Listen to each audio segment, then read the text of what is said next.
When are we going live on there?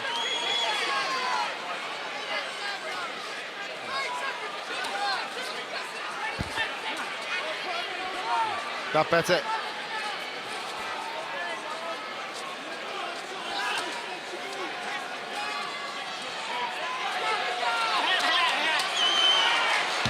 Okay, thank you.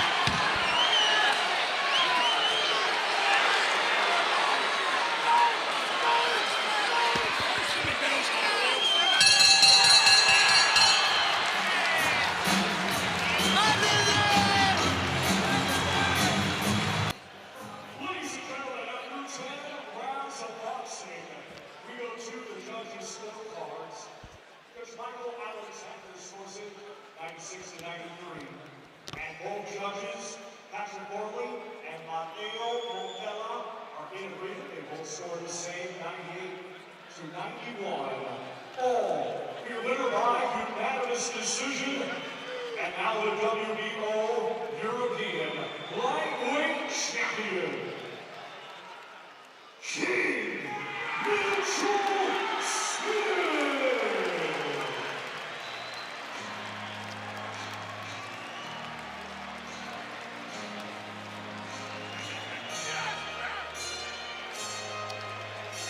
We are live now on the watch along over on the talkSPORT Boxing YouTube channel.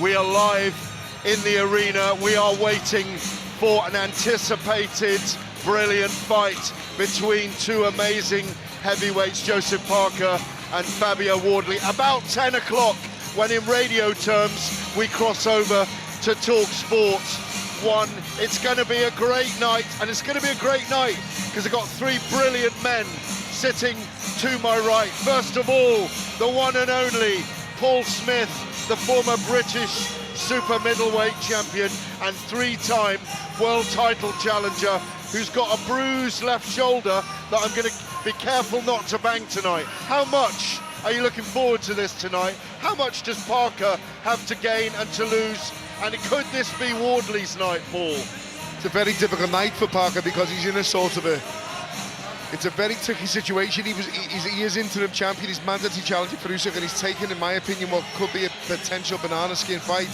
against Fabio Wardley, who we've seen as that equalising power in his last fight with Justice Honey. Do you feel that Parker has been as relaxed as Wardley all week? Because we've seen Parker slightly irked at times that we haven't really seen before. I don't think it matters. Like they're both very experienced now, and Parker more so. He's been in there with everyone. He's been at the very top and done it. And to him, it's just another defence or another outing before he gets the shot at the big one. And that's how he will be looking at this fight, because otherwise he wouldn't have taken it in the first place. He's in an unbelievable position where he gets the fight for all them belts next if he just waits his time. But he's not waiting. He's keeping busy, and he's chosen, in my opinion, a very, very difficult defence in Fabio Wardley to just sort of have a tick-over fight against, which that is what he will be saying it will be. The weird thing, if we just go to Fabio Wardley for a minute, Paul, your view on him before I bring Spencer Oliver in. Fabio Wardley, this extraordinary story of being a white-collar boxer 10 years ago, just 4 fights, a recruitment consultant. We've all seen him suited and booted from even 8 years ago. It's an extraordinary rise. He's never been found wanting so far in terms of the equalising power, as Ben Davison calls him the Deontay Wilder of British boxing, meaning he can pull victory from the jaws of defeat with one punch. Yeah, he can certainly punch, but listen, last time out, I'm not putting him down saying this, he was behind against Honey. The fight looked like it was going totally against him, and he pulled that equalising power up, which he has. He has that power, so he can always turn the fight around, but he can't afford to do that tonight against Joseph Parker. I'm not saying he couldn't hurt Parker, he certainly could, and he's got it in his arsenal to do that. He's got it in his locker. But this is a different level in Joseph Parker, in my opinion, and Joseph Parker is a top quality opponent. He's up there with the very best. The Omen, we've been together all week at every single set piece for 5 days in a row. The former European super bantamweight champion, who is everywhere on these occasions. You'll be running around and doing interviews as well as commentary tonight. Spencer, yesterday at the weigh-in, Joseph Parker, 262 pounds, 18 stone 7. Fabio Wardley, 17 stone 2. What did that tell you about Joseph coming into this fight? Well, I think, you know, with Joseph Parker, if you look at his recent weights, you know, he was even heavier than that, 267 pounds against Martin Piccoli back in February, and against Deontay Wilder, he was 252 pounds. So he's gradually been building that weight to keep that athleticism, but been working on his power, and they've done it in a good, very clever way. You know, took their time over there. Andy Lee's been instrumental in helping Joseph Parker build, because the heavyweights of today are much bigger. You know, and I think that Joseph Parker's going to be looking to meet fire with fire. He's done it before. He's done it against Zhale Zhang. He's done it against Deontay Wilder.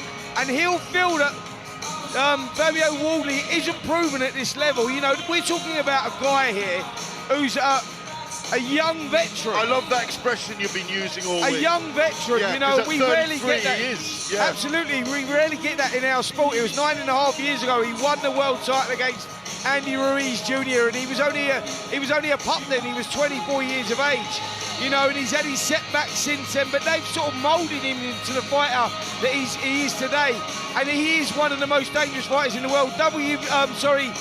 The Ring Magazine #2 at the moment, and that is a deserved slot as well. Absolutely. So when he won the WBO title in Auckland against Andy Ruiz, won by majority decision in 2016, Fabio was having his first white collar fight.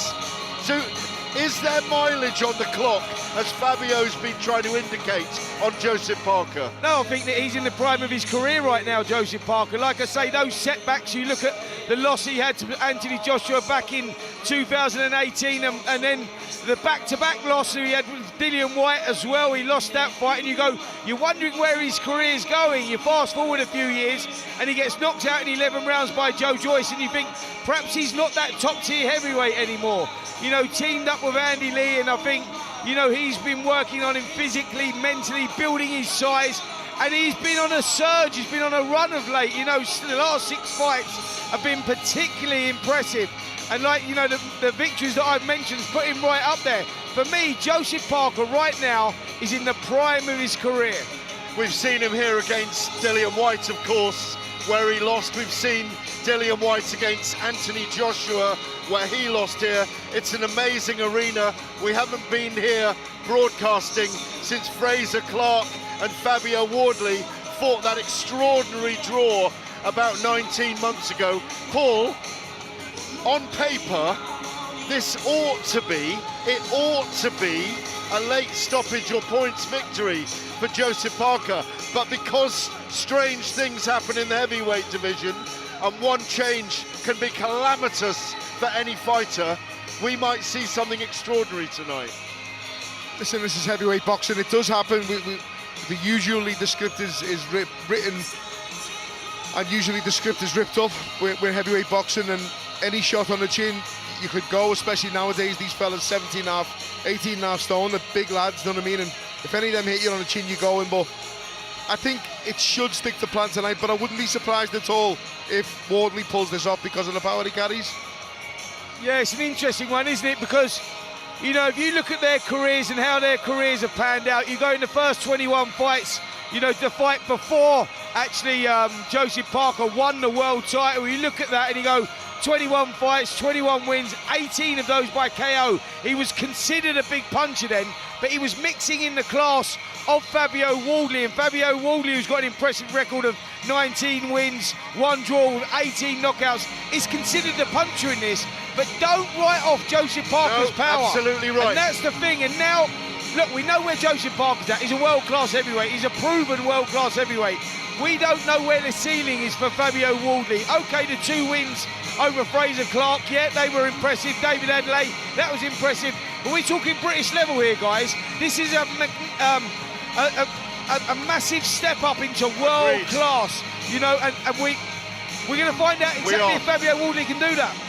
Go, tell me, Paul, then I'll go to Andy. There was an argument, and there is an argument, that Justice Honey showed him his level, but he got out of jail with the big shot, so we can't really call that his level. And if he improves tonight, then he has a better chance, but he has to improve rapidly, I think, because as Spencer just said, this is a huge step up.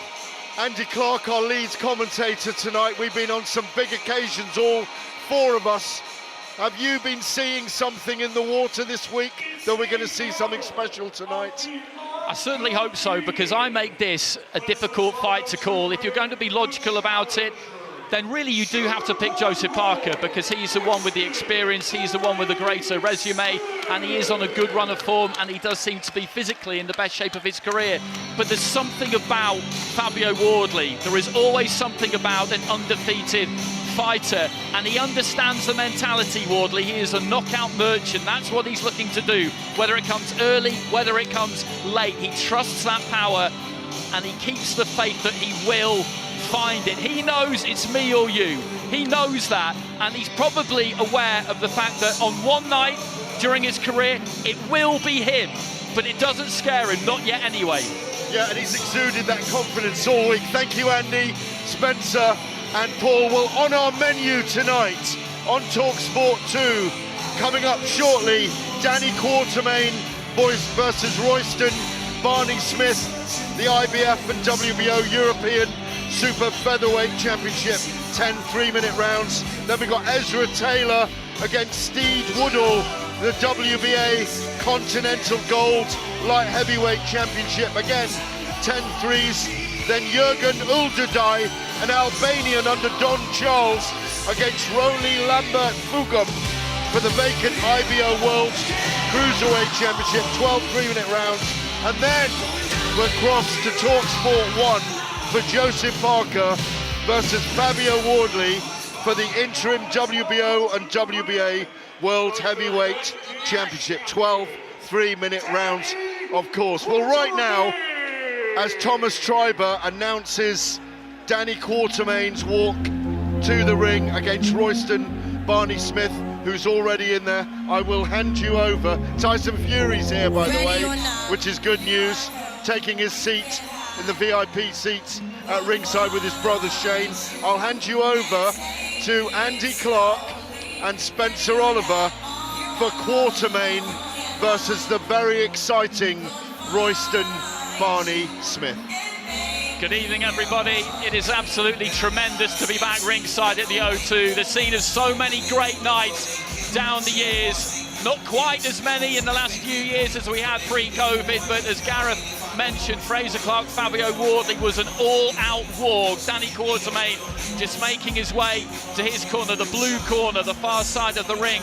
From us, Royston Barney Smith awaits him, gazing over the ropes at him as he approaches. Barney Smith just shaking out those legs, bedecked in a gold robe. Away to his left-hand side, to our right, the corner, led by Ben Davison, Barry Smith, Lee Wiley, Ian Jumbo Johnson in there, referee Marcus McDonald, just pushing Barney Smith back towards his own corner. He needs to make some space for Quartermain, who strides up those steps now, dips beneath the ropes and gets into the ring himself, shakes out those hands with a quick shadow box himself.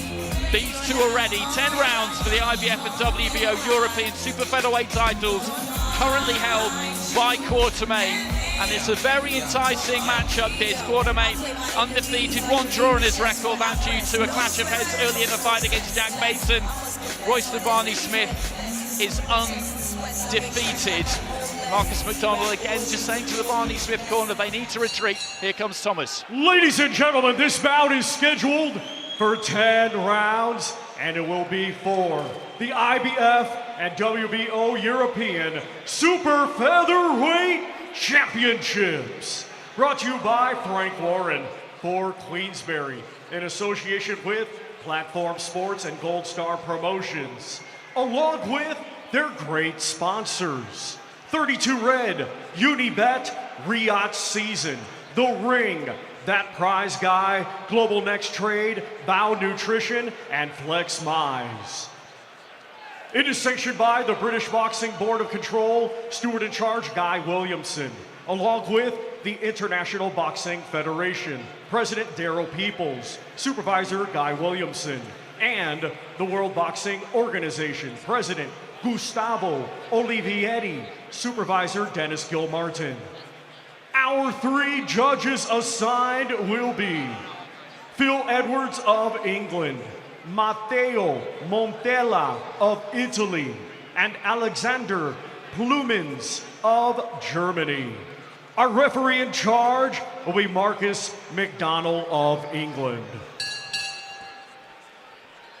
Introducing to you first, the challenger. Fighting out of the red corner, he comes to the ring wearing gold with white and weighed in officially at 129.9 pounds. Coming to us from Southampton, England, he had a stellar amateur career and now as a professional is undefeated with 14 wins. 7 of his 14 wins come by way of knockouts. Ladies and gentlemen, please welcome the current WBO Youth Super Featherweight Champion, Sugar Boy Roy Royston Barney Smith.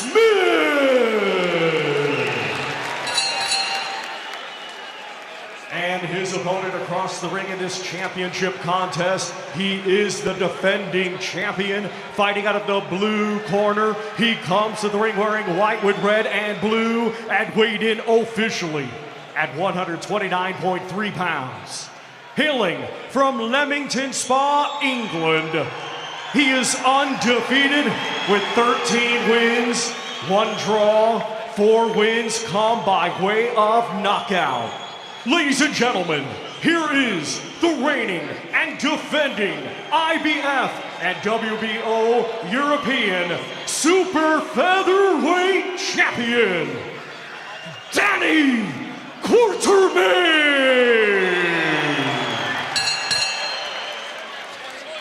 The referee calls these two to the centre. You know what I expect out of professionals at all times, obey my instructions and watch your heads. Any questions? Let's go to work. This is Danny Quartermain against Royston Barney Smith from London's O2 Arena on talkSPORT. We're heading into the opening bell, building up to our main event of Joseph Parker versus Fabio Wardley. You can watch along with us ringside. Head over to the talkSPORT Boxing YouTube channel right now to get involved. So much action coming your way. The referee, arms outstretched, then clenches that fist to order these two into the centre of the ring and into combat. Quartermain boxing out of the orthodox stance, white shorts with some blue and red trim. Barney Smith backing up towards the neutral corner away to our right-hand side, set up in the left-hander stance, that southpaw stance, gold shorts, white gloves. Quartermain in the centre of the moment, just in and out with those feet. And Spencer, I mentioned their records, that 1 draw on the record of Quartermain. He walks onto a lead right hand there from Barney Smith early on, but essentially this is the kind of clash we want to see between 2 undefeated fighters. They've been well managed, well nursed so far, but we're going to find out a lot about them tonight. Yeah, great contest for both of these guys. Great opportunity on a big platform. Good start here from Smith, who just landed a good right hook from the southpaw stance, drills the left hand to the body as well. He has made a good start. He's a cultured fighter, a good amateur record, turned pro young. He's still only 21, now 14. I know, but the timing seems to be in pretty quickly here from Barney Smith, middle of the ring, just dragging those feet back slightly, pulls those feet out as Quartermain marauding to the left-hand side, tries to find a right hand. His feet, though, weren't quite close enough. Quartermain just trying to dip in and out with that front foot, keep that head on the move. Little feint with the front foot there, though, from Barney Smith, as we see directly side on the length that he can get. The increased wingspan he's got of these two. Again, another feint, just trying to draw something from Quartermain, who's looking to come forward, trying to measure the distance with that lead hand. Barney Smith just pounces in with a nice, snappy jab. And Paul, what you've got here in Barney Smith is a fighter who, despite the fact that he's 21, looks very much at home in there, very comfortable in there. Quartermain has to keep bringing the pressure, keep moving that head, and trust that maybe later in the fight he can get to him. Yeah, he looks very talented. I've watched him for a couple of years now. He's obviously a very talented kid who's boxing, but I emphasise the word kid. He's a young lad. He's coming through. He's still got to fill out and mature and develop that man strength, but he's looking very good tonight. He's landed some lovely shots, catching Quartermain as he's coming in. You can tell that he's been working on those shots in the gym.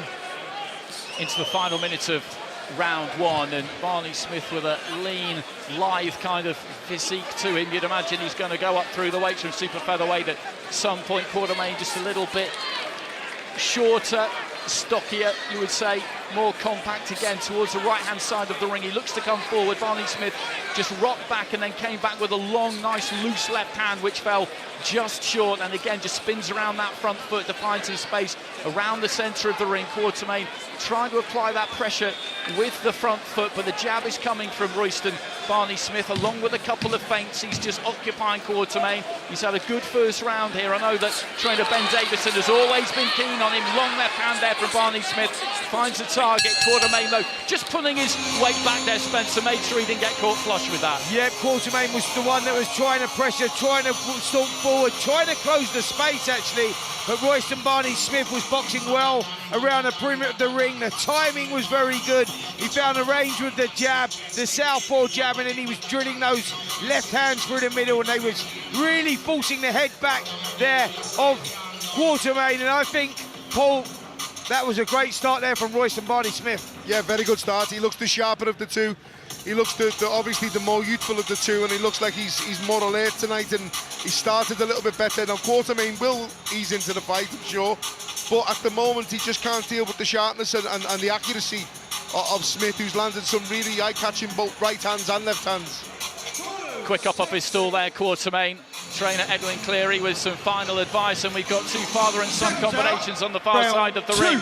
Tyson and John Fury, Frank and George Warren. Quartermain on the bell just scampers. Nice quick feet into the middle of the ring. I think the corner may have told him he needs to inject a little bit more pace here. What he cannot do is allow somebody like Barney Smith just to settle into a rhythm, because if the game plan is that you need to keep the faith, Spencer, and you need to bring your own pressure and physicality to bear in the second half, you have to take something out of your opponent in the first half. You can't just allow him to pocket rounds, and he's bringing a bit more heat, or at least he's trying to here, Quartermain. Yep, it has to be educated pressure here from Quartermain, no, because Royston Barney Smith is a very good boxer, and he uses that height and that reach and all those attributes to his advantage. He controls the space very well as well, Smith. So for me, Royston Barney Smith doing the right thing by keeping that distance, but Quartermain needs to shuffle those feet into range before getting off his shots. Good hook there from Quartermain.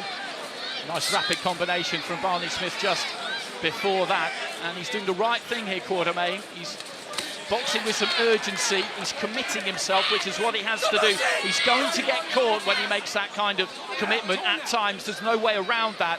And the referee just calling the two of them together. The heads maybe just rubbed together a little bit on the inside there, but again, that's the kind of thing that Quartermain needs to do. The heads are coming really close together, Andy. I was going to say that as soon as it came back to me. They've nearly clashed heads about 3 times. There's a little tiny bit of reddening on the side of Royston Barney Smith's face, and you just see Quartermain having a little complaint and pulling a little grimace then when the heads came close. Obviously we see it with clashes of southpaws and orthodox fighters, but they are coming close in this fight. It wouldn't surprise me if there's a couple of cuts or a big head clash soon. Just past the midway stage of round 2, while that fight between Quartermain and Jack Bateson ended early due to a head clash in the second round. It was called a technical draw. We have to complete 4 rounds for a contest, and the British Boxing Board of Control rules to become official. Nice spidery strength there from Barney Smith. Centre ring, he splits that stance pretty wide so he can generate power. Quartermain just dipping his knees, trying to change the height himself, just drop that head, make sure he's not a predictable static target. Tries to fling a right hand in round the back of the guard there of Barney Smith. It didn't quite work. He's had a better second round, Quartermain. It's been messier this second so far, Spencer. Less landed absolutely clean. Not too much in it, but the clean punches that we have seen have generally come from Barney Smith. Yep, there's a nice right hand from Barney Smith as well. But yeah, there's been more urgency about Quartermain's work. But as he's coming in, he's rushing in at quite a pace, and he's keeping that head quite low. He's coming quite dangerously with that head. He had that problem when he had the technical draw against Jack Beaton. The fight was stopped with a bad clash of heads and a bad cut that Beaton suffered. It was ruled a technical draw. And you can see why here, because Quartermain does come in very dangerously with that head. Another good round here. Barney Smith just again aiming that left hand, his back not too far away from the ropes, right up here above us at ringside. There goes the bell. Barney Smith striding back to that corner. Ben Davison slips between the ropes. Let's have a listen in and see what he's thinking. If you're a little bit closer to him and work to your right, when he resets you can get off first there, yeah? Double jab jab might not have to land. Double jab in the face, drop the backhand body there. Or a little bolo, he might dip onto it, yeah?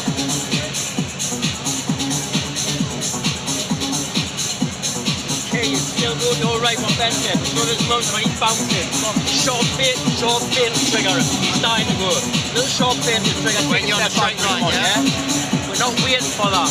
We're going to go to the right. We're moving more with short bait step back now. Goodbye set coming from Ben Davison and Lee Wiley, and meanwhile we've seen the arrivals on the big screen of Joseph Parker and Fabio Wardley just driving into the bowels of the O2 Arena. They'll be able to hear the crowd, they'll be able to sense the energy that is building already into the start of round 3. And what did you make of the advice there from Davison, Spence? Yeah, perfect advice there. He's telling him just to keep it under control, that Quartermain is rushing in with the shots just to create that space, work those angles. Very good advice. Ben Davison is a great tactician. They study fighters in the gym, and this for Smith will be all about keeping that range and not allowing Quartermain to get into that punching zone. Barney Smith just rattling off the combination to the body, then finishing on that right hook, which was something that they were looking for. When he throws that right hook, he can tend to stand up quite tall. The chin comes up in the air just slightly, and Quartermain, I think, at those sort of close quarters, won't be unhappy with that, because that gives him a little bit more of a chance. Quartermain puts his head down, barrels his man into the ropes, away to the left-hand side. Marcus McDonald with, at the moment, pristine light blue shirt and bow tie on, just gets in between the pair of them to separate them. Barney Smith taking the centre of the ring here. Quartermain just looking to try and, again, creep in with that front foot. Little feint with that front foot from Barney Smith, and then looks to let his hands go. The range wasn't quite there. And Paul, between rounds, it seemed like they're looking for a little bit more work up close from Barney Smith as the heads came very close together again there. But he does have the height and the reach to keep this on the outside as well if he wants to. Yeah, he does, but I don't think he has the reactions at the moment. And if you notice with Quartermain, every time Barney Smith feints that jab to the body, he's reaching for the Quartermain with his left hand, and he's leaving himself wide open to the left too, which I think will be the shot for Barney Smith if he should land it. But he's also having a lot of success with the right hand, as he said in the first round. I think he just did enough to take the last round. He's in control of this round, and I felt he was in control of the first round, Barney Smith. So he's got to change something up a little bit, Quartermain. As you said very, very correctly before, if you're planning to drag someone into the latter part of the fight, you have to make them work in the first half. You can't let them be comfortable and stay comfortable. Into the final minutes of round 3. Solid looking left hand there from Barney Smith, with Quartermain, I think, half blocked it. He had his back to us. These two just feet away from our commentary vantage point. A right hand into the body there from Quartermain. Looked fairly borderline, and the referee maybe just having a slight word with him about it there, Marcus McDonald. But I wouldn't be too worried if I was Quartermain about the odd bending of the rules. He, at times here, I think, does have to make things uncomfortable. That's often the case, Spencer, isn't it, when you're in with somebody who is a superior technician to you. You know that you might need to get that bit more physical. There's no harm in it. No, absolutely not. You know, I think that is the game for Quartermain. He's going to need to make it rough. He's going to need to make it tough. This is the fight game. It is the hurt business. Royston Barney Smith, we know he's the better technician. Landing a level up, lovely left hand there on the bell. And a big uppercut on the bell as well there as Quartermain was coming forward. He jogs back to his corner, almost stumbles back to the corner there, Quartermain, but that was a real flourish on the bell there from Barney Smith. He just fell in a little bit there, Quartermain, I think. And Barney Smith just making those fractional adjustments with the feet, found enough space. We're just looking at a replay of it there, and you can see the legs stiffen. He rocks back onto his heels, and he's got the variety to make him pay. Straight left hand just collides with the chin. Yep, landing flush on the chin there, and we see a little dip of the legs there. Delayed reaction from Danny Quartermain. He went back to the ropes, and the bell saved him. It come at the right time there. Royston Barney Smith sensed that he hurt him, went for it, but just run out of time. It's going to be interesting to see how he's recovered here. It's very interesting as well. Marcus McDonald, remember, don't throw a punch after the bell. Crocker and Donovan. Well, it was some very, very smart work right in the final few seconds of the round, and so much damaging stuff can be done in those closing stages into the start of round 4. Royston Barney Smith 3 rounds up here, you would say, as Paul was saying. The second was pretty tight, not that much happened. The first and the third were definitely his, and he's now looking to get to work on Quartermain, just arrowing that left hand straight down the middle. Lovely left hand as he just backed his feet up there, Paul, too. He's getting a reaction every single time when he feints. Quartermain drops the lead hand. When Quartermain drops his left hand, that's what got him caught at the end of the round. You can see it on the replay. He's doing it again all the time, Royston Smith, and he's got him exactly where he wants him.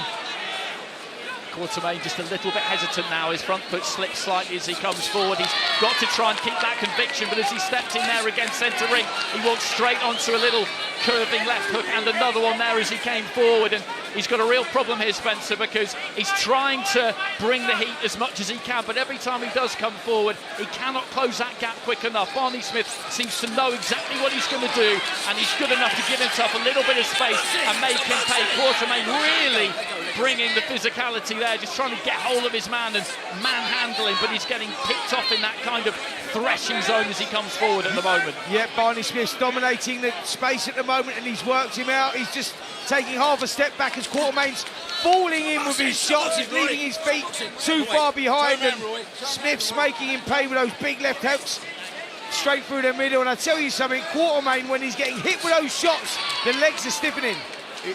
He literally can't miss with the left hand at the moment, Smith. And every time he throws a feint out or feints to throw any type of shot, Quartermain's reaching with his left hand and he's dropping his own left hand, which leaves himself wide open to the left-hand counter. Just over a minute remaining in round 4. Barney Smith, with his back to us, just turns around that front foot gracefully and very effectively, and then just looks to really turn over that left hand as he's backed up to the ropes on the right-hand side. I don't think it quite landed, but he got very good technique on it. Great rotation into it, and those are the kinds of punches.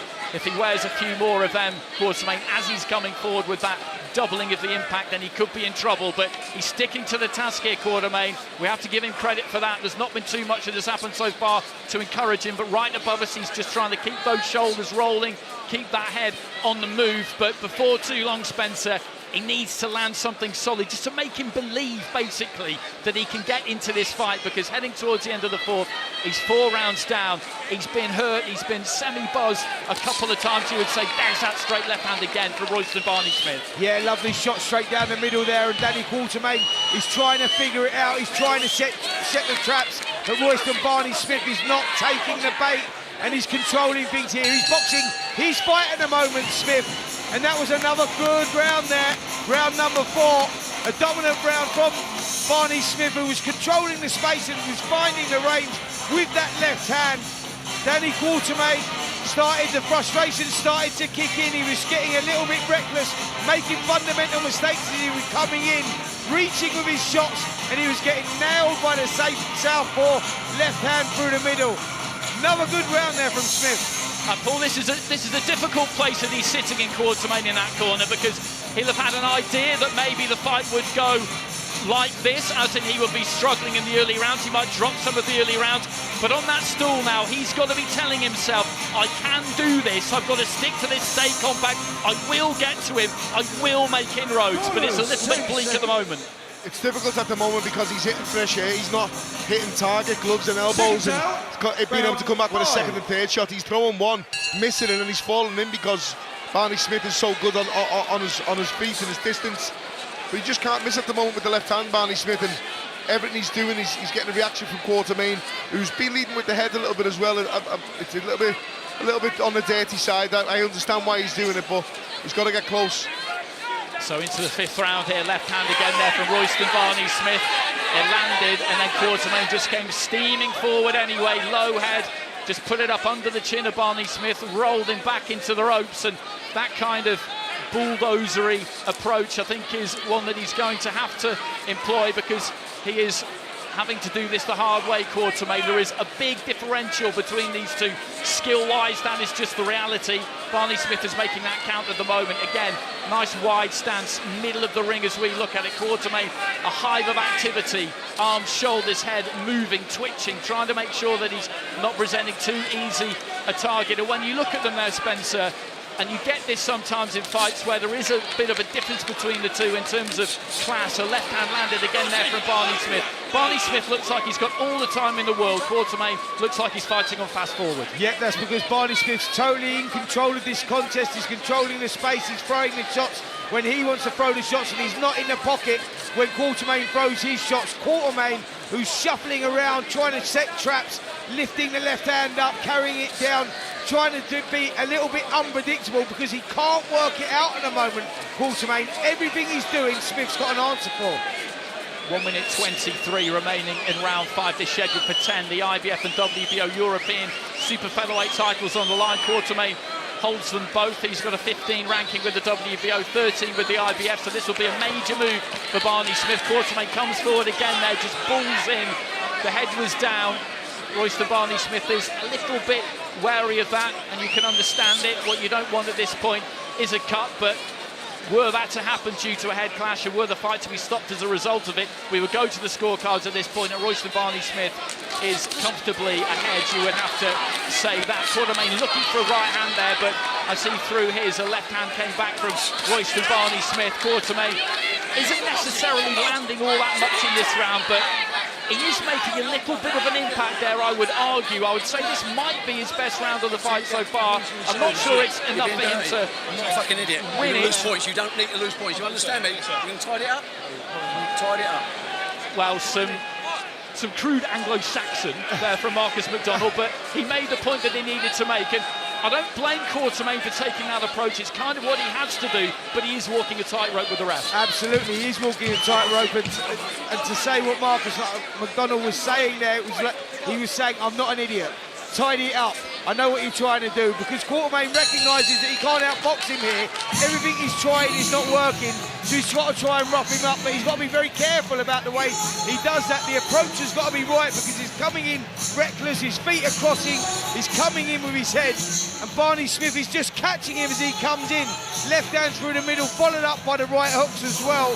And yet, I think Danny Quartermain did have a better round, but I don't think, Paul, he had a good enough round to win that one. For me, Royston Barney Smith, another round in the bank. Yeah, he still looks in control. Listen, I thought it was very important what Marcus McDonald said there, because we said it just before.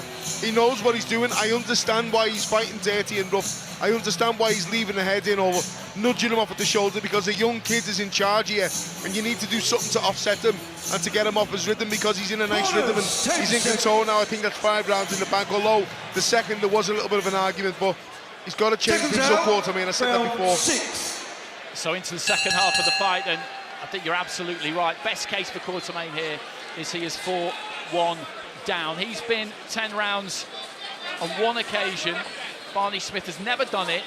He's been 8 rounds. He's not experienced too much adversity, to be perfectly honest, Royston Barney Smith, in his career so far. That is a testament to him. Quartermain needs to make him feel some, taste some in this 15 minutes that we've got remaining here. Right-hand side of the ring, he just dips the knees there, Quartermain, and manages to allow a left hand from Royston Barney Smith to just sail over his shoulder. Good right hand there from Quartermain.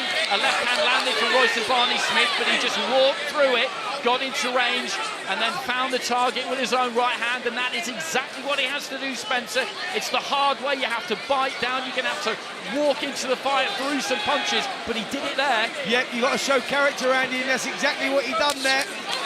I think the Quartermain, he needs to just close that space, close the gap, move his feet into range first before throwing his punches. Because the mistake that Quartermain's making at the moment is he's throwing his shots out of range and he's reaching with them, and that's allowing Royston Barney Smith to counter-punch with those left hooks and right hands. Aims a wrong left hand there, Royston Barney Smith didn't land it, then looked to get back on the jab. We haven't seen too much of the jab from him in recent rounds. He's got that reach advantage, he can really extend it at times.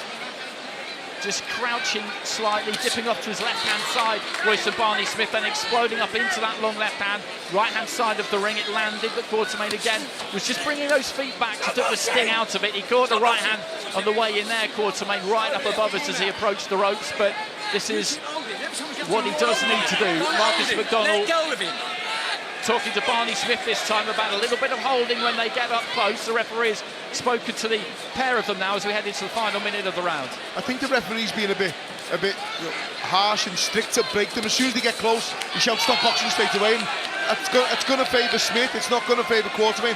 Quartermain will want to get inside, will want to rough him up, but he'll want to work inside, albeit legally. Looking for the jab there, Royston Barney Smith. He's kept it at distance a little bit more in this round so far. 40 seconds remaining. Double feint there from Barney Smith. Just triggered something from Quartermain. And as he came in, Royston Barney Smith just couldn't quite pull those feet back out and create the space for himself that he's done so well in the fight up until this point. But this is the stage at which things have to start happening for Quartermain. It can change in the blink of an eye in boxing. We know that.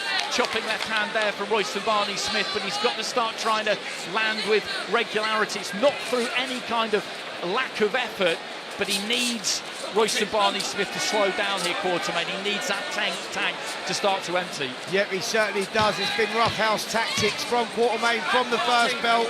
It's not worked for him. Barney Smith has controlled things very well behind that jab. The left hands have been working nicely as well. The pattern of the contest, actually, for the first 6 rounds have been very similar. Royston Barney Smith controlling that space, and that makes him control the rounds. Quartermain has been trying the roughhouse tactics. He's been trying to get in there, get a little bit dirty. The referee, Marcus McDonald's, certainly had to work in this one as well, Paul, as you said there, and maybe a little bit harshly at times to Quartermain, which only tactics are when he's up close. That's when he can get the success, but he's not being allowed to work. Yeah, but when you get close, obviously you need to be effective, or you need to really rough him up and hit him anywhere, around the sides, on the shoulders, on the arms, in the face, in the back of the head, the side of the head. Wherever you can hit him, just hit him. And I know it sounds simple, but that's literally what he's got to do. He's got to bludgeon his way inside and not get caught on the way in. At the moment, he's being caught clean on the way in, which is tipping the tide and the momentum back in Royston Barney Smith's favour. You're listening to Danny Quartermain against Royston Barney Smith from London's O2 Arena on talkSPORT. It's round 7 as we build up to our main event of Joseph Parker versus Fabio Wardley. Quartermain just coming forward there, over the top of his front foot at times as he pursues Barney Smith towards the neutral corner, away to our left-hand side. He's sticking to the task here. He has to keep that belief, keep that faith that he is going to make a dent. Royston Barney Smith needs to make sure that he keeps that technique together and remains completely locked on and focused. He indicates to the referee there, Barney Smith, that the heads have come together. Okay, there could be a point here. 3 times your head. You went in there deliberately on it. One more, you only point off. Do you understand me? One more and you'll point off. Okay, you got it? Well, that's a final warning from Marcus McDonald. One more, he said to Danny Quartermain, and you're getting a point deducted. There's no set rules for referees, no 3 strikes and you're out. It's all at their discretion, but he made himself very clear there, the referee, a minute into round 7, and a nice clipping lead right hand from Royston Barney Smith. Caught Quartermain as he was on the way in, and that's good from Royston Barney Smith. Quartermain just pushed him back into the ropes, trying to get a hold of him, Spencer, and Barney Smith just showed him that he's not a weak guy, got a hold of him and turned him around. Yep, Smith just showing his physicalities there, and he's going to need those. He's only a young man, 21 years of age, still growing, and as you said earlier, Andy, I think he will grow out of this weight and he will become much bigger, but he's got to deal with things here. The IBF and WBO super featherweight titles, that are European super featherweight titles that are on the line. Quartermain's making things very difficult in there, reckless with his approach at times, and he's got to be careful the referee doesn't deduct a point here. Royston Barney Smith just sets his feet and shoots that left hand nice and straight down the centre. He does seem wary of the head. I understand why. He was more eager to fight up close in the first half of the fight than he has been in the last 2 or 3 rounds. He's got a healthy lead on the scorecards here, surely, Royston Barney Smith, and maybe now he's just looking and seeing in the not too distant distance the finishing tape, and knows that if he just boxes his way to the end of the 10th round here, he's got it, Paul. I think it looks like a little bit of a round off here. You know, he's only done 8, hasn't he? And it's round 7, you're standing up for 8, thinking I've got 3 rounds left here, but maybe a little bit of a round off and just try and dominate on the jab if you can. But the head thing for me is a bit frustrating, because what's it going to take before you do take a punch off him? When it's the head, I know some of them are accidental, but he's done a couple intentionally, and the referee said to him, this is the third time I'm warning you, the next one's a point. I think 2 is plenty when it comes to the head throwing in intention, because we don't want to see that in boxing. So final few seconds of round 7, and Barney Smith is complaining again there, and the referee sends him back to the neutral corner. 3 times, 1 point. And he's taking the point this time, Marcus McDonald, and indicating use of the shoulder. He's sticking the shoulder in and shrugging his man off there, Quartermain. It's very, very close. Okay? In boxing. And he's telling Quartermain he's close to throwing him out here for basically repeated infringements of different natures. The head, the shoulder, getting a hold of his opponent any way he can, really. Closing stages. And by our reckoning, Quartermain needs a knockout. So let's have a listen into the blue corner and see what they're saying. No winking now, mate. Yeah? Gotta get serious. Boys, man, let's go. Right, listen. You're doing everything you need to do. We're not doing nothing with it. Right? To get in there and you start throwing some shots. Now sit down. You need to talk to me. I ain't listening. I am, man. He's holding a lot, Brett. He's holding, Brett. He's holding a lot, Brett. Brett's going in under one of the times on his head. Don't talk to it. What else can he do? What else can he do? Well, there's a conversation going on there in the corner between Trey Haven, Cleary, John Payne, Frank Greaves, Marcus McDonald. 10 seconds. The corner saying to the referee that Royce and Barney Smith is holding. The referee saying, well, your man's using his head, you need to talk to him.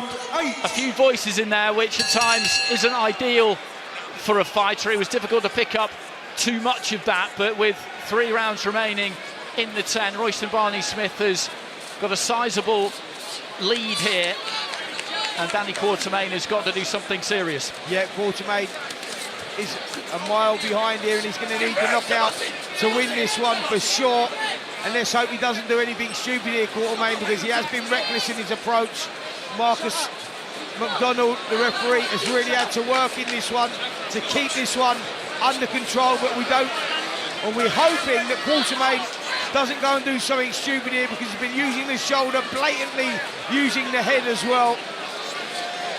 And the referee just having a word with the corner there, saying to cutman Frank Greaves that he needs to keep his thoughts to himself a little bit more. You are allowed to do a certain amount of coaching from ringside, but the referee will speak to you if you do too much. Good left hand there from Royce and Barney Smith, centre of the ring. Quartermain again just closes the gap, looks to get away with the right hand to the body.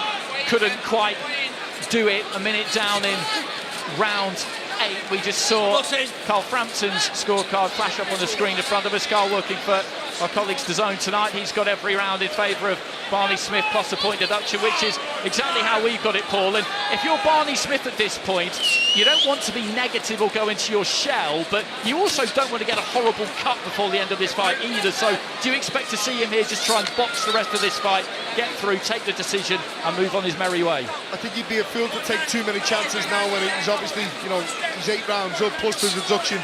So I can't see him taking too many chances. I wouldn't myself, obviously, but he will want to look good, and I think he feels that he can look good and land that will and land some good shots if the head doesn't go in like that again. You know, it's tough for Quartermain because it is accidental sometimes, but that's how he fights. He leads with the head, obviously, and when you get an orthodox and a southpaw together, as I said before, you're going to see head clashes and cuts, and unfortunately, that's just boxing for you. It's you know, it's basic boxing, but. Yeah, if I'm in Royce and Barney Smith's corner, I'm going to tell him to box and keep it smart, keep it simple.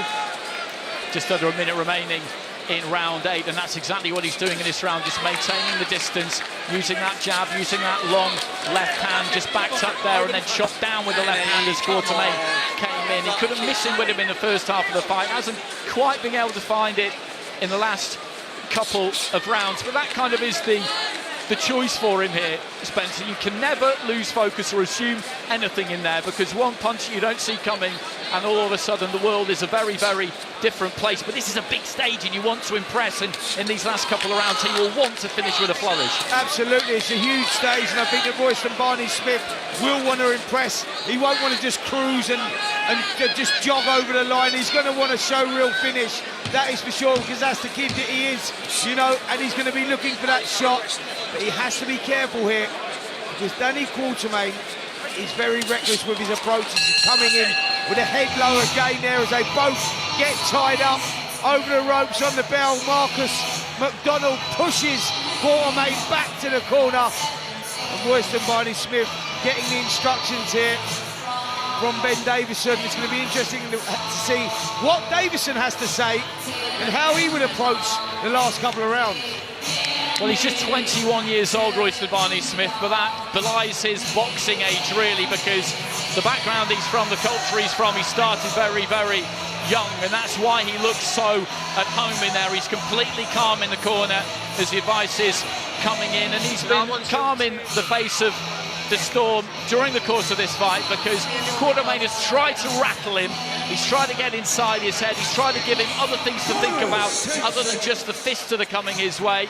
And you have to try everything you can in the professional boxing ring. You have to know what your strengths are, you have to know what your opponent's strengths are, and Quartermain, it hasn't been for lack of trying that he hasn't managed to ruffle Barney Smith too much. And there goes the bell at the start of round 9. Quartermain just gets his head on the chest there of Barney Smith and looks to try and walk away. Barney Smith backs up into the ropes, right up above us, those 4 strands enclosing this 20-foot ring in the middle of the O2 Arena. An absolutely sensational venue as we head towards the closing stages here. Don't forget to subscribe to the talkSPORT Boxing YouTube channel so you don't miss out on any of our free and exclusive content, including the Talk Boxing Show with Simon Jordan and a certain Spencer Oliver. Good hand speed there, Spencer, from Barney Smith. Yeah, brilliant hand speed, just beating Quartermain to the punch. Quartermain now becoming a little bit reckless as he's coming in and making fundamental mistakes, and he's getting made to pay for that one. This is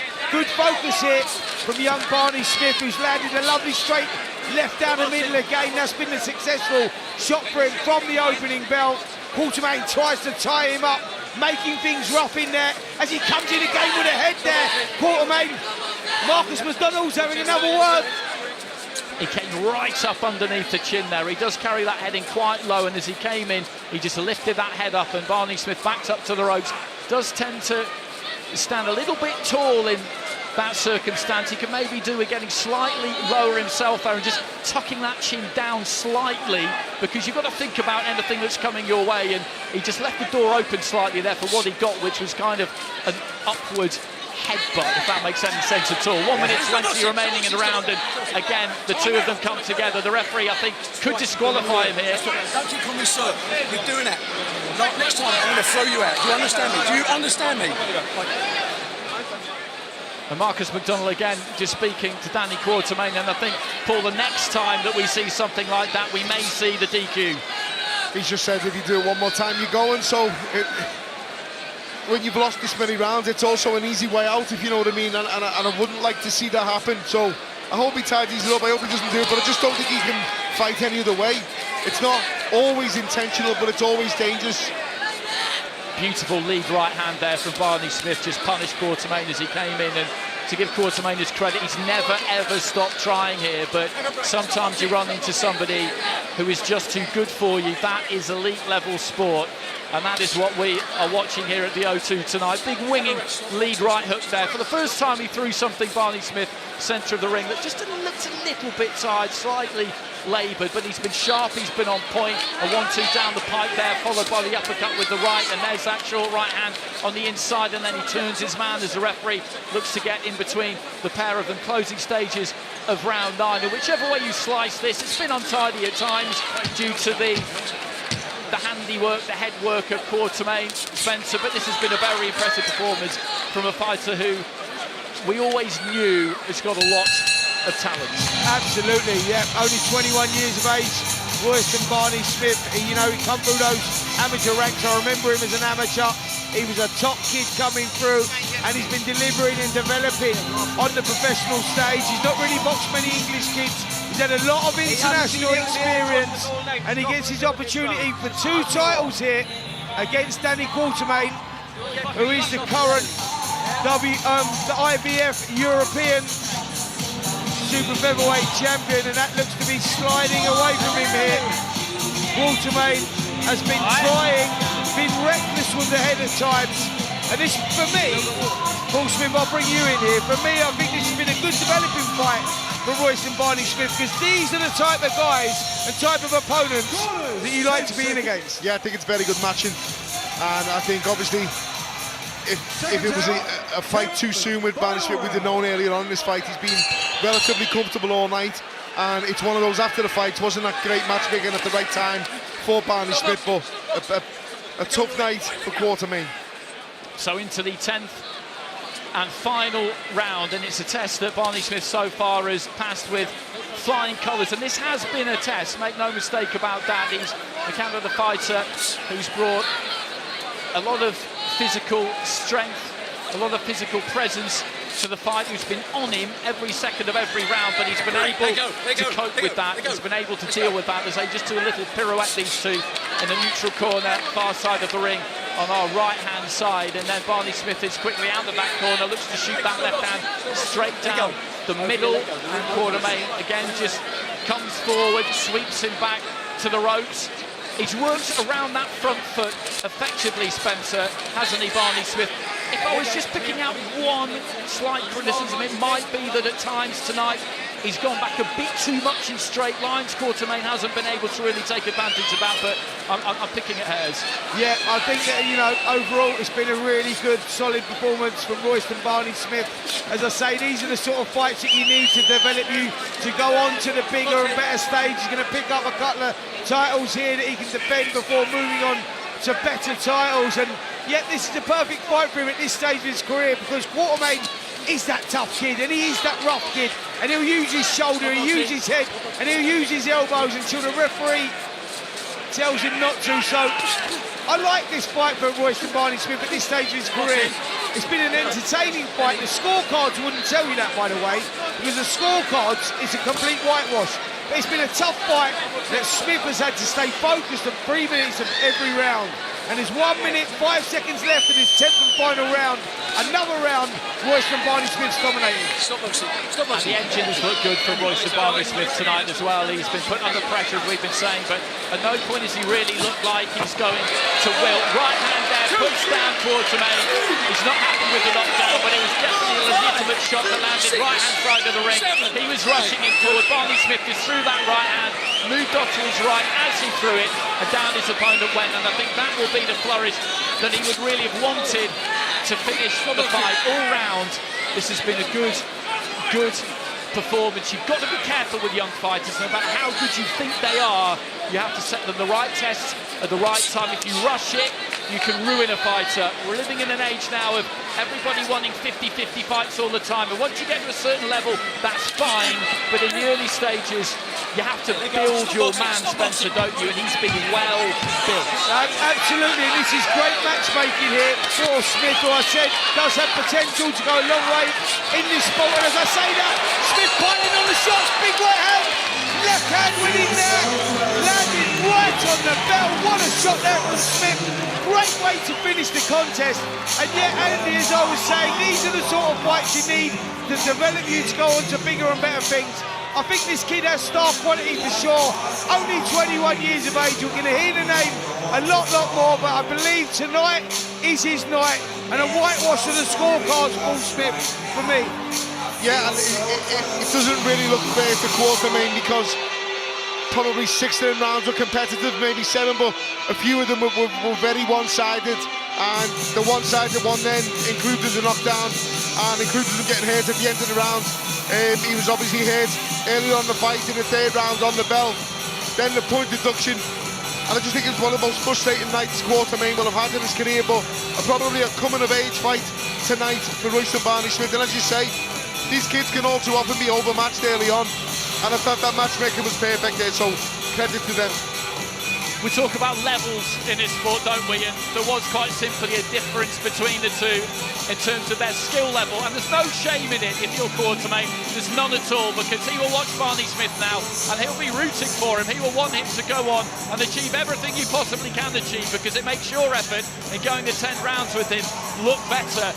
He put all the effort in the world there, Spence, but it just wasn't happening for him. Barney Smith was just too slick, he was too quick, he was too everything. And when that happens, people look for a way out sometimes, but he stuck it out. Absolutely. Listen, the bottom line is that Barney Smith was just the more rounded fighter of the two. And Quartermain, to his credit, tried everything that he had to do. And look, this is boxing. If you can get away with it, you'll get away with it. If you can get away with the elbow, the head, whatever it is, you will try, because he was behind on everything else. He couldn't close the gap. He couldn't land the shots. Things weren't happening for him, but he showed character. He didn't lose heart. He just kept coming, kept trying, kept pushing. But Paul, I think Royston Barney-Smith is a kid to keep your eye on for sure. Yeah, he definitely is. We saw it a while ago with him. He's obviously talented. He just needs to fill out, develop into a man, develop that man sense so he can hold his own with these tough men in the pro game. But he's an exciting talent. Ladies and gentlemen, after 10 rounds of boxing, we go to the judges' scorecards. Judge Mateo Montella scores it 98-90. And both judges, Alexander Plumins and Phil Edwards, are in agreement. They both score it the same, 100-88. All for your winner by unanimous decision and new IBF and WBO European Super Featherweight Champion, Sugar Boy Royston Barney-Smith.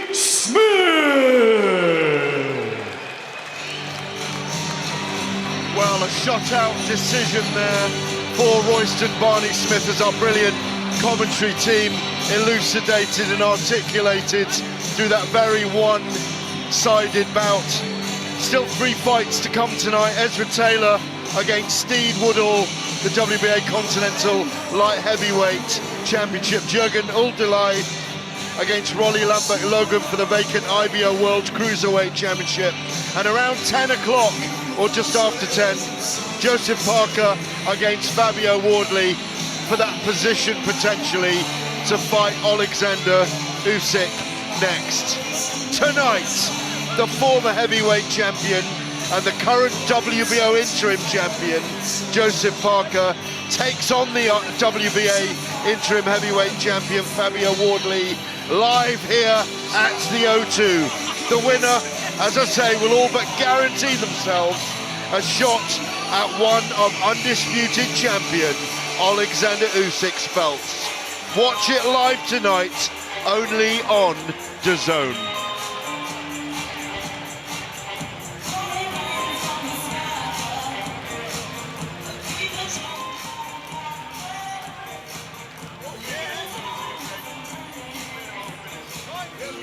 Ollie.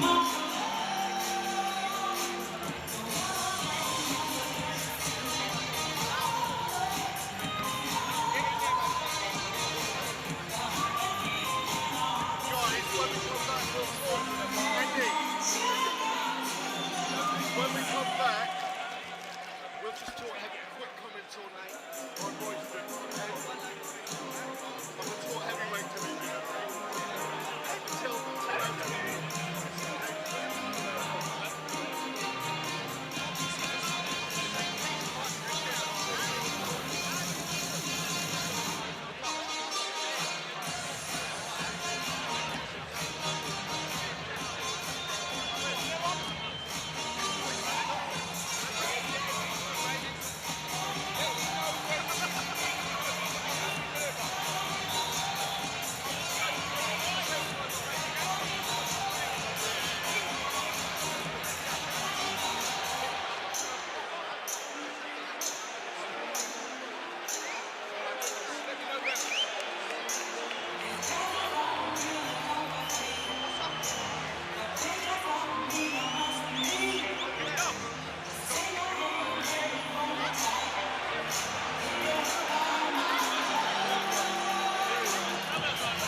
Welcome back to the O2 Arena, where Fabio Wardley and Joseph Parker go at it very shortly.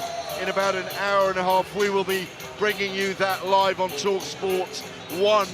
We're currently on talkSPORT 2, and we're on the watch-along. Spencer Oliver's alongside me. Paul Smith, our third man in the team, or third man in the ring, has just gone for a comfort break. Gentlemen, Andy Clark, Spencer Oliver, Tyson Fury's here, Moses Tauma's here, Daniel Dubois here. I'm sure there might even be a Derek Chisora lurking in the crowd somewhere.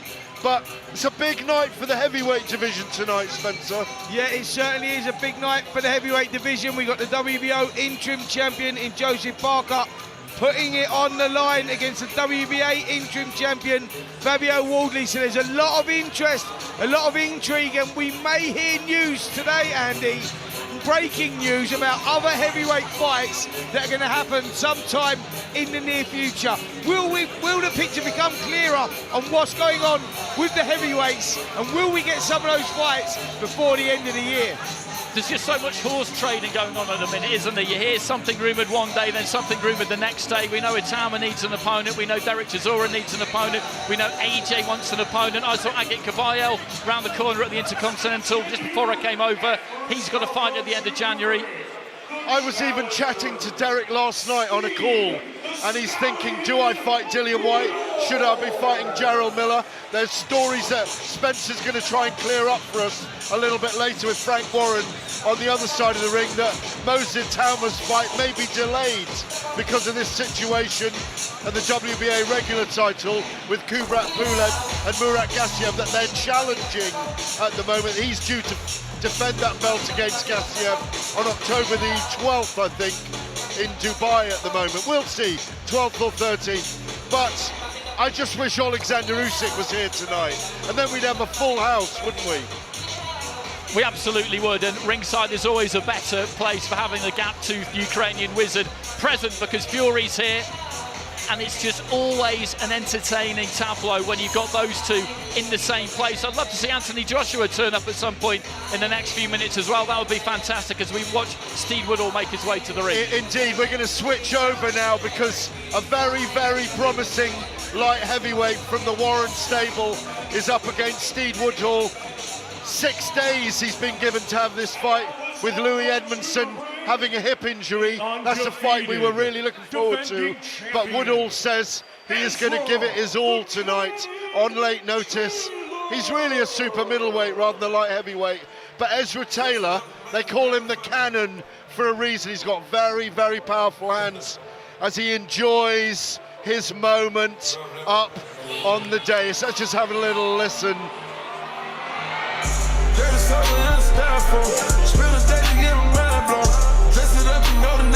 He's a very, very cool, calm customer.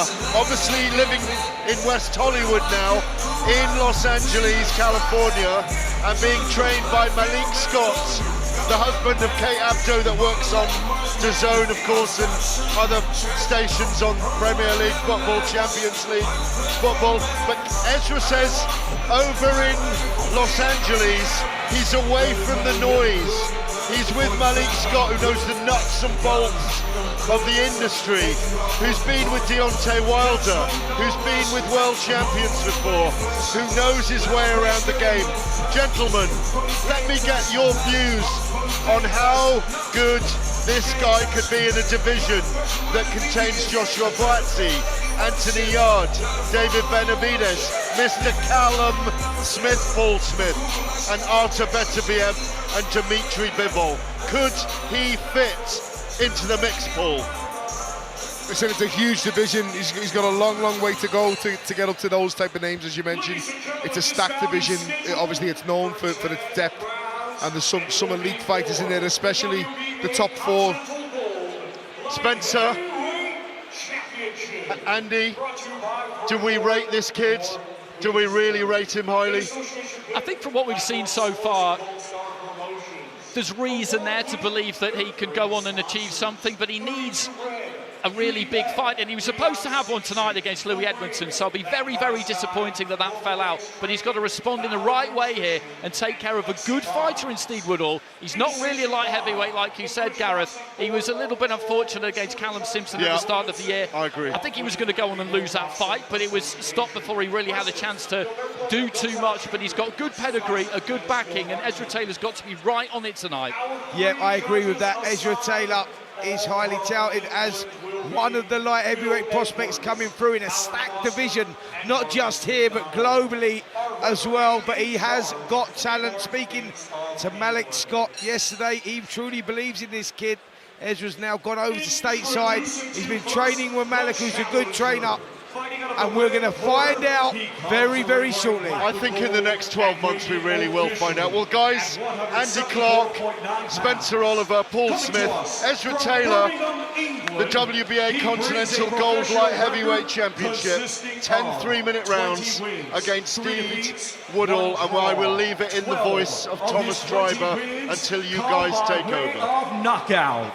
Ladies and gentlemen, please welcome the former WBO Intercontinental Super Middleweight Champion, Steed the Stallion Woodall!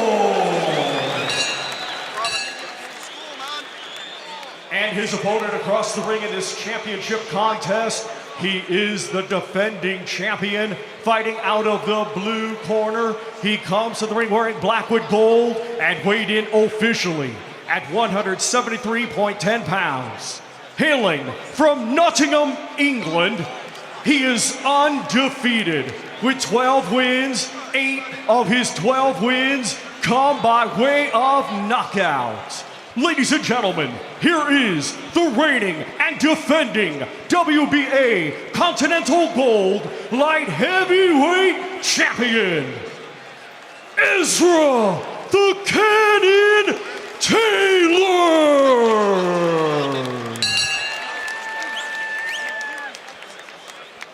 So the referee just calling these two to the centre. Referee Mark Bates. Gentlemen, you both had your instructions in the dressing room, so you know what's expected. Keep your punches up, obey my commands, and protect yourselves at all times. Good luck to both gents, tussles. A touch of gloves between the two as they stand in centre ring. You can see that Taylor is the taller of the two. He's the leaner of the two as well. A slim waist tapering out into wide shoulders, long arms on him as Malik Scott just has a quiet final word with him and hops over the ropes. Taylor gets down on the knee and says a quick prayer in that blue corner. Woodall just legs spread wide, having a little stretch, just rotating those hips. They're both in black shorts, while Taylor's more of a skirt, actually. Woodall boxing out of that inside gym in Birmingham under the Coonahans and John Pegg, and he's had one fight since he had that defeat against Simpson. Got back in the saddle with a win. He's a good fighter. He is a seasoned fighter. Taylor starting in that orthodox stance, as is Woodall. These two standing in the centre of the ring. Taylor looking for that jab. Woodall tries to reply, goes downstairs with a lead hand to the body. He was a good amateur, Woodall. I saw him at the World Youth Championships way back in 2012. He got to the quarterfinals and was actually slightly unlucky to lose his fight, a close fight against an Armenian fighter. He turned pro in America, had a lot of good experience over there, came back just before COVID, and things haven't really gone his way since then. But we know that he is capable and physically is strong. You look at the back on him there as he's square on to us. He's got that thick musculature around the shoulders particularly, and these two just trading jabs for the most part in the opening round. Woodall though just slipping to his right and looking for a right hand over the top. A minute into round one, and we mentioned it at the start, Spencer, when you're expecting to fight for British and Commonwealth titles, which Taylor had been expecting to, and then you get a late replacement at this kind of notice, you've got to be so careful that you do not allow that disappointment to seep into your performance, because it can easily happen. No matter how much you tell yourself it won't, it can. Yep, you have to keep your focus, you have to keep your discipline and get on with the job. It's very unfortunate that he didn't get that opportunity. A real coming-of-age fight for him. It was going to be against a seasoned Louis Edmondson, and there's history between them two as well.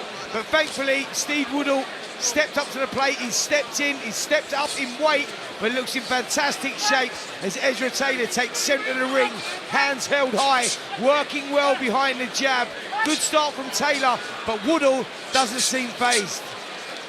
He's found that jab a few times in the opening round, Taylor. That's what he's looking to use to try and establish that if he can, and then maybe look to put the right hand off the back of it. Woodall in a little bit more of a crouch, shoots that jab upwards. Good use of the head there, centre ring, just managing to roll it around his shoulders almost, it looked like, and avoid that lead hand of Taylor, who has mentioned his training with Malik Scott in the USA, a move that fighters quite often make from the UK. Sparring is hard over there, that's what we always hear. You've got a target on your back.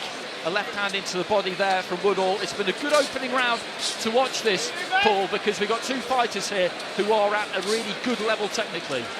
Yeah, they're both having a feel out, but they're not afraid to let the shots go. Also, it's a little bit, you know, it's a decent pace, as you said. The jab, obviously, from Taylor is the best shot and the best punch that's been dominating this round. And he's finding his distance with it really well. It's been a bit of a tougher round for Woodall, who again just looks to dip a little bit low at the waist, and he's got to try and find a way past that lead left hand, Steve Woodall, but that wasn't too bad an opening round for him as he goes back to the corner. Taylor will have won that first round as he takes a seat in the blue corner, and he's a kind of fighter, Taylor, too. We see him out in Saudi all the time, don't we, Spencer? He goes to shows, he puts himself out there, he always looks smart, he wants to do interviews, he keeps himself in and around the scene at all times, and that's the kind of thing you need to do. You need your performances in the ring to speak loudly, but then quite literally, you need to get out there and speak loudly yourself. Absolutely, we live in that world right now where you have to put yourself out there, you have to be seen, you have to be heard, and Ezra Taylor is that guy. Very charismatic, coming to the ring with a 12-0 record, 8 of those inside the distance, and he's been talking about wanting that opportunity.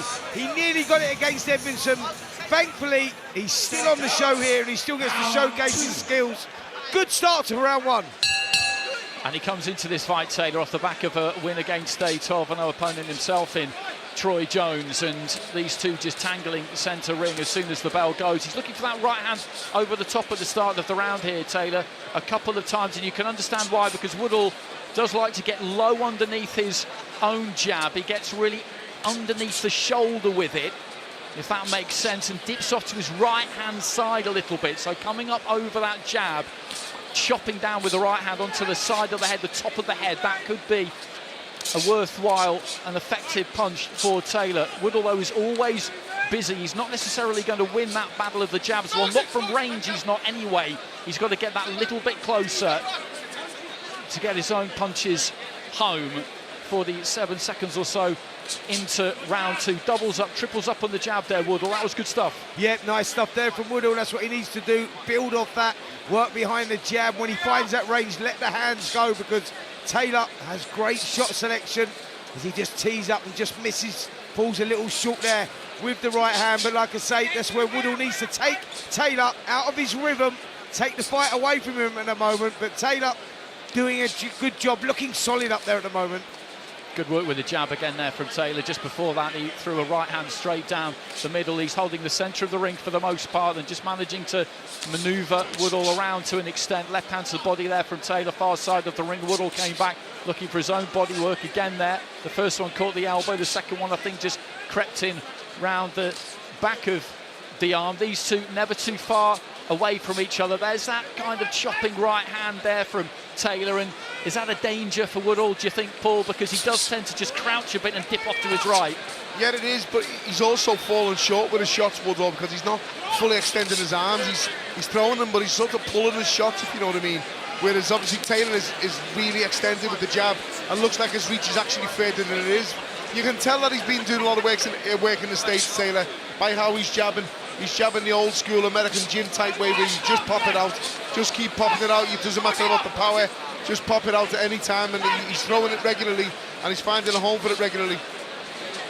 40 seconds remaining in round two, and Woodall just looking to really sit down on the right hand there, centre ring. It just fell slightly short of Taylor, whose front foot is on top of Woodall most of the time. He got nice and tight there on the left hand side and threw a good looking left hook, and I think that might have stung Woodall a little bit, because he just backed up slightly there, then came back with a double jab, Spencer, but I think he felt that. Yeah, he definitely did feel that. There was a delayed reaction. Right hand goes in there, slams in the side of the head there from Taylor as well. Woodall took that shot well, but Taylor just starting to take over here towards the end of this second round, boxing out of that peekaboo style, but he's found the timing now, found the range, and that was a good round there from Ezra Taylor. The last 15 seconds or so, especially effective from that left hook that you were talking about, Andy. Landed flush round the guard. We saw a little dip of the knees there from Woodall, and Taylor sensed it. He just jumped on him, tried to land some more shots. The bell come.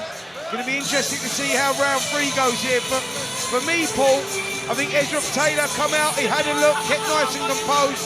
Second round, he picked it up a little bit more, and you just sense now he's going to start turning the screw.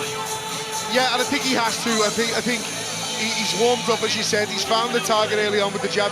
He knows he can't miss with the jab, and as everyone knows, then from the jab is where you set your rest of your combinations up, and the rest of them combinations will be a hell of a lot easier because of how good this jab is. And that's what you tell fighters in the gym all the time: the better your jab, the more you can tee off that jab, the better, the easier the combinations become. You're listening to Ezra Taylor versus Steve Woodall from London's O2 Arena on talkSPORT. It's round 3, and we're building up to our main event of Joseph Parker against Fabio Wardley. And I think Steve Woodall is in trouble here myself, because he's taken this fight at short notice, but he's up against a very, very sharp, very motivated Ezra Taylor. This is a big, big stage for him, the biggest of his career, and he looks absolutely determined to make it count. He established the jab in the first round. He put a little bit more variety off the back of it in the second round, and I think he found the perfect phrase, Spencer. He's going to look to turn the screw, and he's going to look to punish Steve Woodall for having the audacity to take this fight at short notice. He's going to take his frustration out on him. He's not going to get complacent. I'm not saying this is all over, but it's heading in one direction, and Steve Woodall is going to need to show a lot of resilience in there just to hang. A minute into round 3, and he looked for an expansive left uppercut there, Taylor. Didn't quite manage to land it. Yeah, good work here from Taylor at the beginning of round 3, taking the centre of the ring, pushing Woodall on the back foot, and started to step the pace up as well now, landing the right hands freely, left hooks going in as well. Solid jab just landed as well from Taylor, who looks in complete control here. Just shooting out that jab. That one was just a little bit short. It's always good when you see a fighter throw a jab, it doesn't reach, and they just bring it back nice and quick. They don't overreach with it. If it's not quite there, it's not quite there. That's your cue to get that front foot a little bit closer, and that's the thing, Paul, isn't it? It's got to come out quick, it's got to come back quick, or don't bother throwing it. That's what we were just talking about then, the American gyms, and when you're with the American coaches, it's how they jab. They call it the stick. It's the most important shot in boxing, and they take it very serious, whereas a lot of us over here in the UK and Europe take it for granted, and they'll jab, they'll keep the way in with the feet, and then they'll get in the right range to let the jab go. So it's not necessarily too much of a hurting shot, but it's going to keep finding the range so the other combinations come from it. Good work again here from Taylor as he throws the 1-2, screws the left hand up, right hand goes through as well. Solid jab lands in there from Taylor as well. Woodall now starting to look slightly uncomfortable. Just before that, he did do some decent work up close, Steve Woodall. When it gets tight, that's where it really needs to be for him. But Taylor, again, just looking for a big right uppercut there. Didn't quite land, then whipped it back. It came over the top with the right hand. Woodall just backing up a little bit. There's some swelling underneath that left eye as I look at Woodall. A red marked face on the far side of the ring. This is a brutal, brutal sport. And when you're up ringside here and you're watching these big men, and they are big, weighing in at 12.5 stone, swapping leather, you can feel it. A right hand there again from Taylor, and Woodall just gave a little bit of ground as we head up towards the end of the round. I'm not saying they're going to do it anytime soon. Steve Woodall is competitive in there, but he has taken this at short notice, and the corner, due to that fact, the Woodall corner, they will be extra vigilant tonight, won't they? Because if he can't turn this around, they're not going to leave him in there forever. Yep, that was a punishing round there for Steve Woodall, who's showing the marks on his face as well. The left eye is swollen underneath. They're working on the right eye, and they'll be having that conversation in there with him right now, just looking at how he's feeling, how he's looking. But that was a punishing round. I think that Taylor found the range with a jab. He was stabbing the jab to the body as well, bringing the hands down from Woodall, whipping the right hands in. He showed a lot of character in there, Paul Woodall, to be fair, not to come apart, but you could tell that that was very, very hard. Another couple of rounds like that, and this fight could be over. Yeah, we can tell, but he's showing a good poker face, isn't he? He's trying his best with his poker face to hide it, and I think that will only last for so long. And as you said, and as you both correctly said, this corner will be well aware that he's took this on late notice, and he has really nothing to lose tonight. So into the fourth round, Taylor again just adjusting the height of that lead hand. He's tall, he's slim, he's got that sinewy whipcord-like strength, that elasticity that you need if you're going to survive at a high level. Good reflexes, good reactions. Woodall, as we were saying, just shorter, a bit more squat, but in extremely good condition and technically a decent fighter, but he was always going to be up against it tonight. He tried to jab and then a double jab there from Taylor, and he steps with the jab, a long right hand. He's found the distance really well there. You could see the snap on it, the biting point on it, left-hand side of the ring. He's getting his feet nice and close, and I talk about biting point, Spence, and people reckon it to be an 80% extension because it's still got that bit further to go. Quite literally, you're trying to punch through the back of your opponent's head, and that's where Ezra Taylor is. Yep, that's it. He's a spiteful puncher. I think that's the word you're looking for. He doesn't punch to the target, he punches through the target, but they're crisp as well. He puts the shots together lovely, keeps those hands high, peekaboo sort of style, works the short game very well on the inside, but whips the left hooks in there as well. This game is very complete, Paul. He boxes well at range, but he boxes so well on the inside as well. Yeah, you can tell now he's starting to turn the screw. The jab's having a lot more of an effect. It's not just landing now, it's knocking the head back of Woodall, and the right hand's coming into play with a lot more spite in it. Again, just doubling up on the jab. Woodall trying to keep that head on the move, but as he rises, he catches a right hand to the side of the head midway through round 4. He's competing in there, Woodall. He's had some successes at times, and as we've been saying, he's a good fighter as Taylor's gum shield comes out towards his own blue corner. The referee, I think, had given the instructor to stop boxing. Woodall then just threw a right hand. Ezra Taylor didn't seem too bothered about it. That was a little bit naughty. I felt like I did hear an instruction from the referee, but if you're not sure in there, you let your hands go. Listen, he weren't clear, and Ezra Taylor made a schoolboy error there because he looked down at the floor, pointing at the gum shield, and Steve Woodall done the right thing. If that was me, I would have let the biggest right hand I could have thrown go there, because he's not going to win this contest, and that could have been the way because the referee, Paul, wasn't clear. Protect yourself at all times. The referee will say stop, not you. And I think Woodall was well within his rights to call that shot, as long as the referee hadn't clearly shouted stop boxing. Into the final minutes of round 4, and he was lucky there, Taylor, really, that he took it. It didn't land absolutely flush, and then he just sets his feet and turns a right hand over himself, right-hand side of the ring. But Woodall is having a little bit of a rally here. He steps in, lets his own right hand go, and this is good from him. He's not winning this round, but at the same time, he's looking to get stuck in because he probably knows, Paul, gas tank-wise, he hasn't got 12 rounds like this. If he's going to win, he's got to go for it. It's good work. It just looks like he doesn't have the power to bother Taylor. And I know we can speak too soon, obviously, and it can happen in boxing, but the way he's pulling his shots short and he's not really following through with them, it doesn't look like it's going to have too much of an effect on Taylor, but he's having a good go here towards the end of his 4th round. So final few seconds, doubles up on the jab there, Woodall centering, then steps away to his left-hand side. The second punch just about made it to the target. There goes the bell at the end of the round. The stool comes in the blue corner, as does trainer Malik Scott. Let's have a listen. You know what I mean? You're kind of going into like, here you're winning, but it's doing that thing. If you want to separate yourself, you're going to have to put your chin down and feed on him a whole lot more. When you're going with your 1-2, put the hook behind it. Don't let him recover. Go again. That's what all the work with Holly is for. All the strength training. You know what I'm saying? Don't save none of that shit. Get there with your chin down, with your torso down, double jab right hand. If that land, stop giving him a bunch of time to recoup.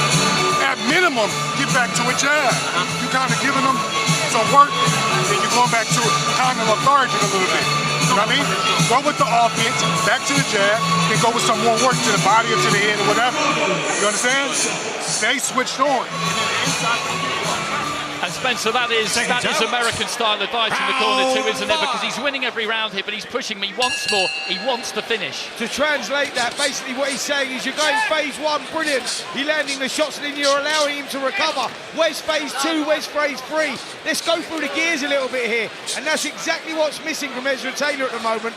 Paul, we're seeing all the shot selection, everything's lovely, but we're not seeing him go through the gears. Yeah. And that's what he needs to do. He needs to go through the gears and he needs to put a little bit more spite into his shots. I like the advice there from Willie Scott in the corner.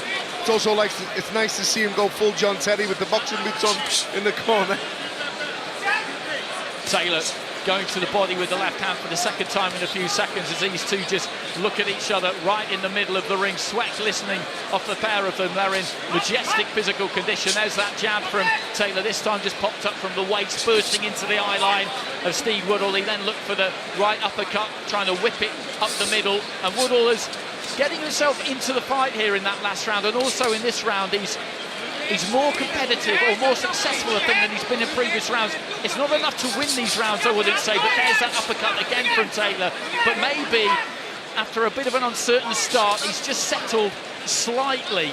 But Taylor is looking to try and bring that heat, bring that pressure. But I could understand exactly what Malik Scott was saying there, Spencer, because every opponent you're in with is dangerous every second they're in there. Do not allow them to stay in there any longer than you should. No, absolutely. Listen, Steve Woodall's a good fighter. He's only lost to quality fighters, 20 victories, 3 losses, 1 draw, with 12 of those inside the distance. He's a capable guy and he'll see this as an opportunity. That's where we're at in this day and age. You get the opportunity, you have to take it.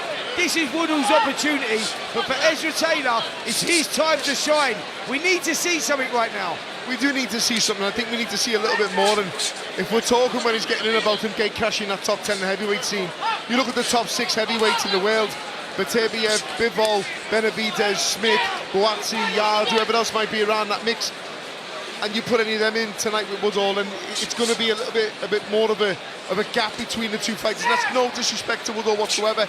He's putting up a really good effort here on short notice. I just feel this is the perfect opportunity now for Taylor to really stamp his authority on this fight, to do a number on Woodall and to announce himself sort of on the periphery of that light heavyweight division. 30 seconds remaining in the round, and Woodall with a nice flurry to the body there, off the back of a left hand to the body from Taylor.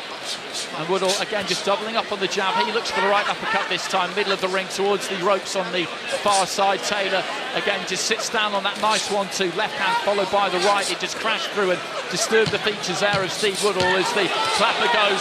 Good right uppercut there from Taylor, but Woodall manages to take it. And I think one thing that might have happened in the last couple of rounds, Spencer, Taylor's winning these rounds, is that early on I think he was a little bit stung by the power at times, but I think now maybe he's just got a bit more used to it and is beginning to think that, okay, maybe this cannon's not quite as fierce as I thought it might be. Steve Woodall is tough as old boots, that is for sure. You know, forget the loss that he had to Callum Simpson. He's trying to cut the rounds. He was frustrated with the way that fight was stopped. Forget all that. This kid's tough, and he's showing it here against Ezra Taylor, who's landed some good shots, who tried to turn the screw a couple of rounds ago and it hasn't worked for him. Woodall's held his ground and he's grown in confidence himself. Yes, Steve Woodall has lost every round on the scorecard. He'll be pleased with the way this is going right now, because Ezra Taylor now is for about him showcasing his skills.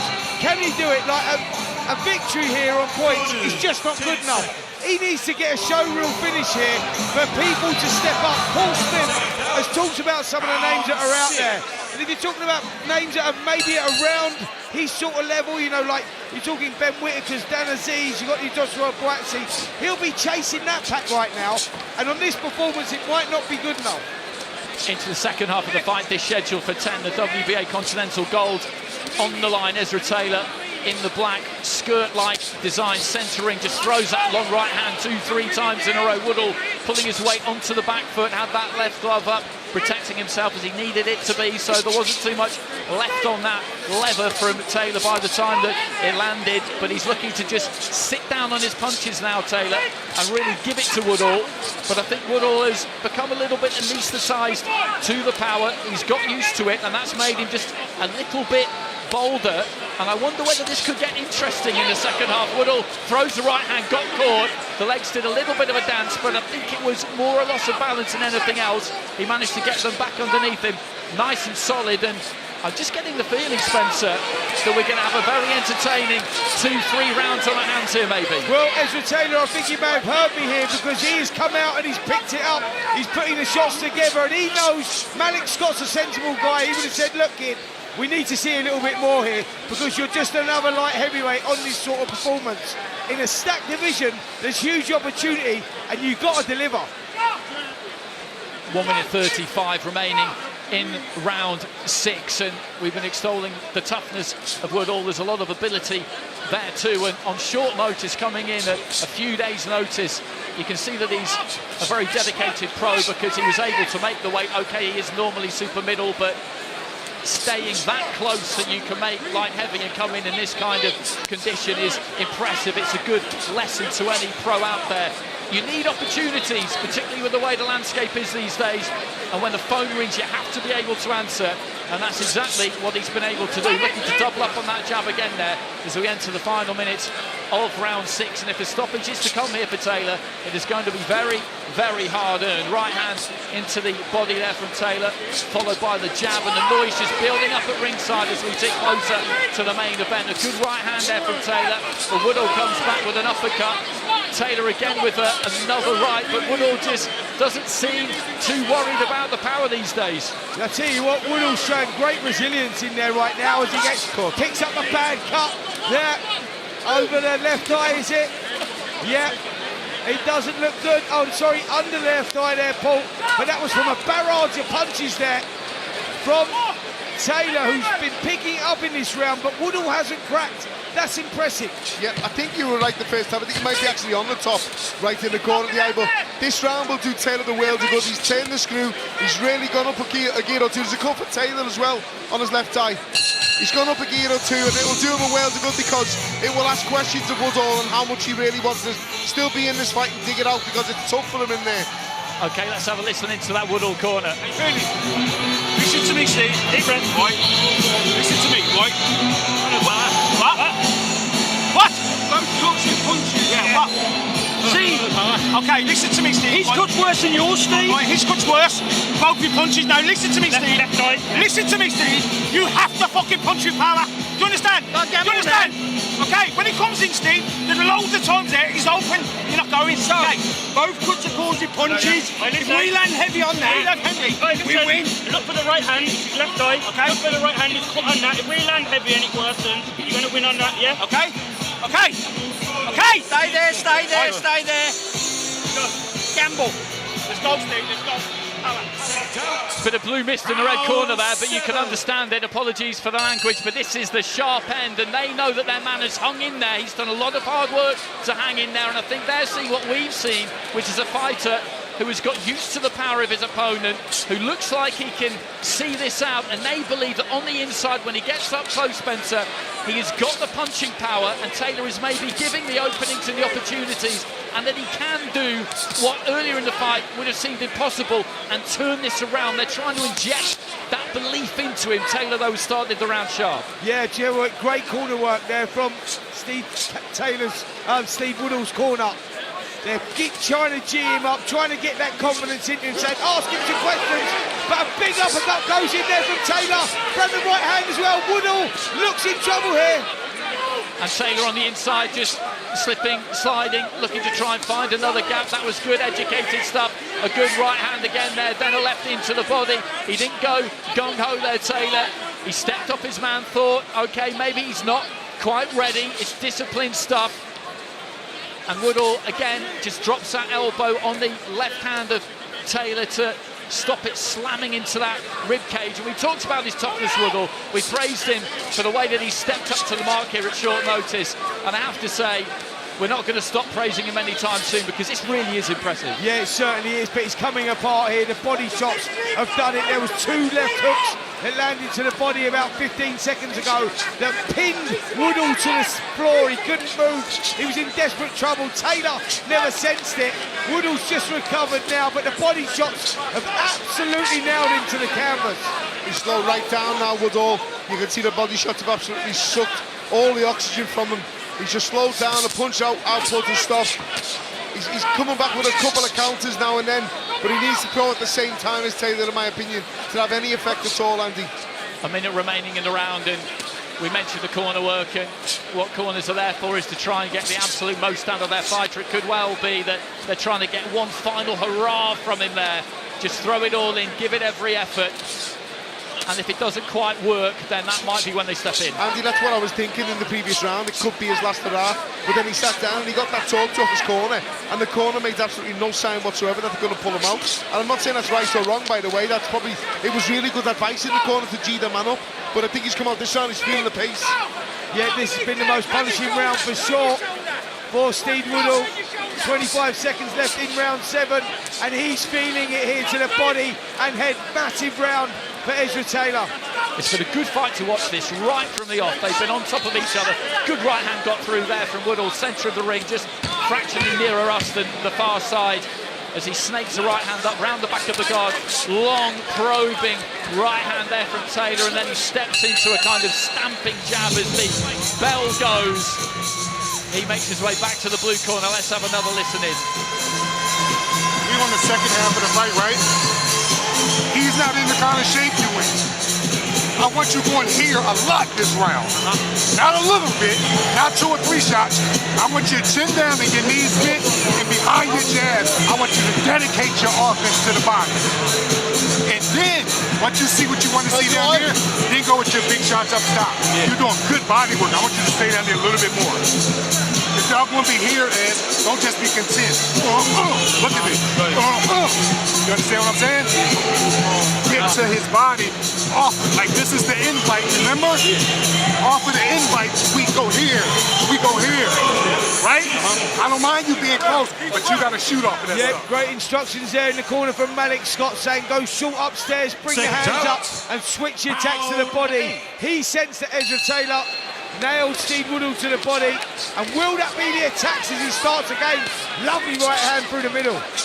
And you can see Woodall just take a step to his right-hand side. He was staggered by that right hand from Taylor, who then just turns a straight right into an uppercut, and he started the round very, very well here, Taylor, as he has done the last few, and he needs to try and sustain this as much as he can. The trainer asking him to really target the body, get those gloves to drop, and then go up top, and he cannons in a left followed by a right, and that is punishing stuff there from Taylor. Woodall backed up towards the ropes, a little bit square, comes back with a couple of left to the body himself, but he's getting worked over here by Ezra Taylor a little bit at the moment. Steve Woodall, he's managing to hang in there, and as we've been saying, it's impressive, the durability, the resilience, but Taylor looks in determined mood in this round. Yeah, and that's the word, Andy. He's hanging in there. He's showing everything here. He's fighting on pride at the moment.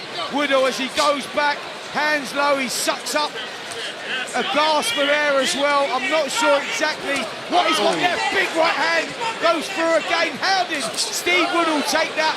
Uppercut goes in as well, Paul. He's in trouble here, Woodall. Yeah, the ref's got to have a little look here, because I don't think the corner are making any signs of looking after the man at the moment, and I don't mean that in a derogatory way.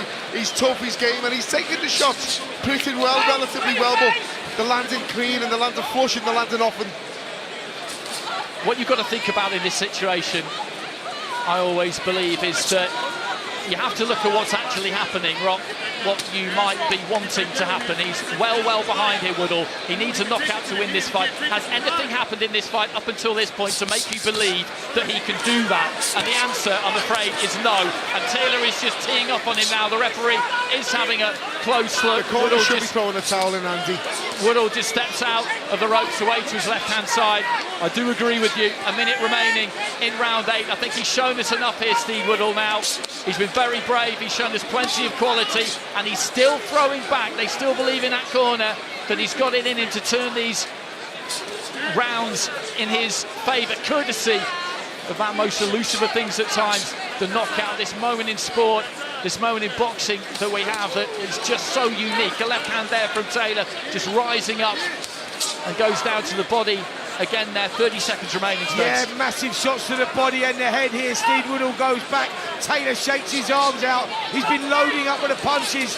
1-2 goes in, clubbing right hand, another right hand, 3 right hands. Big shots there from Taylor. Woodall in trouble here.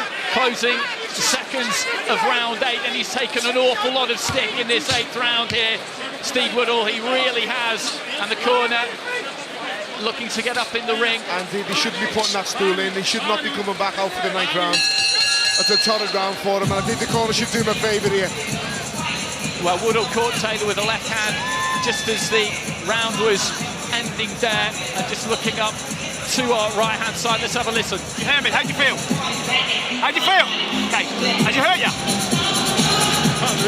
Okay, listen to me then, Steve. You've got to keep double jabbing. Okay, right, now listen to me, right? Because your power's gone, we've got to just see the fight out so we don't get stopped. If you're not moving your feet, Steve, we'll get stopped. Do you understand what I'm saying?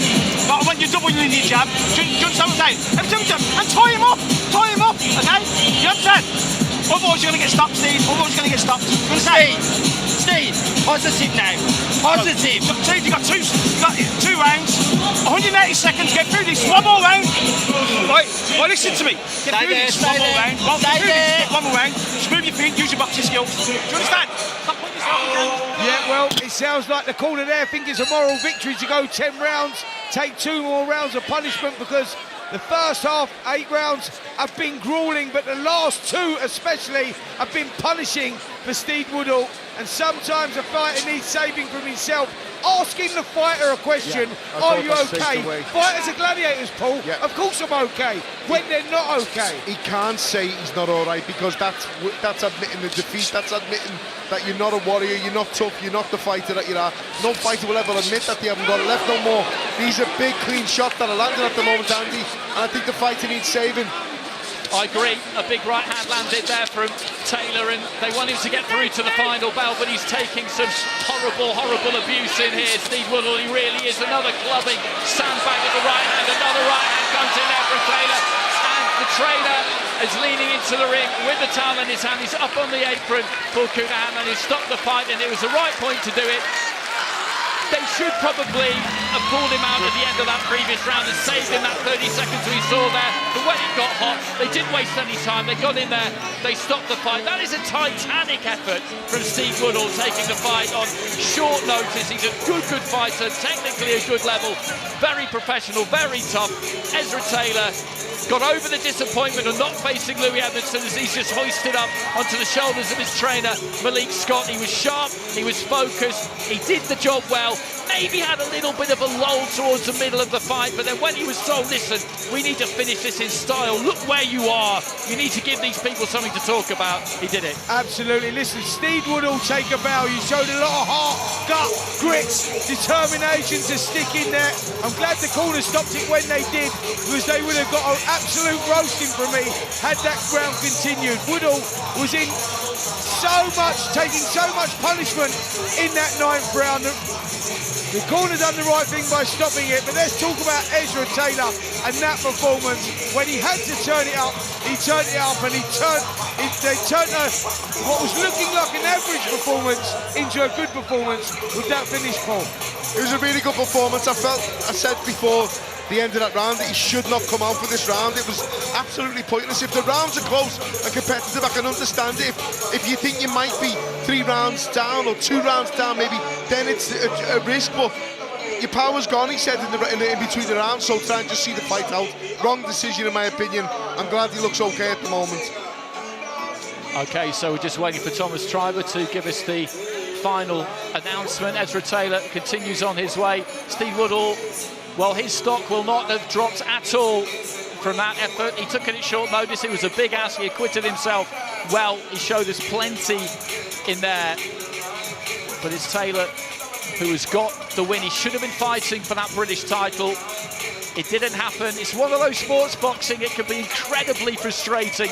Sometimes the cards that you get given are not the ones that you want in your hand, but you've just got to play them as best you can. Ladies and gentlemen, here is the official time. 54 seconds of round number 9. The red corner retires their fighter. And our referee, Mark Bates, accepts their retirement. Therefore, your winner by way of technical knockout, still undefeated and still WBA Continental Gold Light Heavyweight Champion, Ezra "The Cannon" Taylor. Ezra Taylor, the champion still of his WA Intercontinental belt. He will take that home and think about what he's achieved tonight, but a valiant performance by Steve Woodall, being congratulated right now by Taylor's trainer Malik Scott in the ring. Still to come, Jürgen Uljai against Lambert Fogum, the vacant IBO World Cruiserweight Championship, and of course this, because tonight former heavyweight champion and the current WBO interim champion Joseph Parker takes on the WBA interim heavyweight champion Fabio Wardley, live here at the now banging O2 Arena. The winner will all but guarantee themselves a shot at one of undisputed champion Alexander Usyk's belts. Watch this live tonight and soon only on DAZN.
I'm going to go, we've got loads of heavyweights tonight, and Spencer's with Derek Chisora.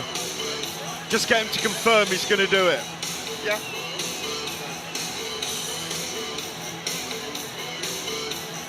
Spence. No, not Ezra. Tell him not Ezra. We want heavyweights. We want heavyweights. Tell Spencer we want heavyweights.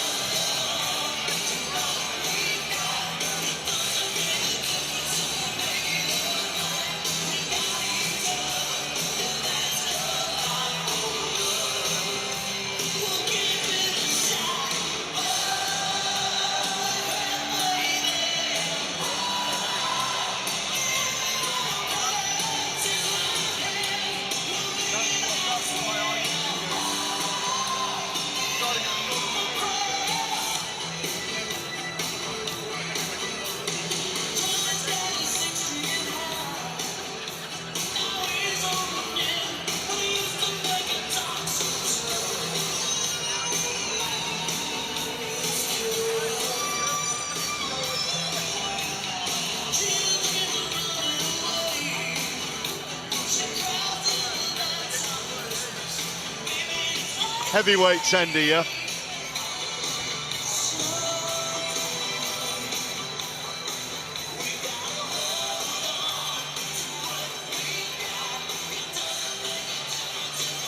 Well, it's a heavyweight night at a heavyweight O2 Arena. The atmosphere is really growing here tonight. Paul Smith, Andy Clark are alongside me. Spencer Oliver's out doing my role tonight, roving a little bit. He nearly got Derek Chisora, who's now turned up and is in the building. Tyson Fury's here. Alexander Usyk isn't here yet. Daniel Dubois is here. Moses Tauma's here. There are so many heavyweights here tonight. It's that kind of feel about it, isn't it, Andy? That it's a pivotal moment tonight to see where the runway goes, maybe for the next 6 to 8 months in the heavyweight division. It absolutely is, and we've seen David Adelaide, Lawrence Okoli sitting right next to each other, basically over towards the left-hand side of the ring, because whatever happens tonight, there will be people eyeing up the winner, but also there will be people eyeing up the loser, because that's the kind of situation we've got at the minute. It's quite fluid at heavyweight. Queensberry have got so many of them that all of these fights, with all of these people at ringside, including the two in the ring, they're all really doable, aren't they? Yeah, our colleague Adi Adolipo is in the background. You can hear him chatting to Ajit Kabayel right now, who's up on the dais here. Everybody's watching and listening here in the arena. David Adelaide, Lawrence Okoli, Moses Tauma. It's brilliant, Paul, to have this richesse, this kind of armoury of heavyweights in Britain right now, largely run by Frank Warren, top 8 of 12 in the world. I'm watching Frank Warren here with 5 big massive heavyweights standing either side of him. There's not a person on the planet that'll be able to get near Frank Warren with them 5 around him, but in all seriousness, he basically controlled the heavyweight division apart from Usyk, so it's one of them things. He signed the great fighters in the heavyweight division, so therefore these great fights can be made for us fans to sit and watch and enjoy, and I really want to see all of them on the stage fighting either with each other or against other top heavyweights out there. But listen, Usyk has proven he's out there by himself. Well, he's also said this week that he's going to fight till he's 41, which gives us 2 more years of Alexander Usyk. Let me throw this at both of you. If he does stay around for 2 more years, will he end up facing Moses Tauma, in your view, Andy? It's a good question, that, because Moses Tauma wouldn't be bothered about that prospect at all. He's already said that.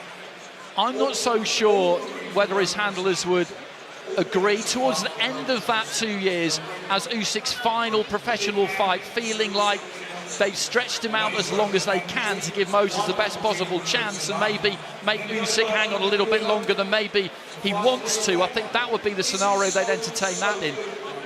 The two we're seeing tonight in Parker and Wardley, obviously the winner we expect to fight Usyk.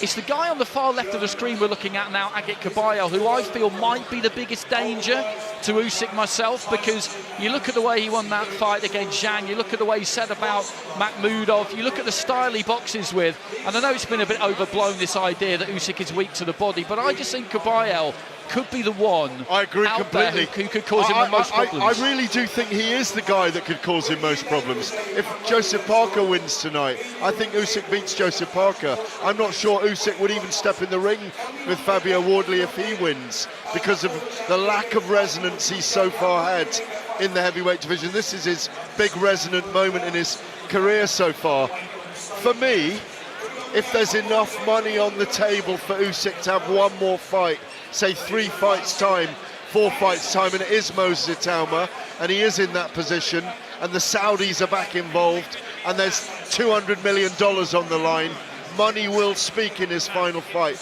Or maybe it won't, Paul, because he will want to walk away with legacy rather than financial generational security. I think he already has that financial generational security, but I've always said this, I'm not in that position. I wish I was, but to be honest with you, if you've got 150 million in the bank, 50 million pounds is still 50 million pounds, and you would have to be a fool to say no to something like that when you're not only securing your kids and grandkids, you can help a lot of people around you with that, you can do a lot of charitable stuff with that, and if he's still young and still in his prime, taking from someone who's been retired 8 years, I would give anything to go back and fight again. And if I was still fit and relatively healthy the way Usyk is at the moment, he's not showing any real signs of aging, then why not go and fight again? It's not greed. Let's put it right. You know, we know what type of man Usyk is. It's not get as much as he can for himself. The money that he will make from them fights will help a lot of people around him. The one big heavyweight name who is absent from proceedings so far tonight here is Anthony Joshua. We know that he wants a fight with Tyson Fury. He's been quite open about that. Tyson Fury giving an interview in the last couple of days for his company Furosity, saying he wouldn't come back for £1 billion and there's no point. I'm told he would. I think he would. But I'm also told, Paul, that interview was a month ago, and that was the mood he was in that day, and that's what we've come to expect with the quintet of retirements that we've seen from Tyson Fury. I think it's a bit ironic, Garrick, that the only thing, in my opinion, what's stopping him from fighting is the amount of money. Yeah, I agree. And there's no shame in that, by the way. I'm not saying that he's doing anything that I wouldn't do or any other fighter or ex-fighter would do in his position. But he is in a very good position that he can still name a relatively high price for the Anthony Joshua fight. Absolutely. Andy, hand on heart, do you think, because we were going to see it 5 years ago in Saudi Arabia at the time, a 2-fight deal, Fury and Joshua, it was all but done, but then the judge ruled in America that Fury had to fight Deontay Wilder in that trilogy fight, owed him that 3rd fight. Hand on heart, both of you, are we going to see Fury and AJ in a ring in 2026? I think we are, because there'll just be too much money for the pair of them to be able to turn it down. If Turki Al-Sheikh is happy to sign the cheque, and I'd imagine he will be, then I think we will see it, because Paul's right with Fury.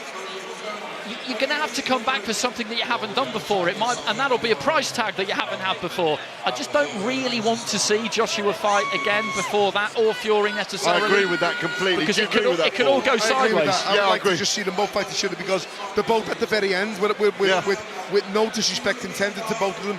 The fact that they're both at a similar stage in their careers is what still makes the fight very intriguing, with the nostalgia added to it. And it bookends the era, doesn't it? And we will always, even maybe they will feel, when they're in their 30s now, when they get into their 50s, if only, woulda, shoulda, coulda. Let's not leave it out there hanging. And I'm not saying the British public deserves it, but I think they deserve that send-off, that big payday. And if it has to be 2 fights, one in Saudi Arabia and one at Wembley Stadium, then so be it. Absolutely, and if it doesn't end up being for any of the heavyweight titles, it doesn't matter. It just doesn't matter. As somebody famously said years ago, some fights it's about the title of each other, and that's exactly what that would be. I was talking to Tony Bellew earlier on about his 2 great nights here against David Hay. In the grand scheme of things, they were not significant fights on the world stage, but it didn't matter, because people wanted to see it, and people want to see Fury and Joshua fight each other. The fact that it could have been better a few years ago when they were both undefeated, well, you know what, it didn't happen. There's no point crying about that. We would still love to see it. And 7 years ago, we could have seen Deontay Wilder and Anthony Joshua. We could have seen them in a big fight in Africa. For me, it's the perfect fight for a big fight in Africa if Joshua is, as they say, going to have a fight in Africa before he potentially steps into the ring with Tyson Fury, Paul. For me, I agree and I disagree. I agree with you that I just want to see the fight, and I would rather see the fight rather than not see it. But I also think, when I think back on Mayweather Pacquiao, it frustrates me because it happened 5 years too late. And I think it would have been a different fight 5 years earlier and maybe more competitive. I still feel Mayweather would have found a way, because he was great and he was very, very difficult to beat, let's say. But I think it was a lot more competitive a few years earlier than when we actually got it, and a lot of people now look at that with a bit of a sour taste in the mouths. I wouldn't want to see that for Fury and AJ, but I would still buy a ticket to watch it. I would still want to see it, and I do still think it would need to happen for the British public, because I think the British public deserve that for putting up with a couple of the off nights and the terrible fights that we've seen over the years. So Derek Chisora is on stage with Dillian Whyte, with Frank Warren and Adi Oladipo, our colleague, and it looks like they are announcing that fight. Well, Adi's standing between them. They've clearly got the guys facing off. So Derek Chisora's 50th fight is officially Dillian Whyte. How do we feel about that, Andy? It's a difficult one, really, because this conforms to exactly what I was just talking about. The fact that it won't be for a world title and it's not particularly significant towards the top of the division, that doesn't really matter. I just don't know how evenly matched they are anymore, because Chisora's had a renaissance, whereas Dillian Whyte, I think, is pretty shot, to be honest with you. Well, a week ago, I know this is a fact, Derek Chisora was virtually inking the agreement to fight Jarrell Miller. Now, that's a fight I preferred. We were with them together at the IBA, International Boxing Association press conference. Were you there as well, Paul? Yeah. In Istanbul. They had a row over a table, across a table. We all crowded around them. The chemistry was extraordinary. I think that was all for you guys, to be fair. It was, but it was still great chemistry. I'm just watching this because there's 3 hotheads on that stage, within 2 feet of each other. And Jarrell is there. And Dylan White's the most serious out of a lot of them, the one to worry about. And he's an absolute handful, and we never see anyone ever try and put it on Dylan outside the ring. And I've never seen anyone from the day he started till now, till this day now, anyone ever try and follow him up outside or take him up on the invite to go outside. So he's a bad man. He's a man to be feared. He's a gentleman as well. I really like him. Listen, I'm happy that it's Dylan White that Derek Chisora's fighting and not Moses Atama. Oh, well, I completely agree with you, aren't they? And Derek Chisora, remember, said the person who made Dillian White and Moses Atama that we were all at in Saudi a few months ago, says that he should have been arrested for making that fight because it was too unfair. And like I said before about Fury Joshua, they're both at the same level and same stage in their careers, Dylan White and Derek Chisora. So although I feel it's stale and it's old ground, and the last one was conclusive with Dylan knocking him out in a bad way, it's one of them fights that, listen, if he's going to have his 50th fight, he's entitled to that. He's in that. He's certainly put the work in over the years, Chisora. And Dylan White's been a bit of a role warrior as well. He's been a credit to British boxing over the years himself and some of the fights that he's had. Yeah, I was with Derek last night in a conversation on the phone, and he said, I guarantee, I said, it won't be your last fight if you knock out Dillian. He said, honestly, it's my 50th fight. It's going to be my last fight. Do we believe him? Can he give it up, Paul? Do you think he can give it up, Paul? I'm just listening to him saying, I want the fight, but the paperwork has to be right. So I don't think it's actually an announcement. It's typical to listen to 3 things at once. We've got the show in our ear, we've got yourself, and we've got these talking now on stage. But listen, stay with our show, stay with our show. Yeah, let's stay with our show, but we are talking about this, and it's important that we listen to what's being said, because obviously we'll know what's going on in the future, whether it is a fight or whether it's just speculation. If it's just speculation, then I'll go back on everything I've said. I'm really not interested in it. Our colleague Spencer Oliver is lurking over there near the dais with them, and we're hoping to speak to both, if not one of them, when they finally depart the stage. Just a reminder, we are here on talkSPORT 2 right now. We're on the watch along on the talkSPORT YouTube channel. We go over, we cross over to talkSPORT 1 in 20 minutes for the 2 remaining fights tonight. Jürgen Uljai and Roly Lambert Fugum for the vacant IBO World Cruiserweight Championship. And then we do get to see 2 heavyweights fight tonight, Fabio Wardley and Joseph Parker, for a world title. Guys, what are we anticipating in this last fight of the night tonight? I think a good competitive fight. It's not to say that both of them, I feel, are on the same level. I do think Joseph Parker is a couple of levels above, but it's heavyweight boxing in this country and there's small margins between them both. And I think the last fight that Wardley had, he has to improve from that fight. He can't rely on that big power tonight. Thank you, Paul. Thank you, Andy. Spencer Oliver is with Moses Itauma. Yeah, well, guys, I've been waiting patiently, and finally I've got Moses Itauma. Now, Moses, we know Derek Chisora has now been announced to be fighting Dillian White on the 13th of December. You was meant to be on that card. Have you got any news for us, any updates? No updates, but I hope Derek Chisora and Dillian White have a good fight. They both go home safe and made a lot of money. Listen, Kubrat Pulev was the name. It was going to be for the WBA regular title. I believe negotiations have now broken down. Can you give us any updates on that? Right, I actually couldn't. I wish I could, but I actually couldn't. All right, listen, let's talk about the fight that's going to go on tonight. Fabio Wardley gets his opportunity against Joseph Parker. That's an intriguing fight. I mean, I think, how's it going, man? You good? All good. I think Fabio does him. You fancy Fabio to win? And listen, I can't go against my teammate. No, of course not, man, of course not. But the heavyweight division now is looking very, very healthy, but we're not getting the fights over the line. We need to see you back in the ring. We was hoping before Christmas. Could it be delayed? Possibly. Listen, I don't want to sit here and lie in front of the camera. I'll just say what I know. And as of right now, I don't know. We see Tyson. If you see me post a flyer, post a poster, know that's real. Anything else, just noise. But you're ready to go right now, right? Of course. Listen, we see Tyson Fury here as well. You think that we'll see him back in the ring 2026? Say that again? We've seen Tyson Fury here tonight. Do you think that he looks in great shape? Do you think we'll see him back in the ring 2026? I think he loves the sport too much to not. Do you think we could get him and Joshua? I want it to happen, but I don't know. I don't want to speak about issues. I don't know nothing. Brilliant. All right, listen. Thank you so much, my man. Good seeing you, Moses, as always. Moses Itoma, guys, back to you. Spencer Oliver there with Moses Itoma as we have a phalanx of heavyweights here. We have a phalanx of heavyweights. Spencer is now with Lawrence Okoli. Let's go back to Spence with Lawrence. Yeah, I'm now with Lawrence Okoli. Lawrence, good seeing you as always, mate. Every heavyweight that's active right now was up on that stage. That must be something. Yeah, no, it's beautiful to see. Great to also be a part of the heavyweight, because I've done it cruiserweight, done it bridgeweight, so now it's good to be a heavyweight in action. Listen, you're in a great position yourself with the WBA, you're world ranked with all the other governing bodies. I hear news now that you're fighting out in Nigeria December the 19th. Yeah. I'm excited about that. It's going to be good to get a homecoming fight. Great for my family, great for my parents, great for that community. We go do that and then we head straight into hopefully a Caballero fight. Listen, I know that you, last time I spoke to you was out in Nigeria and you was talking about, you wanted an opportunity against any of the current heavyweights out there right now. Who do we get on the 19th? I'm not sure. I can't lie to you and say it's going to be Caballero someone.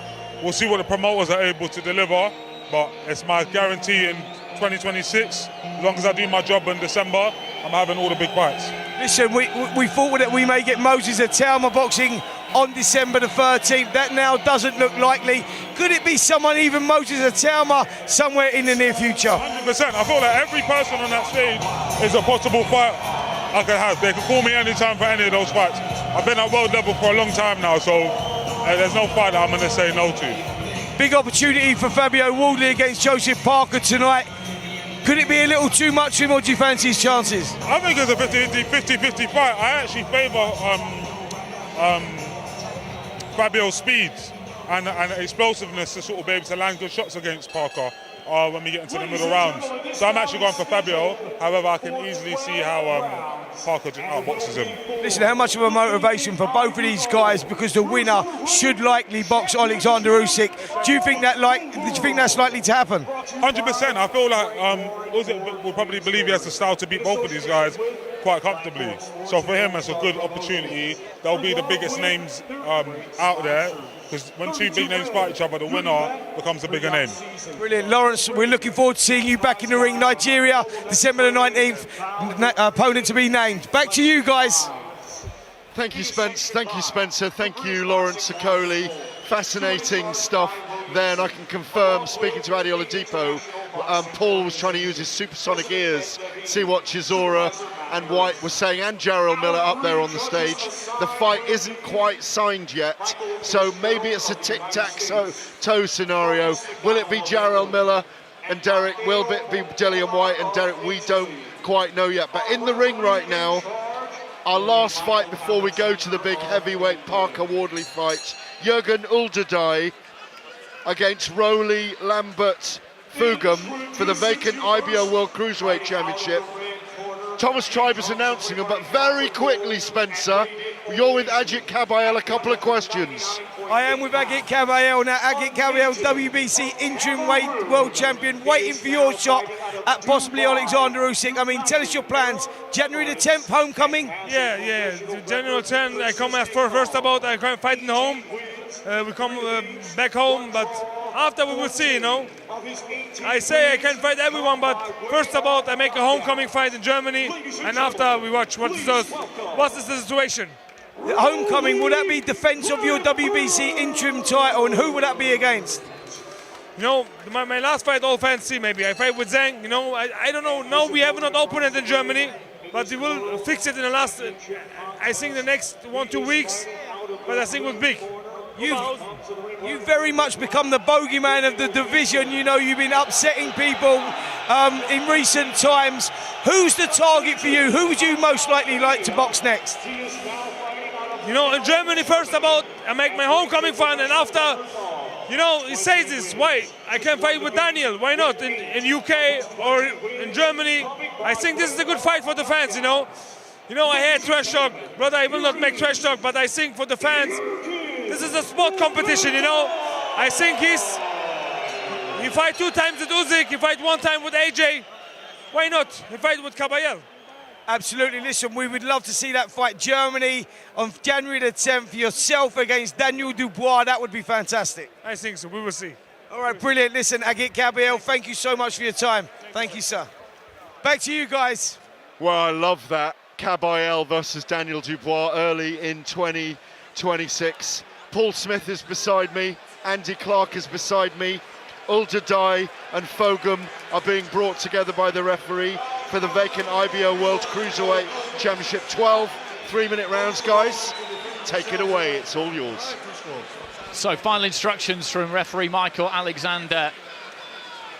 Jürgen Uljai in red shorts, just bouncing off the ropes by his blue corner. Hugged with Don Charles' trainer, just bouncing on the balls of his feet, banging his gloves together. He's ready to go. He looks in pristine condition. Across the ring in the red corner, Roly Lambert. Fagoon to give him his full title. Thomas Treiber announced him as Roly Lambert, so that's what we'll go with here. We've got Uljai against Lambert, and Lambert immediately switching between orthodox and southpaw. They're well travelled, the pair of these two. Lambert, 3 defeats on his record and a draw, but 18 wins as well, most of them coming inside the distance. Got Alex Matvienko in his corner, so a UK presence there, training out of the UAE or based mainly there these days. Uljai is working out of the UK. The 1 defeat on his record came at York Hall back in 2023 on the Matchroom show. Other than that, it's been all wins, and these are 2 fighters I've not seen an awful lot of. Physically, they look very strong, very robust.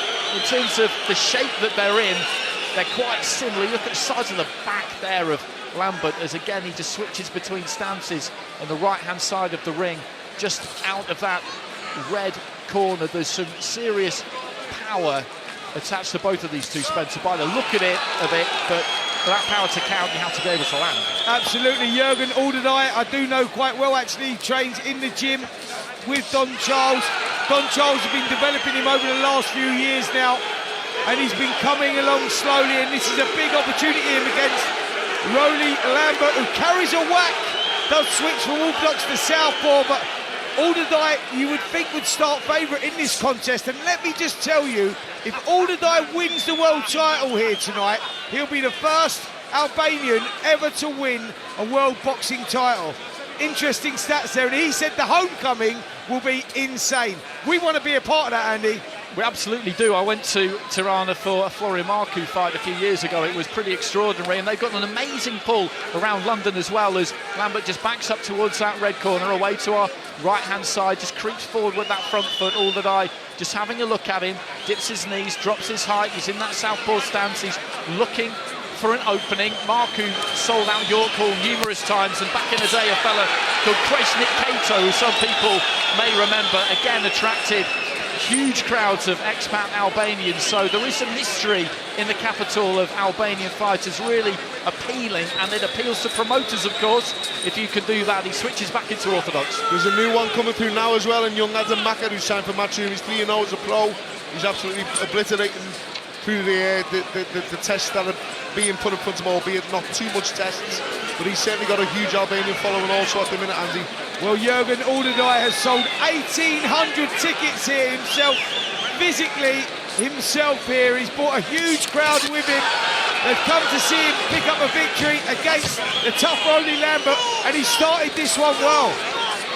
He's been nice and measured in this opening round, moving between stance. He's been effective at times, orthodox, and also southpaw as the bell goes at the end of the round, and he makes his way back to that blue corner, an experienced corner. Don Charles down in one knee, just stretches his man's legs out to make sure that that blood flow is working as it should be. In Dubry in the corner as well, Tony Phil. Lambert on his feet in between rounds, and the noise just ratcheting up around the O2. Seats are being filled ahead of that main event. It's a mouth-watering heavyweight clash. It really is. So many heavyweights sitting around at ringside, and it's a great opportunity for these two, Spencer, to show people what they can do, and the kind of opportunity I would not imagine that they thought they were going to get. No, absolutely not. You know, I think that every current heavyweight in the division in the top 10 right now is here in this arena. They want to see what's happening with the WBO interim and WBA interim. Who gets a shot at Alexander Usyk next? Possibly the winner of that contest. But right now we've got the IBO Cruiserweight title on the line, and Jürgen Uljai looking to create history here and become the first Albanian ever to win a world title. Uljai in the red.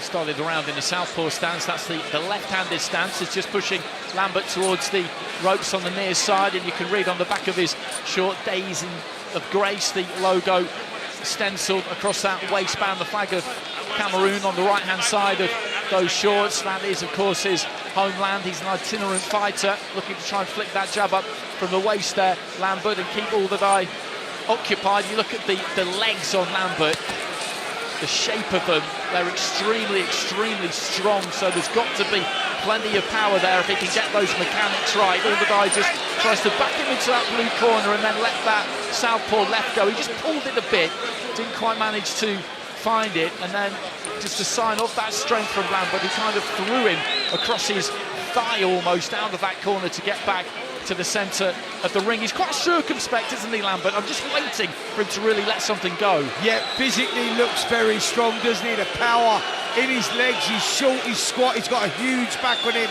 muscles rippling out of his shoulders and his arms as well. He does look like he carries power, quite unorthodox. We've not seen a lot from Lambert just now. He's taking his time, feeling out Uljai, who's doing a good job of holding centre of the ring, switching from orthodox to southpaw. I think both guys recognise what's on the line here. Slow, tentative start from both men, but expect this one to catch fire. Lambert looks very capable. He looks patient. He's got the goal to just wait until the very last minute to block, should we say, against Uljai, who obviously we know can punch, but he's not fighting like someone who's scared or wary of the power. He looks very relaxed and calm to me, and he looks like he's got a bit about him. He's got some reach on him as well. When you look at those arms, when you see them drop, they come down to almost the knees, the end of the glove there. He'll flick up that southpaw jab from the waist, and flicking it up from the waist. Sees it burst up into the eye line. It's harder to read it. And again, far side of the ring there, Uljai just trying to get on top of Lambert. Every time he's done that, Lambert has kind of half upended him with what in bare knuckle days they used to call a cross buttock, Spencer, a kind of throw that you were allowed to indulge in. But he's just giving him a little nudge there, Lambert, is he? Saying to Uljai, listen, let's not get excited close in, because if you want to have a wrestle, you're not going to win. Yeah, Lambert looks physically very strong, doesn't he? He's not the sort of guy that you'd want to have a wrestle with or even meet down a dark alley at any time, would you? Physical specimen for sure. Uljai throws the double jab. Right hand, that was out of the orthodox stance, but very rarely do you get two guys that switch from orthodox to southpaw as much as these two have in the first round, Paul. And I think that's the confusion here, and that's why no one really has took that opportunity, because they're switching all the time. Yeah, and I think the switching depends on what the other fighter does as well. When one switches southpaw, the other one will switch southpaw. When they go back to orthodox, they'll switch back. And it can be confusing if you don't switch, so I don't think it will bother both of the fighters, even though we're seeing a lot of it. To us, it probably looks a bit alien because we didn't really switch, but I certainly didn't anyway. Well, listen, I didn't switch either because I found it very difficult to box from one style to the other. But what I'm saying is, when you have two fighters that box as good orthodox as southpaw in the opposite corners, it's quite rare to get that. You normally get one guy that will switch, but for both to do it, it's quite rare. So it'll be interesting to see, Andy, how this one unfolds. You're listening to Jürgen Uljai versus Roly Lambert from the O2 Arena in London, live on talkSPORT. This is for the vacant IBO World Cruiserweight title. We're heading into round 3, building up to our main event of Joseph Parker against Fabio Wardley. That's next. And of course, you can watch us ringside. You can watch along at the O2. Head over to the talkSPORT Boxing YouTube channel right now to get involved. Parker versus Wardley, live on talkSPORT. So into the start of the third round. Uljai orthodox now, just trying to shoot that jab up himself and get that moving. Not the easiest rounds to score, those first two, because they're both just having a little bit of a look at each other, and we are just waiting to see who's really going to make that first move, who's going to try and up the pace a little bit, or who just manages to land something really clean first, because at the cruiserweight division, what you've got are big men in absolutely sensational shape, and that's certainly what we're looking at here. Is Uljai just looked to try and throw a left hand. Lambert just dipped to his right-hand side, managed to smother it, then just steps into that southpaw stance. And as you've been saying, Spencer, it is unusual to see two fighters, particularly at these higher weights, do this, but it's this kind of, it is like a little dance at the minute, isn't it? Somebody needs to commit. That's exactly what it is. It's a little dance. Neither guy really committing. Uljai doing a good job of controlling the space, stalking forward, but then on the flip side, Lambert looks equally as comfortable, boxing on the back foot, waiting for Uljai to commit, do something so he could counter-punch. It looks like both guys are trying to draw a lead without actually setting any traps. This one's still not caught fire, but you can feel that both guys carry power in either hand, and at any given point, this could catch fire. And there's a very long way to go. This is scheduled for 12 rounds, the full championship distance. A minute remaining in round 3, and those jab hands, those lead hands just glance off each other, deflect off each other at mid-range as these two fence. It's like watching a sabre, épée or foil duel at times. They're just far enough away from each other so that nothing lands really clean, but they're near enough so that you can touch the gloves, you can touch the shoulders, you can measure that distance, but somebody needs to take their feet in that little bit closer and really make a move. They're both very good at just taking that little lean back out of range by 4 or 6 inches, just to get enough out of the way of the shot. And obviously the fast reflexes of Lambert, where he's comfortable, he's the one who's electing to stay a little bit more in the pocket, but just pull out to range quick. You can see him fainting now. Obviously he's at, I can't get over the size of his legs. His quads are absolutely huge. They're not quads. Yeah, they're massive legs, and I've got to tell you as well, how long are his arms? Yeah. Or is that just me? I mean, he's quite a short guy, but his arms look exceptionally long. He's feinting, he's trying to set traps, but not really committing himself at the moment. And for me, Jürgen Uljai may have done enough to win that round. He's pressuring and landed a couple of shots, nothing really significant. Difficult one to score, Andy, because neither guy really committed at the moment. It's what do you go for? Do you go for the aggression of Uljai, the guy that's stalking forward but not really landing anything? But on the flip side, you've got Brody Lambert, who's on the back foot. He's feinting, he's flicking, but not committing either. Difficult one to score. It's not easy, but it's very possible that he could be 3 rounds up here, Uljai, just due to that greater activity when not much is landing. That's what you have to look at, isn't it? I think they've been sort of razor thin, and it's a case of neither fighter sort of deserves to lose the round, if you know what I mean. It's hard to say that without sounding like you're sitting on the fence. I'm not. I've sided with Uljai, but they've been razor thin rounds. What he does have to be careful of, Lambert, is that he doesn't just let too many slip by like this, thinking, well, I'm bound to be getting some of these. They're close, because he might not be getting any of them. And if you're going to lean one way, I would lean Uljai's way. And he's got every right to feel like he's not losing the rounds, hasn't he, Spencer? Absolutely, because nothing significant is actually landing. But you're going to go, Uljai's doing the more eye-catching stuff, because he's the one that's trying to force it a little bit on the front foot. So for that reason and that reason only, you give him the round. And that's what the judges will do, won't they? They'll go on the aggression, or they'll go on who is trying to make the action happen. And at the moment, it's just a little bit too negative from Lambert. Bit of an age gap between these two. Centre ring, just looking for the double jab there. Lambert didn't quite manage to land it. Uljai just shuffles those feet in, looks for his own jab, but again, it just cannons off the shoulder of Lambert, who manages to tuck that chin in behind that expansive, rocky outcrop of the shoulder and make it difficult for Uljai to reach him. Uljai's 28, Lambert is 36. That could play a part.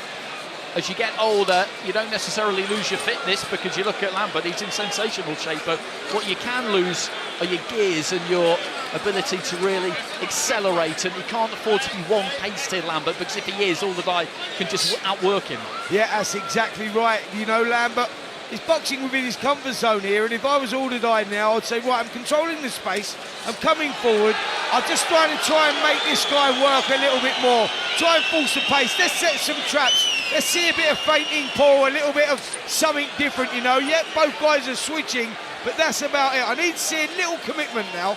Yeah, he's got to change something up. Listen, the shape of him, by the way, I'd have been delighted looking like him at 26, never mind 36. He's in absolutely phenomenal shape, and hopefully that translates into his fitness, and it's not just all for show. If he has a decent engine, and because he's going to have to up the pace soon and force something in the fight, I don't think he can really listen. He could, but I don't think he's going to be able to rely on being this negative on the back foot, trying to just steal rounds here and there and pinch a couple of eye-catching shots. I think he's going to have to go for it. 45 seconds remaining in round 4, and the crowd just getting a little bit impatient at times. We've had some good fights tonight, some good action the previous 2 that we brought to you on talkSPORT. A really good win for Royston. Barney Smith against Danny Quartermain, and then Ezra Taylor up against Steve Woodall. But I think the crowd in here, well, they've come here for a heavyweight clash. They've got that bloodlust, for want of a better phrase. People come to boxing because they want to see heavy punching, and they want to see knockouts, and they want to see finishes, and they look at the shape of these 2 and they feel like they should be capable of delivering that, but they've got their own plans. Just pulls his feet back out there, Uljai, creates a little bit of space for himself right towards the end of round 4, and round 4 has been very similar to round 3, which was very similar to round 2, which was very similar to round 1. And I'm repeating myself now, but we are still waiting just to see who is going to pull that trigger first. Yep, Jürgen Uljai for me, again winning that round. He's the one coming forward, trying to force the pace, throwing the odd jab to the body, the odd right hand to the head, switching from orthodox to southpaw. And for me, Ronnie Lambert being a little too negative here. At 36 years of age, 3 defeats on his record, you would probably say this is going to be his only opportunity, Paul, if he's going to win a version of a world title, albeit the IBO, which is a lesser world title. It still stands, and he'll still be able to tell the kids and the grandkids, I was world champion. And you think, at this stage of your career, you need to take the opportunity, mate. Yeah, listen, I'm not trying to be disrespectful saying this, but the IBO belt is just one of them belts that you can tell your grandkids that you're a world champion, but the whole of boxing will know it's not really a legitimate world title, but it opens the doors for the opportunity to fight for the big world titles, for the main 4. It is something that some people will take seriously, to be able to write that after the name, so therefore it'll open them doors for you. I totally agree with that, but I tell you something, if Jürgen Uljai wins an IBO world title, he'll take that back to Albania, mate, and claim that he's the first ever world boxing champion from Albania. 25 seconds into round 5, and you can hear that Albanian support in the background. They're just trying to get behind Uljai, who's creeping in with that front foot, looks for the jab, just went over the top of his front foot, right-hand side of the ring. And again, there's that physical strength from Lambert as he came forward. Uljai fell into Lambert, who just with minimal effort, just got his shoulder underneath him, gave him a little bit of a nudge, and over he went. The referee having a quick word. I don't know why the referee's having a word though. What do you want him to do? Be allowed to be pushed down to the floor? He's just standing his ground. I know it's a little bit, you know, it looks worse than what it is, but if the alternative is he gets then shoved down and he's bent over with his chest touching his thighs, and that's not a good position to be in. Just aiming a right hand there, Uljai, far side of the ring, didn't quite manage to land it. Lambert, meanwhile, just tucking up behind that shoulder, dropping the chin in, flicks out that lead right hand at times. He's got that serious wingspan on him. You can hear some of the whistles in the background from the crowd. They want these 2 to get on closer terms, shall we say. They're not going to respond to that. They'll be very much locked into their own cocoon, these 2 fighters. People just peering around ringside to see what's going on, and when you see people distracted in this way, you know that maybe the action inside the ring isn't quite what people have come to see. Good short left hand there though from Lambert, far side of the ring. These 2 intently focused on each other as we head into the second half of the round. Yeah, better work there though from Jürgen Uljai as he's starting to put the shots together. Sent the sweat spraying from Ronnie Lambert's head there. 1-2, hook, went in, and now switched to southpaw. Better work this from Uljai. There was some kind of disturbance away to our left-hand side, a good few rows back. I couldn't really see what it was. We need to keep our eyes firmly fixed on the squared circle. He dug his toes in there, Lambert, right-hand side of the ring near the red corner, and tried to throw a lead right hand. Uljai just getting his feet a little bit closer now, growing in confidence. He's a little bit hesitant to let his straight right hand go, Uljai. He's pouring it with the double jab, he's reaching his left hand out, but then he's hesitant to let the right hand go and stay in the pocket and stay in range. He's obviously wary of the counters that are coming back from Lambert, which tells me that he may have felt a little bit of power earlier on, but I think he has to be a bit more positive, Uljai, and I think, obviously, goes without saying, Lambert has to be a bit more positive. Yeah, you could be right there, Paul. I think that you look at the physical strength of Lambert and Uljai, maybe just holding back, feeling that and waiting for a little that bit of strength to sap out of him before he takes the opportunity. And we see there Lambert trying to throw the double jab cross, but just falls short there. Well, there goes the bell at the end of the round. An adjustment of the waistband there from Lambert as he goes back to the corner. They pulled out that red stool for him, but he's staying on his feet as he has done in between rounds throughout the entirety of the fight so far. Uljai takes the opportunity to take the weight off and give himself a little bit of respite. It's hot up there under those lights. It always is, of course, with 5 rounds down. This scheduled for 12, the vacant IBO Cruiserweight title on the line. The ring card girl comes to all 4 sides of the ring as the referee, Michael Alexander, collects those scoring slips from our 3 scoring judges at ringside and then takes his place for a few minutes of peace himself over on the far side of the ring. We're just waiting, as we've been saying, for this one to explode. When it does, you get the sense that the first real dent that either one of these two makes could be significant. I do agree that Uljai's been a little bit circumspect, a little bit too wary at times, but just signs in that previous round for me that he was happy to take his feet a little bit closer. It's okay to be respectful of that power of the opponent, but Lambert just coming out a little bit quicker at the start of the round himself here, so maybe the instructions from his corner have been, listen, you cannot box at this pace in this way and expect to win on points. You've got to click up a gear here. Absolutely, you can't nick a title, you've got to go and win a title, you've got to show something, you've got to give a little something. For me, Lambert been way too negative. Good shot there to the body. Great body shot from Uljai, who switched into the southpaw stance and whipped the right hook underneath the elbows of Lambert. Lambert took the shot well, flicks out the jab as well here, Lambert. But I'd like to see Lambert stepping in with his feet. He's not doing anything, he's throwing the shots, holding his feet, not showing me any sort of commitment, and that's going to be losing him more rounds.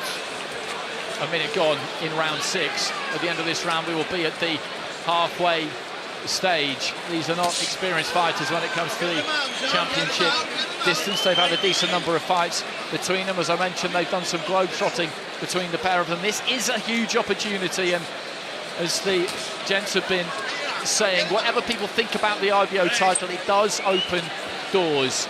It does give you that platform, that stepping stone towards the big 4. Good jab there from Lambert, out of the orthodox stance, centre of the ring, just managed to snake that one through the guard, and he is looking busier in this round as we get past the halfway stage. These two just having a little bit of a wrestle on the near side before the referee gets in and splits them. But again, this is a round where there's not too much to choose between them. Uljai looking for that right hand over the top, but as you mentioned before, Paul, Lambert's really good at just pulling that weight back. He tucks in behind that massive shoulder, and it's difficult to reach him. He is, and I think that's what's making Uljai a little bit tentative to let his hands go. He's throwing jabs, he's throwing right hands, but then he's reaching to hold, and he's the one that's looking to hold inside, as he's just done there now. And it's not Lambert, although Lambert's the negative fighter here. It's not him wanting to hold inside, he wants to actually fight inside. It's Uljai whenever he gets inside, he's putting both arms out to reach, and he leans forward. It's like he doesn't know what to do inside, and I think that's where he would have a lot more success against Lambert. Final 30 seconds of round 6, he steps into the jab there, Lambert, and then again just pulls that weight onto the back foot as Uljai tries to find that right hand. And when you've got a fighter with a nice split wide stance like Lambert has, it can be deceptive. The front foot is very close to the opponent, so he makes you feel like he's near to you, but then he just pulls that weight all the way onto the back foot, and all of a sudden he's quite far away. Uljai though takes the feet in closer, good right hand near side of the ring, just above us, right hand crunched in, and you can see a bit of sweat spray off the head. Yeah, that's what you want to see. You want to see those combination punches going, but I want to see phase 2 where you go again now, because, okay, you can respect the power of Roddy Lambert physically, and maybe he carries some power in those punches as well. but you've got to try and take that away from him. Meet fire or fire, and I think Uljai now has been racking up the rounds, but you go, let's start turning it up a little bit here. Don Charles, who's in the corner with Uljai, will be giving him those instructions. He will be saying, look, some of these rounds will be going a little bit close. Some of them could be subjective in the way that you score these rounds because nothing of real significance is landed. So let's go and make this count now as we go into the second half of the contest. I think that's exactly right. Uljai off his stool early. Lambert has stayed on his feet. So into the second half of the fight, is scheduled for 12. It's yet to really ignite. Two physical specimens in there. These are big men at cruiserweight, that 200-pound limit, 14 stone 4, and they're packing a lot of muscle into that 200 pounds as well. And Uljai just trying to move in behind the jab. The first one didn't get there, the second one was just slightly short as well. Uljai in the red shorts, the Albanian colours pretty much, and Lambert in black with gold trim. Right hand there from Uljai, did manage to find the target.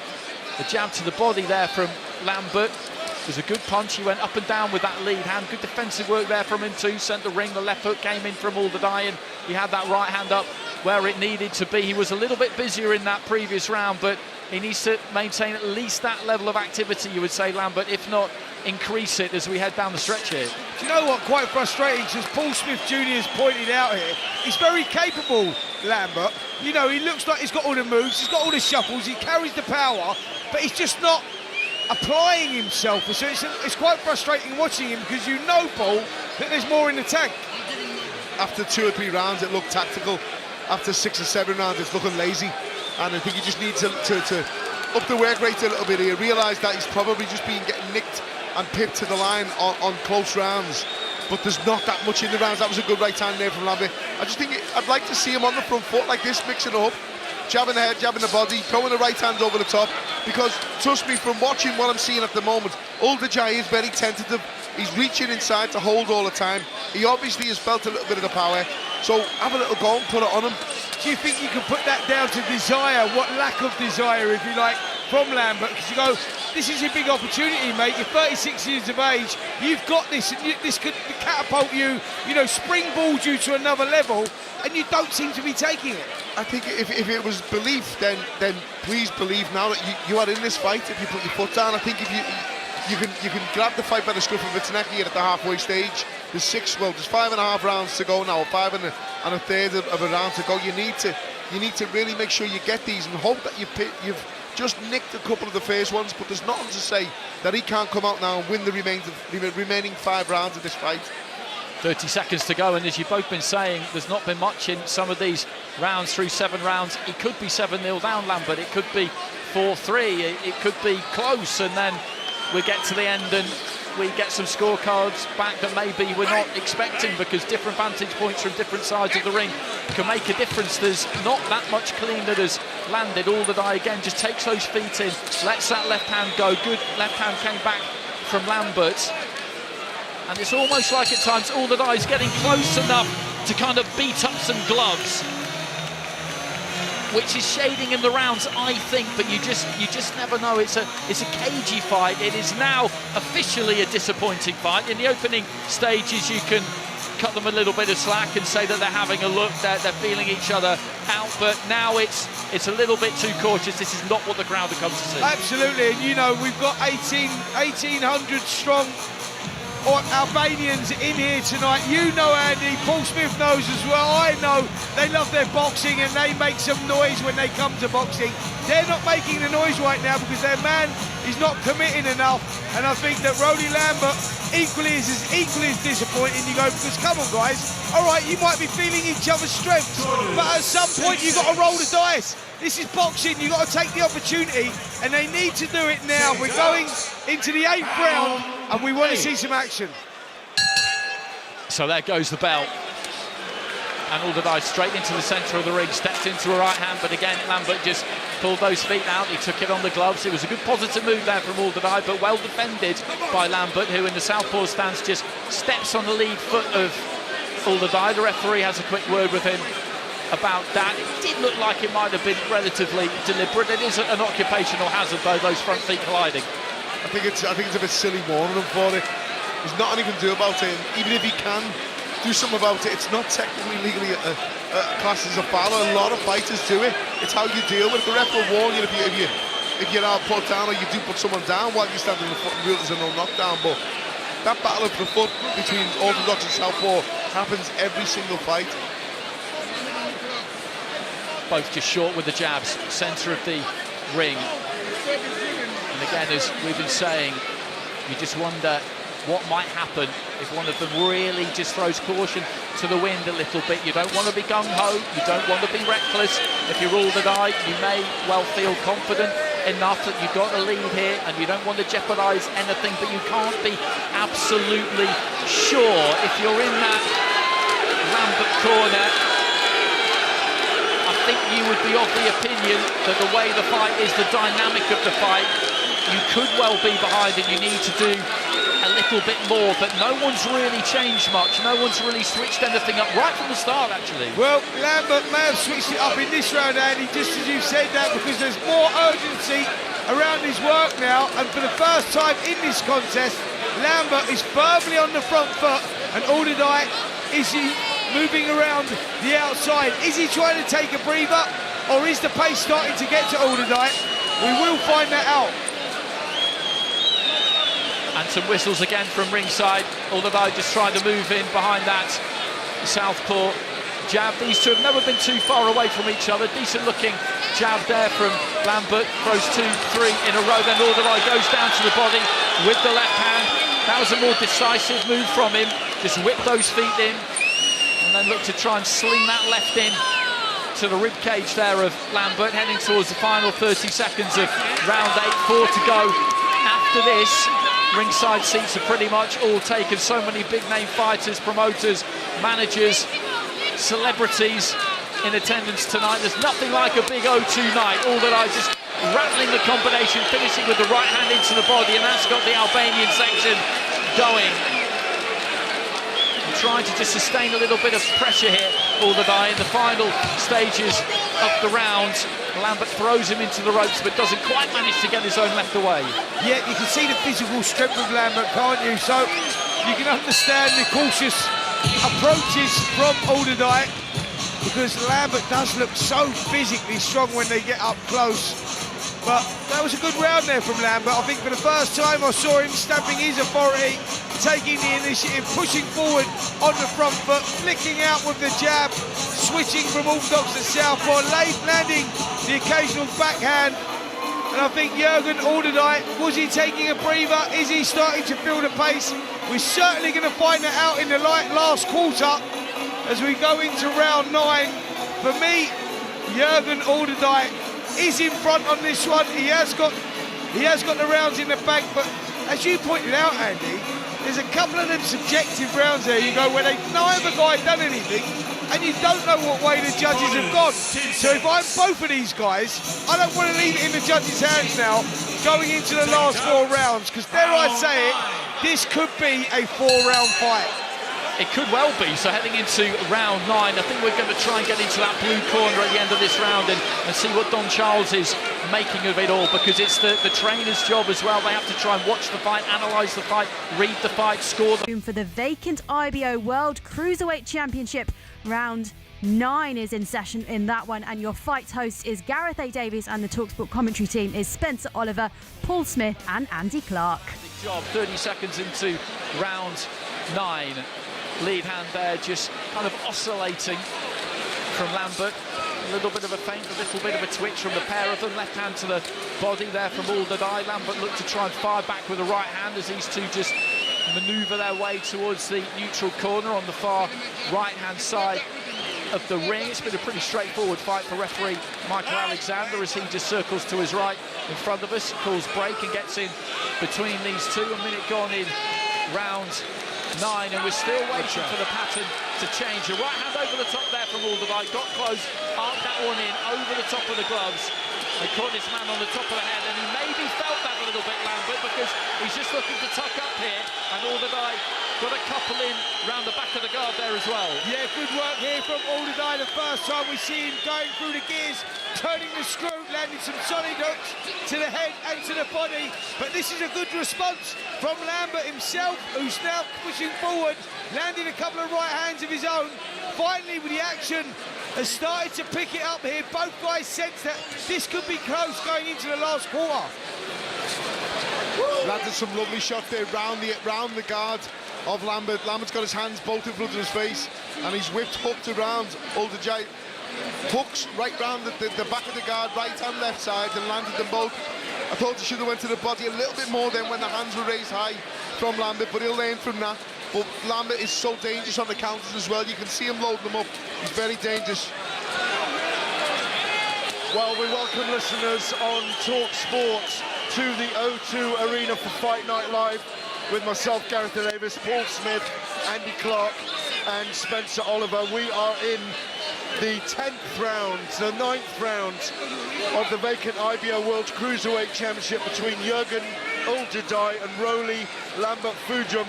We have, coming up next, Joseph Parker against Fabio Wardley in a massive heavyweight fight, a star-studded event here at a raucous O2 Arena. But let's go back to Uljai and Fujum for now. Andy Clark, Spencer Oliver and Paul Smith. Closing seconds of round 9, there goes the 10-second clapper, and this has been an Uljai round, and from what we've been seeing, he's got a healthy lead in all probability going into the final 3 rounds, and we need to see more from Lambert, who looks a little bit tired actually as he goes back to his corner away to our right-hand side. I don't know what kind of notice he's had for this fight. He's 36 years old. He was standing between rounds earlier in the fight, and he kind of slumped onto his stool there right above us, and maybe the reason that he hasn't upped the pace at any point, Spencer, is that at 36 he just doesn't have it in him. Andy, you nailed it there. He didn't sit on his stool, he slumped on his stool, and there was a very strange walk, slow, cumbersome walk back to the corner there. And yeah, it'll be interesting to see how he comes out for this 10th round, because Jürgen Uljai finished that round very well. Combinations to the head, switching the attacks to the body. A clean round there from Uljai, who will sense now that victory is close. He's just got to keep kicking on now, nicking these rounds, and he could become the first Albanian world champion boxer ever, looking to create history. Here we go, round 10. And he starts off with a nice sprightly looking double jab, Uljai, and if he was looking across the ring there, then he would have seen an opponent in Lambert who does look fairly spent, to be honest. His eyes were shut at one point, he was sucking in the air, and he'll feel that the finishing tape is in sight here, Uljai, and he doesn't need to do anything crazy. He just needs to keep the work rate higher than that of his opponent, which is something that he's managed to do throughout the fight so far, and he will be able to claim that IBO crown. Lambert just trying to inject some energy into his own work, trying to spring off that back foot forward and look to land the jab as these two just rotate around each other in the centre of the ring. Meanwhile, backstage, the final preparations will be being made by Joseph Parker and Fabio Wardley. The hands will have been wrapped, the gloves will be on, they'll be hitting the pads, they'll be loosening up, they'll be locked in, they'll be zoned in, ready to get to the end of that ramp and make that ring walk in front of an expectant, baying O2 crowd. There's nothing like watching heavyweights square off, heading up towards the midway stage of round 10. And I don't want to be too rude, but it's been a little bit of a phony war at times, this. It's easy to say that from the safety of my seat, of course, but Uljai is winning the fight. He hasn't had to really fully commit at any stage because his opponent, Lambert, has been overly circumspect, and he has just been a little bit wary of the power that Lambert might carry. Yeah, both guys have been sort of wary and have not been willing to commit. Both guys trying to work each other out, switching from orthodox to southpaw. Jürgen Uljai, for us, has been doing enough to win these rounds. Lambert has had his moments. He looks physically very strong, has slapped in a few right hands as well. Doubles up on a jab, right hand goes in, pins Uljai in the corner. He's got now Paul try and build on that success. Yeah, I think it's just both showing each other a little bit too much respect and have been all fight. And listen, the respect might be very warranted because the huge lads, the lumps, the pair of them, and he can probably punch hard. We know Uljai can, and Lambert, just by looking at him, obviously the physique he's in, he's like a Mr. Olympia, the shape he's in, the size of the legs on him, he's obviously got some power. But I think when you mentioned then Andy about him not really sort of opening up properly, Uljai, I don't think he wants to, and I think if he did, then he went, and then he went again, and added the second phase in here or there, I think he'd have a lot more success. Well, I've got to say, if I'm totally honest, Roly Lambert looks very, very tired, and Uljai may have just sensed that because there seems to be a little acceleration there in his work as round 10 ends. Okay, let's go into the blue corner and hear what Don Charles has got to say. Right, we lost that round. Yeah, I know. Right. This is a championship round. I don't want to... I know. You're fit. You're fit. Demonstrate what you've been training to do. For a world title you're in, do the simple things. You're waiting too long. Yeah? You hear me? Yes. Right. It's your time, Jürgen. He's tired. You fit. Don't wait too long. Let's work, man. Let's close the show. Nice. Show us everything you've got. What's this, round 11? Round 11. This last 2 rounds, I wanted reasons beyond that. No regrets. How much do you want it, Jürgen? It's up to you how much you want it. You understand? That's good from Don Charles, because whatever his thoughts are about the state of the scoring here, he wants him to make absolutely sure he's lit a fire underneath him there, because he knows there are some rounds where it's possible it could have gone the other way, and his man has got to go out and win these last 2 and make sure. Great corner work there from Don Charles, who's been there, seen it, done it at the very highest level. He'll recognise some of those rounds have gone close, and he will not want to leave any stone unturned. Go and get the last 2 rounds, son. You lost that last round. Well, guess what, Jürgen? You didn't lose that last round on my scorecard, that's for sure. But Paul Smith, that is good corner work. It is good corner work, and it just echoes what we were saying just as the round ended. He can have more success if he wants to. He's not choosing to engage. He's not choosing to take that second phase of attack. He's going in, he's landing 1, maybe 2 shots. He's not even landing them, he's throwing 1, maybe 2 shots. He might land 1, but then he doesn't go again. He comes back out and he waits and he waits and he allows it. It's sort of you go, I go, and he needs to get that bit of nastiness and a bit of spite in him, and it's not you go, it's I go, and then I go again, and I'm going to go again, and that's how you grab the fight by the scruff of the neck. A minute gone in round 11, and Lambert just going down to the body with the jab, and then looking to try and throw the right hand up top. He forces his man onto the ropes, left-hand side of the ring, but Uljai gets off the rope, throws his own left. It was collected mainly by the glove of Lambert, but it's still staggered in, and the crowd again just getting on the back of these 2 fighters a little bit. They expected a bit more here, I think, but we're towards the later stages now. I don't think we're going to see anything wildly different to what we've seen so far. It's possible, of course, in that final round that they might throw caution to the wind. We feel like Lambert needs to do that more than Uljai, although Uljai does need to also make absolutely sure of winning these last 2. Just over a minute remaining in round 11. And you just don't know the way the judges are seeing it. 3 scoring judges are ringside. If it keeps going like this, I would be very surprised if they manage to find in favour of Roly Lambert Spencer, but nothing's impossible.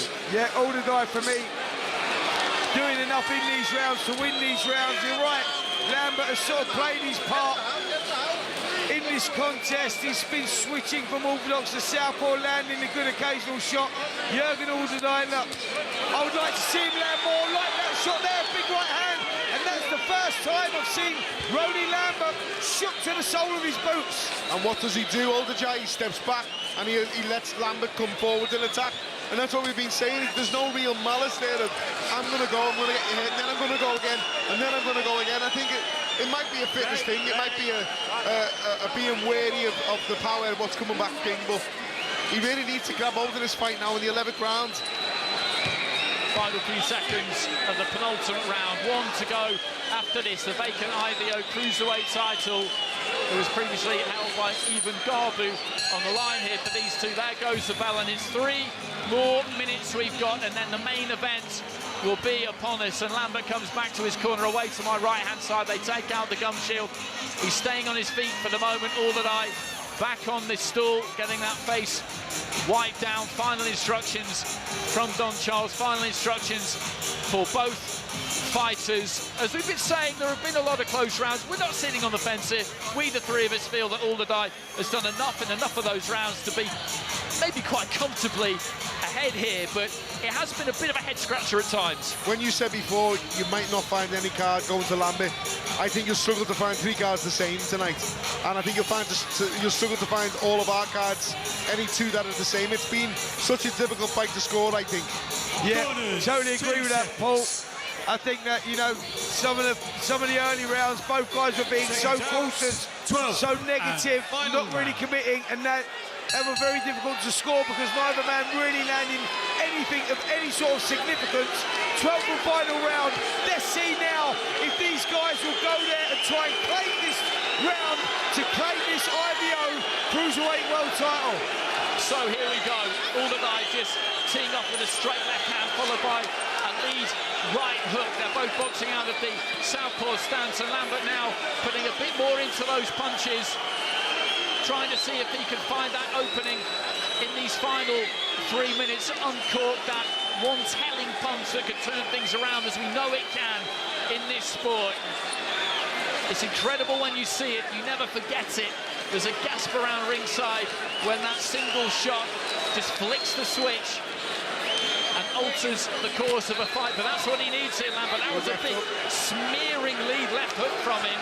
It was kind of clipped, blocked to an extent by the right glove there of Uljai. A minute gone in round 12, and the Albanian supporters, I think, will be watching on a little bit nervously here. Uljai has fought quite a nervous fight, actually. The pair of them have at times, but we're right towards the business end of it now. Uljai just looking to try and let that right hand go. Lambert kind of swaggering a little bit towards the centre of the ring. Uljai just trying to work on him as he comes forward, then gets a hold of him and walks him back to the ropes. Yeah, we reached the halfway point of the 12th and final round, and Lambert has had a good first half to the round, to be fair. He's landing some big shots, and he's asking questions of Uljai here as he's pushing forward. Uljai now on the back foot, looking to survive the round, really. Pours out 1, 2, 3 lazy looking jabs. Lambert misses wildly with a right hand. Yeah, I think Uljai after this fight, I think he's probably done enough in the fight. I just don't know how it's going to be scored. And listen, we all could be way off here, but I think he'll kick himself. And I think we've seen a fight tonight between 2 quite lazy fighters without being too disrespectful to them. They both could have made a lot more of an effort in this fight, but it has been a little bit of a chess match also. It's been very much you go, I go, and that's what's frustrating me. But I think Uljai should have wrapped this one up. Well, the noise you can hear in here are from the Albanian fans. 1,800 tickets he sold himself here. Jürgen Uljai trying to create history and become the first Albanian to win a world boxing title of any significance. Will he do it? 20 seconds and we find out. Stiff left hand there from Lambert as he came forward. Uljai trying to rattle off the combination. There comes that big winging left again from Lambert, who is up the work rate in this final round. Where was this a little bit earlier on? That's what you've got to wonder. Maybe he just didn't have it in the tank. Uljai looking to try and celebrate before the final bell goes. Walked onto a left hand, and finally, in the last 10 seconds of the fight, a fight breaks out. There goes the bell. He raises a glove there. Uljai, Lambert in the centre of the ring, bound to all 4 corners of the ring. Don Charles getting after his fighter, taking it back to the corner. You can see he's marked up there, Uljai. He's certainly felt some shots there from Lambert, and right at the end, as we suspected probably might happen, finally they let their hands go. Yeah, finally we saw a bit of action. But here we go, guys. I've got this one 116 to 112 in favour of Jürgen Uljai, and I think he's on the verge of creating a little bit of history here, Paul. I'm not sure how you scored some of those rounds. Yes, they were subjective, but I've got him a 4-round winner here. I've got Uljai by a round, I think 115, 113, maybe 116, 112. I'll do this one, but it's one of them fights where I think it could be a a wide score and one of a close one. It was a fight of two halves, 100%. I think we can all agree on that. The first half of the fight, it was Uljai who was pivoting around. Uljai did more of the work. In the latter half of the fight, took his foot off the gas, and I felt like it opened the door for Lambert to come in and land the eye-catching shots. And he wasn't taking too much stick early on, Lambert, and late on in the fight. I think Uljai had most of his success early, so it's going to be interesting seeing these scorecards. Nice moment between the pair of them a few seconds ago. They were over on the far side of the ring, both on their knees, just in each other's arms, heads resting on each other's shoulders, just having a quick chat, exchanging a few words of congratulation, a few words of respect in each other's ears, which is great to see. He's straight to the Albanian eagle, the red flag there all the night. I agree that in all likelihood he's going to get the decision here. The scorecards could be all over the place. Who knows what we will get. And the referee's calling these two to the centre of the ring. They're taking the gloves off all the night. Lambert has just kept those gloves on. Thomas Stryber has got the piece of paper in his hand. I think he's ready. Michael Alexander, here we go. Ladies and gentlemen, after 12 rounds of boxing, we go to the judges' scorecards. Judge Marcus McDonald scores it 120 to 108. Judge Michael Fitzgerald scores it 118 to 110. And Judge Matteo Montella scores it 119 to 109. All for your winner by unanimous decision. And now the IBO Cruiserweight Champion of the World, Jürgen Uljai. So Jürgen Uljai, the first Albanian world champion. Yes, a lesser sanctioning body belt, the IBO, but there you go. A very odd scoring, I think. We'll come back and discuss that shortly. Still to come, of course, our main event of the evening, Joseph Parker and Fabio Wardley. Tonight, here at the O2 Arena, former heavyweight champion and the current WBO interim champion, Joseph Parker, takes on the WBA interim heavyweight champion, Fabio Wardley. The winner will all but guarantee themselves a shot at one of undisputed champion Alexander Usyk's belt. Watch it live with us now, only on DAZN.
where careers are defined and legacies are made. Tonight, two heavyweights stand on the edge of something special.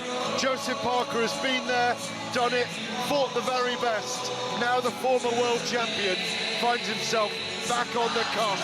One big win away from another shot at the top. But standing in his way is Fabio Wardley, unbeaten, fearless and full of belief. For Parker, it's about redemption. For Wardley, it's about arrival. And for both, victory tonight could mean a date with Alexander Usyk. They're calling this all or nothing. You're listening to Fight Night Live on talkSPORT. Our main event is coming up. But first of all, my colleague Spencer Oliver is with Hall of Fame promoter Frank Warren.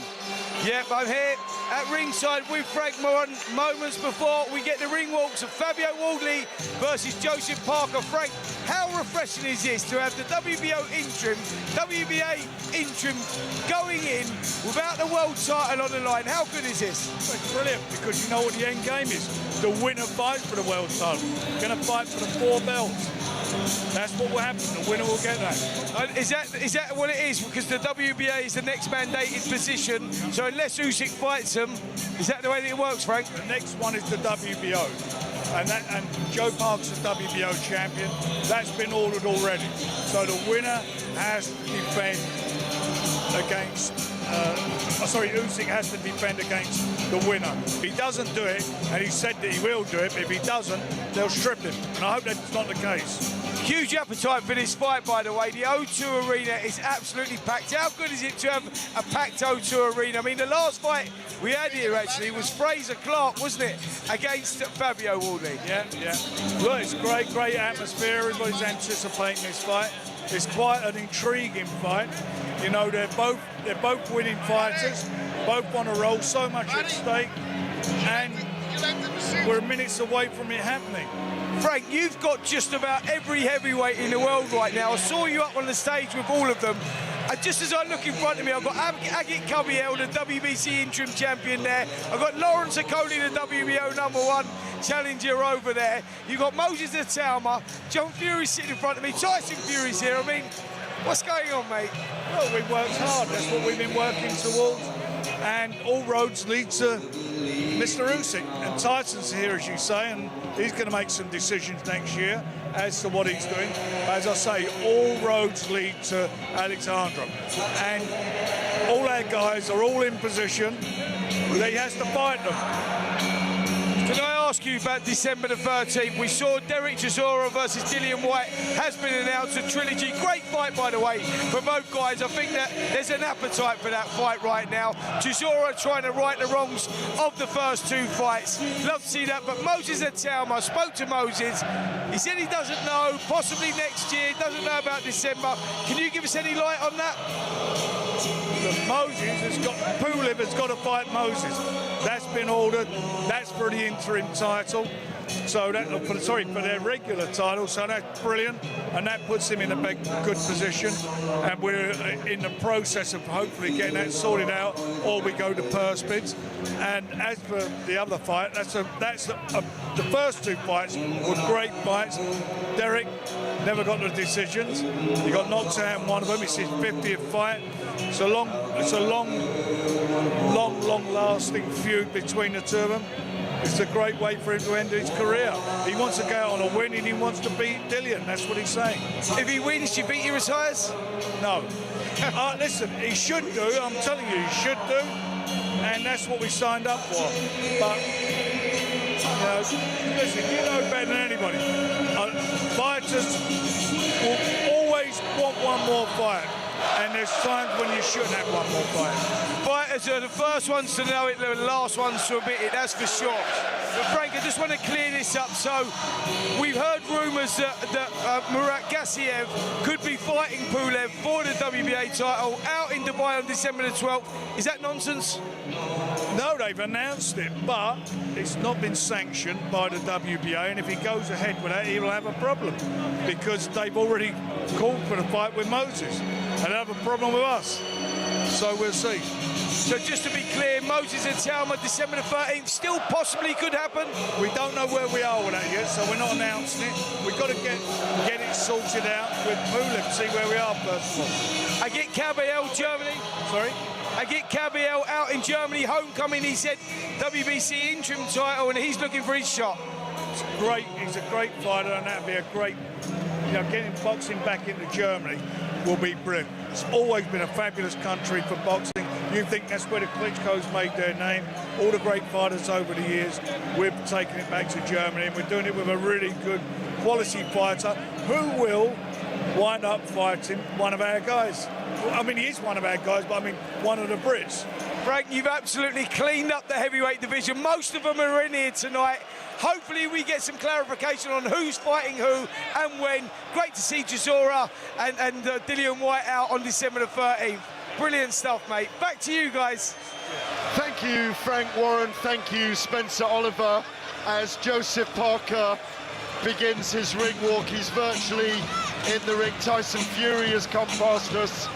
He's been in the dressing room with him. Andy Lee is making his way into the corner.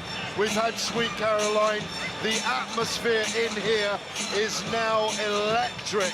Everybody is out of their seats. Andy Lee is bouncing in the ring. Joseph Parker, 33 years old, 62 pounds, 6'4", 36-3 in his record against Fabio Wardley. We are on the cusp of another massive heavyweight showdown between Joseph Parker and Fabio Wardley. Let's have a little listen. Joseph Parker! To the crowd's reception for Joseph Parker. Here he comes.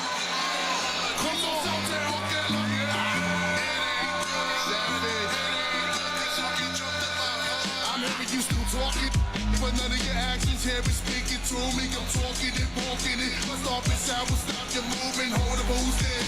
Still in evil touch. He looks very relaxed, very intense. Enjoying the crowd. He's fought here before, he's won and lost here, of course. It's a great arena for him here. He's almost like an adopted Brit, is the Samoan Kiwi. As I say, he's only lost to Anthony Joshua, Dillian White and Joe Joyce, but a massive rebuilding process for him in his career. Tyson Fury here supporting him. He's been friends with Fury for a long time now. As he steps into the ring just in front of us here with his New Zealand flag, his Maori flags, he is in the ring. Ben Davison now making his way past us for Fabio Wardley's corner. The winner, as Frank Warren explains, will be in line to defend the WBO or fight for the WBO title against Alexander Usyk. Absolutely brilliant atmosphere in here tonight. Spencer Oliver clearing up many things with Frank Warren about what's happening in the heavyweight division. We live for these occasions. Brilliant atmosphere in here. Brilliant atmosphere in here, boys. Paul Smith. Let's welcome. These are the nights we love, aren't they? Challenger. Yeah, absolutely. Listen, two big heavyweights having a dust up in a 20,000-seater stadium arena, in the capital of the country. So it's obviously fights that we want to see, and at the moment we're lucky and privileged that these big fights are happening because of Turkey Al Sheikh and the influx of money that's come in. All the promoters are working together. All the heavyweights are now busy, active, regular, and one man in Frank Warren, the promoter, has signed the majority of them up. So these fights are the easiest things to make, and the fans are privileged and lucky, and we should make the most of it while it's happening. It's very interesting that Fabio gets to walk last tonight as we look at Barry Smith, Rob Hodgkins, Lee Wiley and Ben Davison awaiting his walk. Fabio looking relaxed, bouncing on the toes of his feet as he makes his way, looks across 50 meters away at the man he's about to meet in the ring. This extraordinary story of the recruitment consultant that tried his hand at white-collar boxing. 6-7 years later, 20 fights into his career, undefeated, with 18 of them knocked out. He won on points in his first ever fight, and here he is on the cusp of potentially winning a world title and fighting the greatest heavyweight of the era as he makes his way through the throng here, just past us, chewing on gum, looking very, very relaxed and ready for the battle. Looks in terrific shape just above us here as he just, look at that, arms aloft, soaking it all up, saying this is his moment, wearing the blue of Ipswich. He really is a phenomenal kid at 30 with very little mileage on the clock, and that equalising power that we saw him last time out against Justice Hooney. Ladies and gentlemen, it is now time for our featured bout. It is scheduled for 12 rounds, and it will be for the WBO Interim Heavyweight Championship of the World. Brought to you by Frank Warren for Queensberry, in association with Platform Sports and Gold Star Promotions, along with their great sponsors. 32 Red, Unibet, Riyadh Season, The Ring, That Prize Guy, Global Next Trade, Bow Nutrition, and Flexi Minds. A big thanks to those great sponsors. It is sanctioned by the World Boxing Organization, President Gustavo Olivetti, Supervisor Dennis Gilmartin.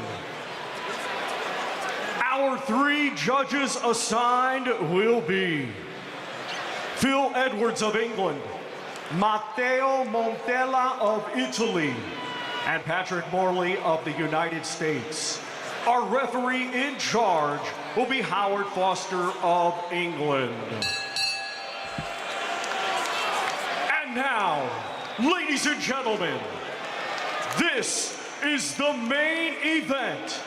So boxing fans joining us live worldwide, and boxing fans here in London, England, the hour of truth has arrived.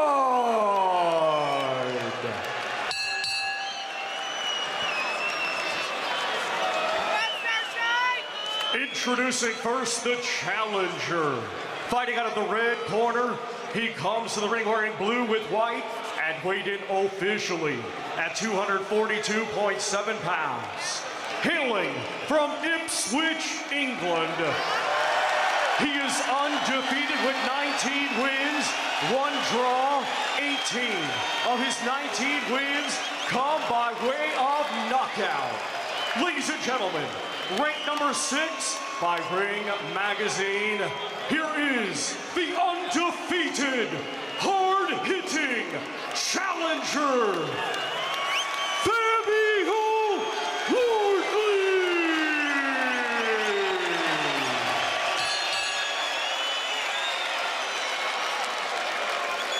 And his opponent across the ring in this main event, he is the defending champion, fighting out of the blue corner.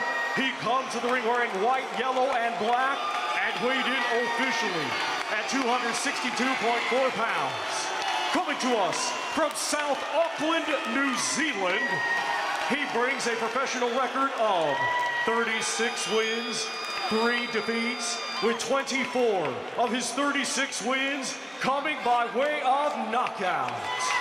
Ladies and gentlemen, ranked number 2 by Ring Magazine, here is the former WBO World Champion, and tonight, the reigning and defending WBO Interim Heavyweight Champion of the World, Lupe Soliai La'auli Alemali Etoa, Joseph Parker!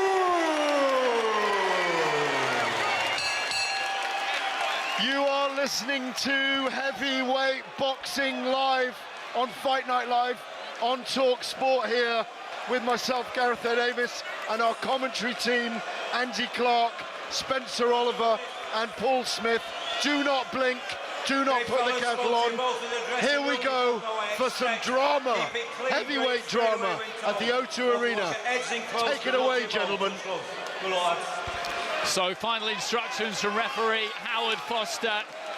Andy Lee, Joseph Parker's trainer, just told to take a little bit of Vaseline off the features there of Parker, who's bedecked in black, white and gold as he leans on the ropes, hands either side of that blue corner, maybe offers up one last silent prayer. Wardley prowling outside that red corner, shimmering blue sequin skirt-like design in the colours of Ipswich Town. There goes the opening bell, and these two set to it in the centre of the ring. Wardley with the blue gloves just feints to throw that big right hand early on. Parker just backs up, looks for the jab himself. There's a 20-pound weight difference between these two in favour of Joseph Parker, who comes into this, of course, off a run of spectacular wins, as does Fabio Wardley after that victory against Fraser Clark and then the dramatic knockout against Justice Hooney. He's stepping up in levels. It's Parker who's a more experienced fighter, but that punch power is real. That heart, that will, that desire is real, and this could be a very explosive fight. Early stages, they're just having a look at each other, revolving around the centre of the ring. Parker just looking to try and distract Wardley slightly with that lead left hand. Wardley looked to let that right hand go over the top, and he's not been shy in letting that right hand loose early on, Spencer. No, Parker taking centre of the ring, and that's where Fabio Wardley will want him, because he's in the pocket there. Wardley will be able to get off with that big right hand that he's got as well. Parker doing a good job of controlling the space here, just stalking forward, doubles up, triples up on a jab, followed by a left hook. Good work there from Parker. Fabio Wardley just dipping to his right hand side a little bit there as Parker steamed in with the left hook, and that is something that he is wont to do. They both had good camps, they both enjoyed a serious build up to this one. That's what everybody says. They always say it's been the best preparation ever, but they both look locked in, they both look zoned in, and again Paul Wardley looks to bowl that big right hand over the top. Yeah, he's having a little bit more success with the jab than I expected early on, Fabio Wardley, but I'll tell you what, one thing I did a video last night on YouTube, and I said this fight will come down to Fabio Wardley's nose and the facial injury, and his nose is cut.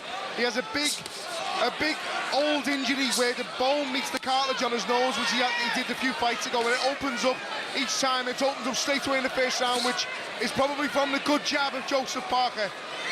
He would have been expecting that, Fabio Wardley. We first saw it in this ring against Fraser Clark 18 months ago. His face a bloody mash that night. What an epic battle that was. He showed us so much. He'll be expecting it to happen. It just needs Parker really to land flush on it, and it will happen. Parker just doubling up the left hand as Wardley was pushed back towards the ropes. It could be the reddening of his nose and a bit of blood coming out of the nostril of the nose if you look closely.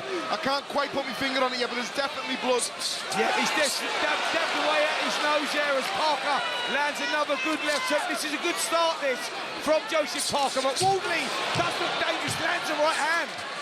And Parker threw that right hand over the top himself just before that, and he's getting to it. Centre ring, Parker lets that right hand go. Wardley just looking to hold on towards the end of the round there, and that was a good salvo from Joseph Parker, and he looks a little bit heavy-footed there, Wardley, as he goes back to that red corner, just blinking those eyes, and Parker really just took the feet in and got stuck in towards the end of the round there. There was a right hand that crashed through, I think one maybe round the side, quite high on the head. It seemed to stiffen the legs a little of Wardley. Yep, it was round the side, back of the head, which really scrambles the senses. And you saw Fabio Wardley just dip at the knees a little bit. His functions didn't quite look there. Joseph Parker jumped on him, and thankfully for Wardley, the bell had rung. But that was a good round there from Joseph Parker, who held his ground well, picked the shots. He was trying to set the traps, flicking the jabs to the head, to the body. Yes, Wardley had his successes. Corners, 10 but seconds. a good round there from Parker. Yeah, I think Wardley just switched off at the end there when he got caught with that big shot. Seconds out. And then the flooding from Parker. Wardley defended well and got up to the weigh well, but he knows now Joseph Parker, he can hurt him early on. I expected it to be later on in the fight, but he's caught him nice and early. Into the start of round 2, nice little sharp feint with the front foot there from Parker. These two occupying centre ring. Wardley with a feint, just reaching for that long right hand there.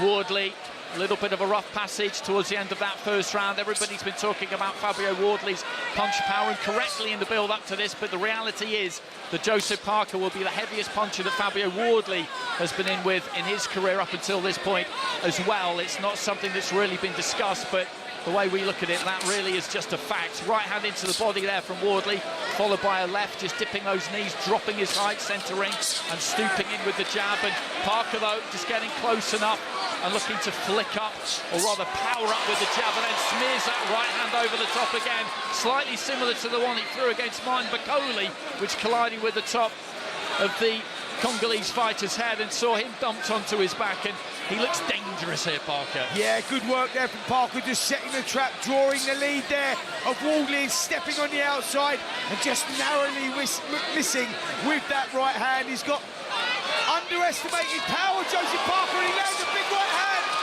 Big right hand there came in from Fabio Wardley, but Parker followed it up, and Wardley just backed up towards the ropes, and that was such an interesting few seconds because the right hand landed there from Wardley, and Parker took a backward step and then just steamed straight in himself. He did, Andy. But mustn't never rule out Wardley, as I was just going to say. Even with this, you cannot rule Wardley out with the power that he has as he lands on Joseph Parker. Big combination there from Wardley as Parker was backed up towards the ropes on the near side, and this looks like it could explode into defeat really for either one of these two at any given second. It has caught fire so quickly. Wardley looking to pile in with that right hand. Parker trying to ride it. Far side of the ring. Andy Lee up on the apron, screaming instructions at Parker. Good uppercut on the inside there from Wardley, who's having real success here, just letting his hands go inside the final minute of round 2. Big left hook, he dabs at his forehead there, Joseph Parker. There's a long time left in the round. Is Wardley going to empty the tank here? And Joseph Parker is in trouble here. There's nothing really coming back. Again, he's dabbing at the forehead. There's no blood coming there. It doesn't look like there's a swelling. The gum shield has come out there for Parker. Wardley's team are absolutely furious because this is buying Joseph Parker some time. Andy Lee will take as long as he could. He's in trouble here, Parker Spencer. Yeah, he's in desperate trouble here. Big right hand started the problems, and Fabio Wardley has rolled the dice, and he's going for it. And he still looks on unsteady legs here, Joseph Parker, as he tries to come back with a right hand, but he is not looking good here. We said tonight, as soon as I said it, I interrupted Andy to say he's got to be careful, Parker, because he's unloading and he's going for it early when Wardley is not ready to go just yet. And then back comes Wardley. What a round, and what a couple of rounds already. What a fight we've had here at the O2 Arena live on talkSPORT so far. It's been absolutely sensational. Joseph Parker gets through the round. He'll take a seat on his stool. Let's hear the thoughts of trainer Andy Lee, because that was pretty torrid at times. The Irishman has got a smile on his face, but let's have a listen in.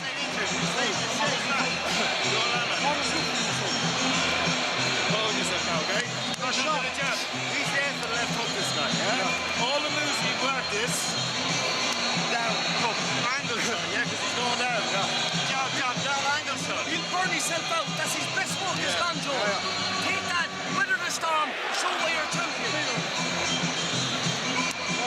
Hold yourself now. Deliver. Do your jab, okay? Hook him. Back to using your jab. Jab, fingers inside. Jab, down, hook it. Very caught in the corner there for Andy Lee.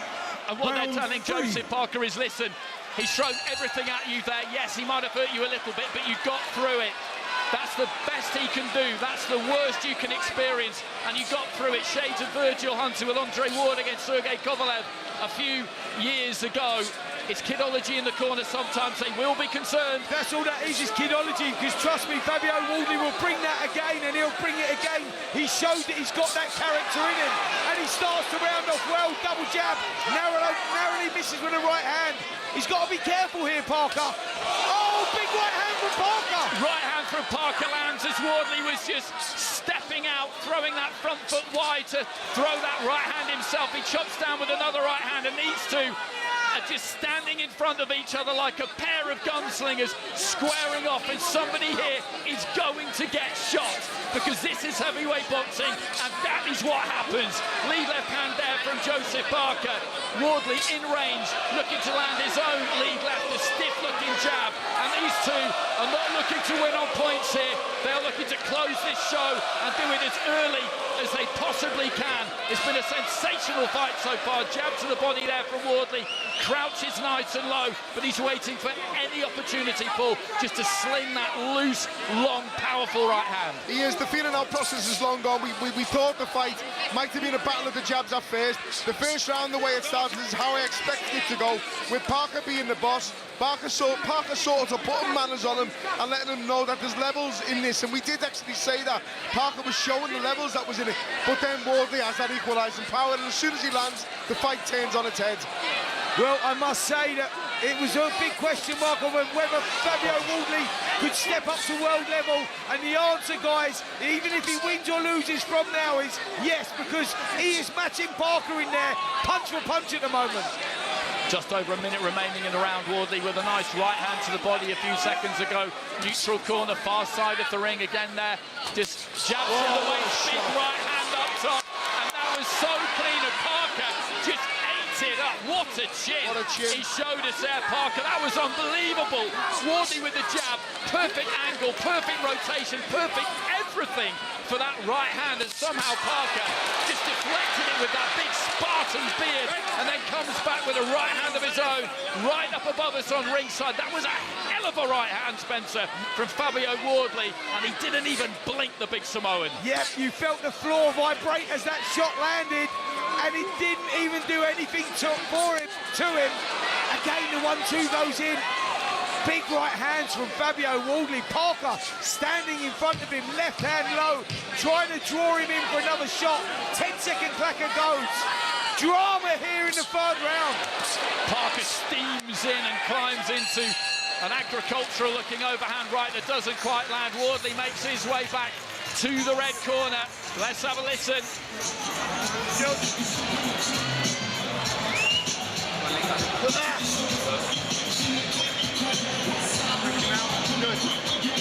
Very important. Anytime there's a low, jabbing through that. Don't wait to time that. Keep guessing, yeah?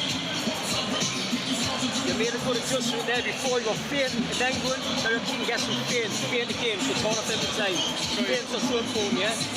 Not always off the first. Sometimes like fake. Little fake again, then switch up, right? Yeah? You're always off the fake. Always off the first one. Okay, sorry. You're always off the first. Off the first probe or jab? Not off the first fake. So the minute you're faking, then go in. My big fake. Little fake again, then go. Fantastic fight so far. Wardley looks the physically more comfortable in there at the moment out of the two of them for me. So into the start of what I'm sure will be another absolutely blistering round. Watching them on their stools there, you can tell that this is taking a toll on them already.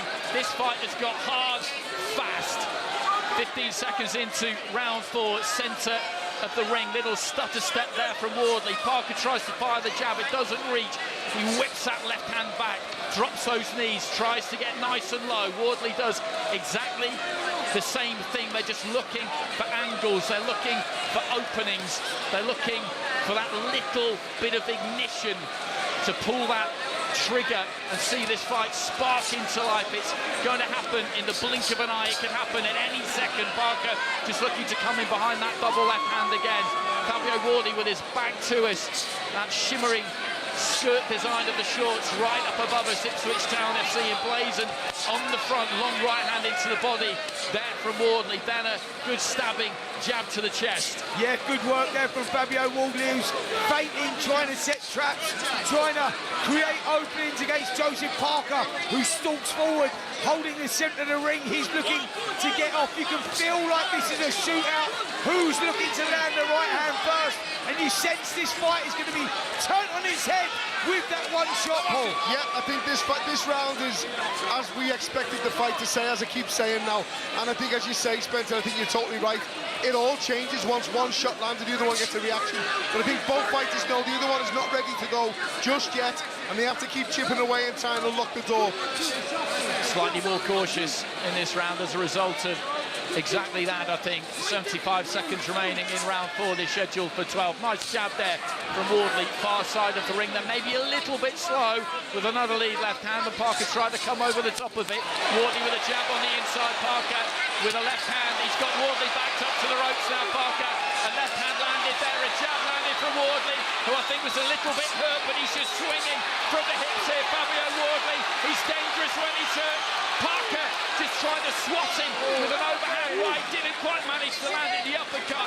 Uppercuts from both of them, a whisker away, and when it catches fire and they engage, absolutely anything can happen. These are two men of mayhem. 30 seconds remaining in round 4. A nod of the head there from Fabio Wardley. Neither one of them quite managed to land the telling shot. Parker there again, trying to chop down with that right hand. It just cannons off the back of the neck there almost to Fabio Wardley.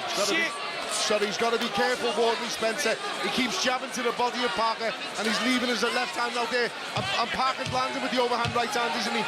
Yep, Parker sensed that. Wardley throwing that shot down, leaving himself open to the right hand over the top. Sheer drama here in the 4th round. Both guys rolling the dice. Neither man actually landing a clean shot, but there were glancing blows, and you just sense, Andy, that one of these is going to land in the next 3 to 6 minutes or so, because they're both going for it here. There's no safety first tactics from both of these guys. They're going for it. They're going all out. That's it, and this is why heavyweight boxing is such a fascinating spectacle. That's why it is like nothing else you will watch in the whole beautiful wide world of sports, because in the blink of an eye, in a split second, this incredible drama could all of a sudden be over, and these two know that. That is what this is. You have to be prepared to put yourself in harm's way. It is chin or be chin. Do you know what I love about this fight? With what's on the line, the shot at Alexander Usyk next, WBO interim, WBA interim, all of that on the line, and both guys are willing to roll the dice. Here we go, round number 5. Just bouncing on the balls of his feet there, Parker. Again, a feint with the front foot. Wardley always twitching, looking to throw that right hand. It's cocked and ready to go. Just positioned by that chin, always. The lead left-hander, Wardley, held fairly low. Parker varies the position of those hands at times, looks to try and keep that head on the move. He's got good agility for a big man. He's increased his weight over the last few fights, but he hasn't lost any of that speed or flexibility, which is exactly what you're always looking for. Good use of the jab there from Wardley as he backs Parker up towards the far side of the ring, then connects with an overhand right, half blocked, look for the uppercut to follow it up. They've both thrown big expansive uppercuts at times, and no one's quite managed to land one just yet. Good jab again there from Parker, drives Wardley into the ropes on the far side, and a solid body shot. Wardley goes into a little bit of a shell when Parker lands 1 or 2 shots, or when Parker starts to come forward. You see Wardley just switch off momentarily and sort of like took his head into his shoulder, just like that now. Big right hand there from Parker. He landed a left to the body, far side of the ring, and then switched the right hand over the top. Wardley managed to take that well, but that's maybe a little bit of a formula that he's hit on here, Spencer. He'll throw that right foot wide, change the angle slightly. Parker weighed in with a heavy-looking left hand, which kind of squares Wardley up a bit, and then over the top comes the right. Yeah, that's the good work from Joseph Parker, and he threw that left hook to the body. Wardley really felt that shot come through a lovely right hand, and you just feel that Parker's getting a foothold in the contest here in this 5th round with 1 minute 15 seconds to go on the clock. Parker's having a good round. Parker again with the jab. Got his feet nice and close there, didn't he? Landed the jab, but there's Wardley with that big overhand right. We know the damage that it can do. Solid right hand there from Parker. Wardley felt that one. I think he just backs up, but actually he took it well. You can see that with both of these two, the eyes are absolutely clear. This has been a torrid fight so far. They've both been hit with some good solid shots, but their conditioning is absolutely superb. Just over 40 seconds remaining in round 5. A jab to the body there from Wardley. As he threw it and just dipped to his right-hand side, Parker centre ring tried to come back with a left uppercut, a lead left uppercut. If he timed that, things could have got very interesting. Up and down with the jab there, Joseph Parker. And Wardley comes back with a double jab of his own and then looks for that right hand again.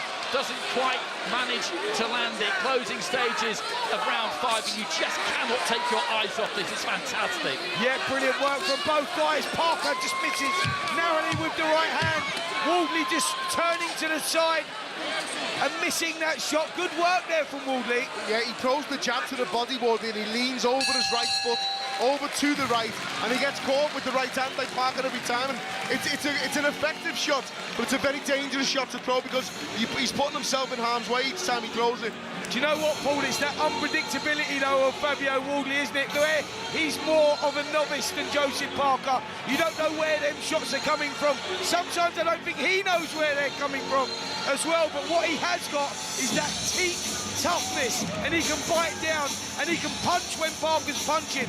And that's why this fight's turning so brutal. And he's got great survival instincts and great natural instincts in a fight, which we're seeing tonight. It's still, even though Parker's probably now 3-2 up on the cards roughly, it's still anybody's fight. I think what a great thing to remember here is Fabio Wardley was white-collar boxing 10 years ago. And we're talking about him possibly winning his fight, fighting Alexander Usyk for all 4 belts. It is absolutely astonishing, and you're absolutely right, so right to make that point. It's amazing how far he's come. When Joseph Parker was becoming WBO world champion back in 2016, Fabio Wardley was, roughly speaking, making his white-collar debut. Looking at the pair of them in the corners, after that previous round, Parker looked a little bit fresher. You could see the features of Wardley slightly marked up, but we saw in that fight against Fraser Clark, it just doesn't matter what he looks like. He will dig deep and he will find something. 30 seconds into round 6. This, of course, scheduled for the full championship distance of 12 3-minute rounds. Wardley with a nice-looking jab and looks to time that short right hand as Parker comes in. He nearly pulled it off. You could see exactly what he was looking to do there. A very similar shot to the one he landed against Justice Hooney outdoors at Fort Monroe back in June. Yep, good finish to that fight, that short right hand, and that, I'm glad you brought that fight up actually, because he was in a situation there, Wardley, where the rounds were going against him, but he didn't lose heart, he didn't lose his soul. He stuck in there and stuck with it, and he's one of those rare breed, Paul, that doesn't mind if the fight's not going his way because he knows he's got that equaliser. Yeah, 100%, and the stats have just been on the TV then while you were both speaking and watching the action, as we all are, and I just managed to glance them, and it's a very close fight on the stats also. There's about 15 to 20 punches separating them both. Midway through the round, Wardley looking for the jab. Parker comes back, and that's been the story of the fight. When one makes a move, the other one looks to make a move straight away. When one throws, the other one is looking to throw straight away. And in heavyweight boxing, when that happens, when you're throwing simultaneously, at some point someone is going to land first, someone is going to land big first, and that can be good night, that can be curtains. But their punch resistance, the pair of them, has been excellent so far. He doubled up on that left hand there, Parker, landed it, the right hand crunches through, he backs Wardley up in the neutral corner, away to our left hand side. Didn't quite manage to land that right hand. Wardley did well there. He just strangled it slightly, stepped off to his left, and that previously damaged nose has looked like it's going to open up right from the start, but it hasn't quite yet. Wardley, again with a cuffing right hand, and that upper body movement is still on point, that lateral movement. He hinges at the waist, he generates that power, and he again just bowls that right hand nice and long and loose like a harpoon straight down the middle. And Joseph Parker throws an uppercut, Wardley throws an uppercut, the pair of them just swap sickening shots. 25 seconds left in the round. Incredible durability of both of these guys are showing here, because forget the shots are not landing clean, they're still landing, and some of these shots would have knocked other heavyweights spark out. 2 left hooks there from Joseph Parker. This is incredible stuff here. Twitch with the front foot there from Fabio Wardley as he just punches his way off the ropes to the left-hand side. We'll be at the halfway point in just a second. Long, hard look from Parker towards Wardley as Wardley trudges back to the corner. OK, let's get in that blue corner again and see what Andy Lee's got to say now. You're winning the round, you're boxing him, you're playing him, OK?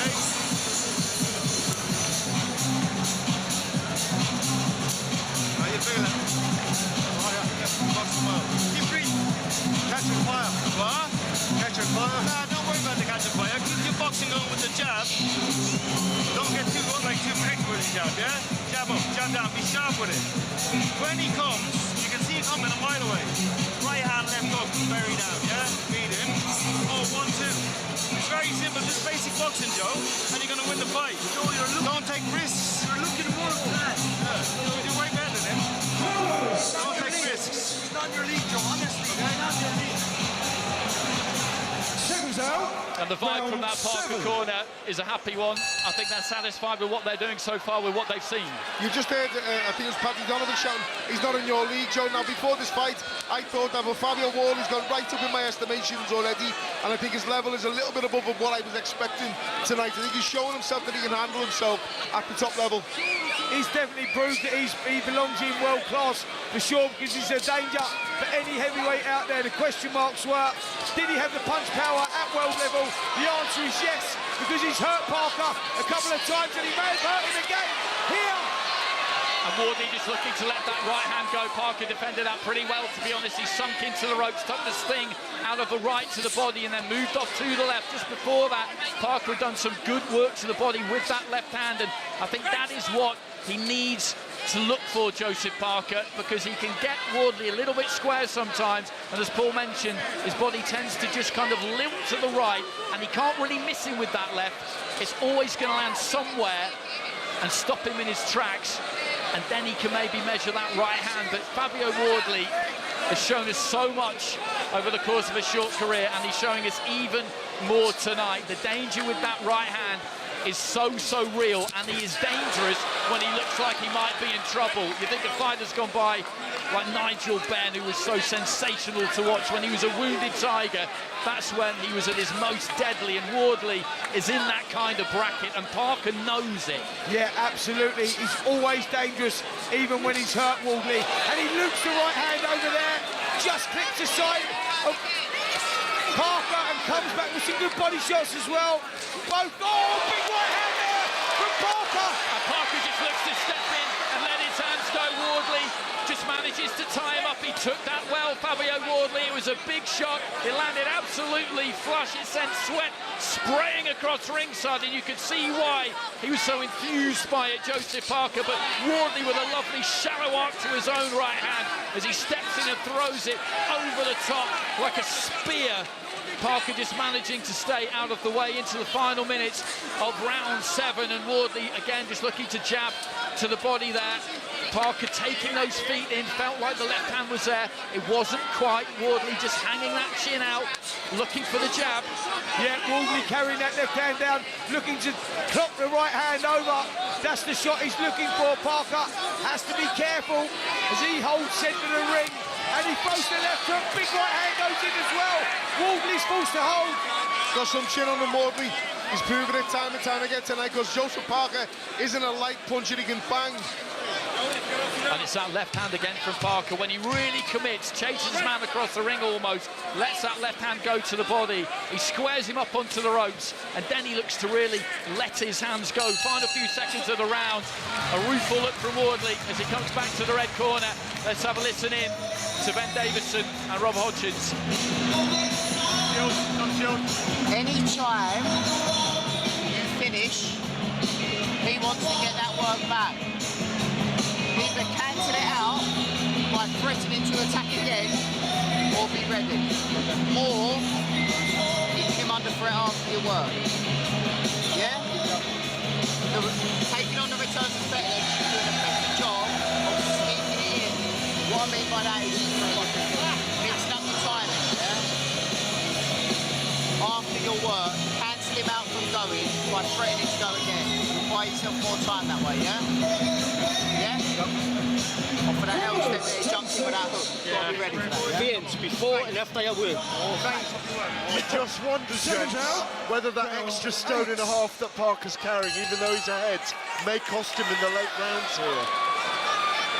Or it may just be giving him that slight bit of extra weight that Fabio Wardley hasn't really felt before. He's been in with a big heavyweight in Fraser Clark, of course, but Parker, as Paul said, is a very, very respectable puncher in the heavyweight division, more than respectable. He's the biggest puncher that Wardley will have faced. The advice coming in there from the corner from Ben Davison. I'm always amazed by fighters' capacities to take anything in that kind of situation. Big smearing right hand there from Wardley, centering. He just threw that one in off the angle, heaved it in at a kind of 45-degree angle. It didn't land absolutely clean though. Parker just looking to try and use his own jab amidst all the heat and the noise and the bedlam and the fog and the sweat and the fatigue. How you can process what that trainer is saying to you, well, it's beyond me. The two gentlemen sitting next to me will know a lot better than me what that is like. A minute into round 8, this has been engrossing right from the very start. What seems amazing really, Spencer, is that nobody's been down yet. No, incredible, both guys showing incredible chins in there, and what you're talking about there, Andy, as the physicalities leave you, fatigue sets in, lactic acid sets in, it starts becoming a psychological battle, a mental battle, and both of these guys have got to show a championship mindset in there now, Paul. Yep, it also becomes a battle of who can keep the shape better when they're tired. And that's the thing, when you're fatigued, can you keep your shape, especially when you're throwing at the same time? How is your non-punching hand? How are the positioning of your feet? Is your base solid so you don't get knocked off balance? It's the small margins at this level in boxing. Both of these fighters need to be switched on now. And that's why technique is drilled so hard in the gym, day in, day out. It has to become instinct when that fatigue sets in. A big right hand from Parker, and again Wardley just taking the weight onto his back foot, managed to ride it, because whoever can hold it together better in defence and when they're on the attack, that can be the difference. Good lead left hand there from Fabio Wardley. He's got that elasticity about him, Wardley. Those punches always seem to travel just a little bit further than the opponent expects them to. Yeah, he commits himself, but there was good reflexes also from Joe Parker as well, who's just sort of controlling this round and taking a breather when he wants to. Lands the 1-2, comes back with a hook as well. I've got to say this, 25 seconds to go of round number 8, and it has been all action so far. Edge of your seat stuff, you just don't know. One shot can flip this on its head. Uppercut there from Wardley as Parker came forward, a rueful kind of blink of the eyes there. It landed nice and solid, but he took it very well, Parker, and that's been the case of both of these two so far. There's been the odd glimpse where it looked like either one might be about to unravel, and it's just never quite happened. And the O2 Arena absolutely enthralled by this. When this fight was made, it immediately appealed. It immediately caught the imagination. We expected it to deliver, and it most certainly is.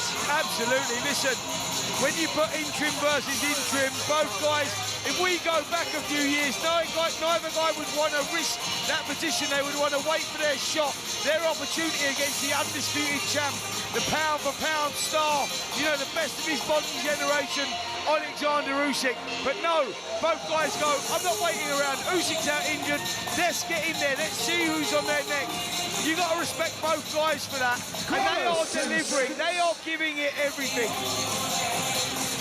And the pair of them taking every second they can on the stools. Final drink of water there for Fabio Wardley in the red corner. He gets a pat on the back from Ben Davison. Out they come for the start of round 9. 8 down, 4 to go. It's a third of the fight. It's an awful lot of time left yet. There could be so many twists and turns on the cards. I don't think there's going to be an awful lot in it, because, as I say, when one has looked to lay down a marker, the other one has managed to come back. There's that left hand again there from Parker that sets up the right, but every time he's managed to throw it and managed to find it, Fabio Wardley has managed to take it, and vice versa. And it's been a clean fight, this too. Referee Howard Foster just breaking the pair of them up, but they've got to it right from the beginning. But there's been nothing really for the referee to get too concerned about. Big left hand there from Parker. Tripled up on the left hand. Sorry, Andy, I said before, he seems to switch up when he takes a single shot, Wardley, and he seems to sort of shell up and just momentarily switch up, and then Parker doubles and trebles it up, lands all of them. Looking for the right hand there, Fabio Wardley just slid over the shoulder of Joseph Parker as these two fall into each other. Centre ring, a minute gone in round 9. Does either one of them have it in them in its closing stages to find that one really clean punch, that kind of knockout you see deep in a fight when both fighters are exhausted? It doesn't need to be the biggest bomb they'll throw all night at this kind of stage, Spencer. It just needs to be clean enough. You hold that technique, you land it clean enough. The punch resistance isn't where it was earlier in the fight, and it can do the business. Andy, I can answer that question for you right now. Yes, either man can knock the other man out at any given second, and that will happen in round 10, 11 and 12. Both guys supremely fit, and as you saw there with the right hand of Wardley that missed narrowly, he's still loading up. Oh, the shots are gone, and he's in trouble here, Wardley. Parker looking to let go with the right hand, he landing with the left, and Wardley's in trouble here, far side of the ring. He's trying to slip and slide and tuck up behind that shoulder, and does so well there, Fabio Wardley, because that was a rough passage. Parker set it up with the left hand, marauded it in piratically with both fists, and it just needed one really clean shot, and Fabio Wardley could have been in trouble, but he had the wherewithal to do exactly what he needed to do, and he didn't allow that clean shot that we were just talking about to land. 30 seconds remaining in the 9th. Look at the character of Fabio Wardley under severe pressure there, and he's still walking forward. Parker again, double left hook. Wardley with his back to the ropes, slips lovely there, Wardley, and looks to come back with a shot of his own here. Body shots, misses narrowly with a right hand. What action here in round 9, 10 seconds to go. What a fight. You can see Wardley's hit. You've just seen Ben Davison tell him, stick it on him, rather than back up, rather than going to shell, stick it on him and take it to him. What a fight so far. This is absolutely sensational. Fabio Wardley just marching back to that red corner. Okay, let's see what they've got to say. Do you know when he's trying that hook? Doing the most awkward thing is trying to get out of the way of it. He's never going to get out of the way of it. Yeah? If he's coming out, step inside of it. Go up high, step inside of it. You're trying to pivot out and he's chasing out the 3 hooks. He's exerting a little bit of energy there. When you're throwing your right hand, it's getting underneath it. And you're over-prepping, getting off your right hand. Yeah? Good. 3 around the side, enough. Yeah? Fainting between the break time enough. When you can touch yourself, quick free sit. Seconds out, round 10.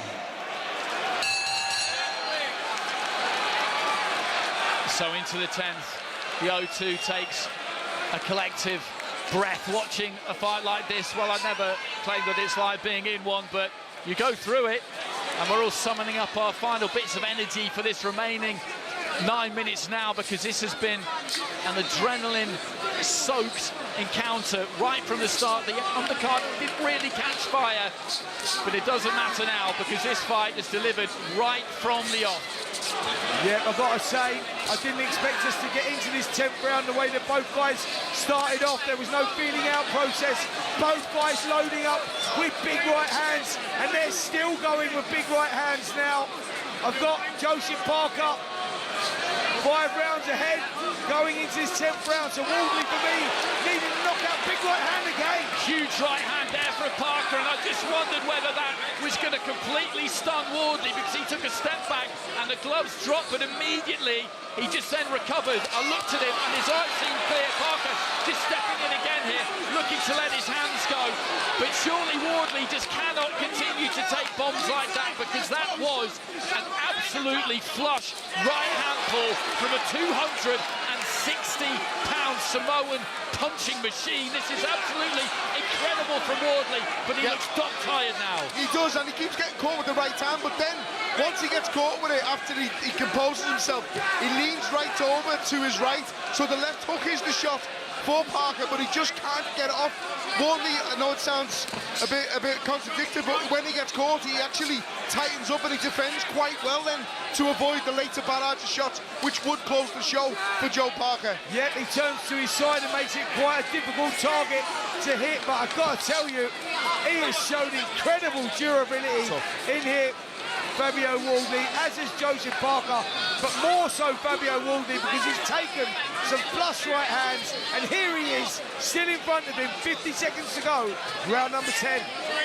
And you could say the same of Parker. He was in trouble in that second round. Towards the end of the second round, he was in trouble. Parker detonates another right hand, another huge right hand from Parker. Wardley takes it. Parker just clubbing away to the side of Fabio Wardley's head, which is like an anvil. The glove just ricochets off, and it doesn't seem to matter what he does. Parker, Wardley just still comes forward. Andy Spencer, at what stage does this begin to break Joe Parker's heart? He's hit him with his best shots, and Wardley just keeps coming. Uppercut there from Fabio Wardley, and Parker's in trouble. The uppercut landed, and Wardley pouring forward now, looking for that right hand and the left. Parker rocking and rolling on the ropes, tries to answer with an overhand right. He's in trouble, Joseph Parker. Wardley just punching himself to an absolute standstill, and it's exactly what we were talking about. He did look dog-tired, Fabio Wardley. He did look like maybe, finally, he was running out of answers, but then the wounded tiger, the wounded lion, bore his fangs. He sunk in that right hand. He set about Joseph Parker.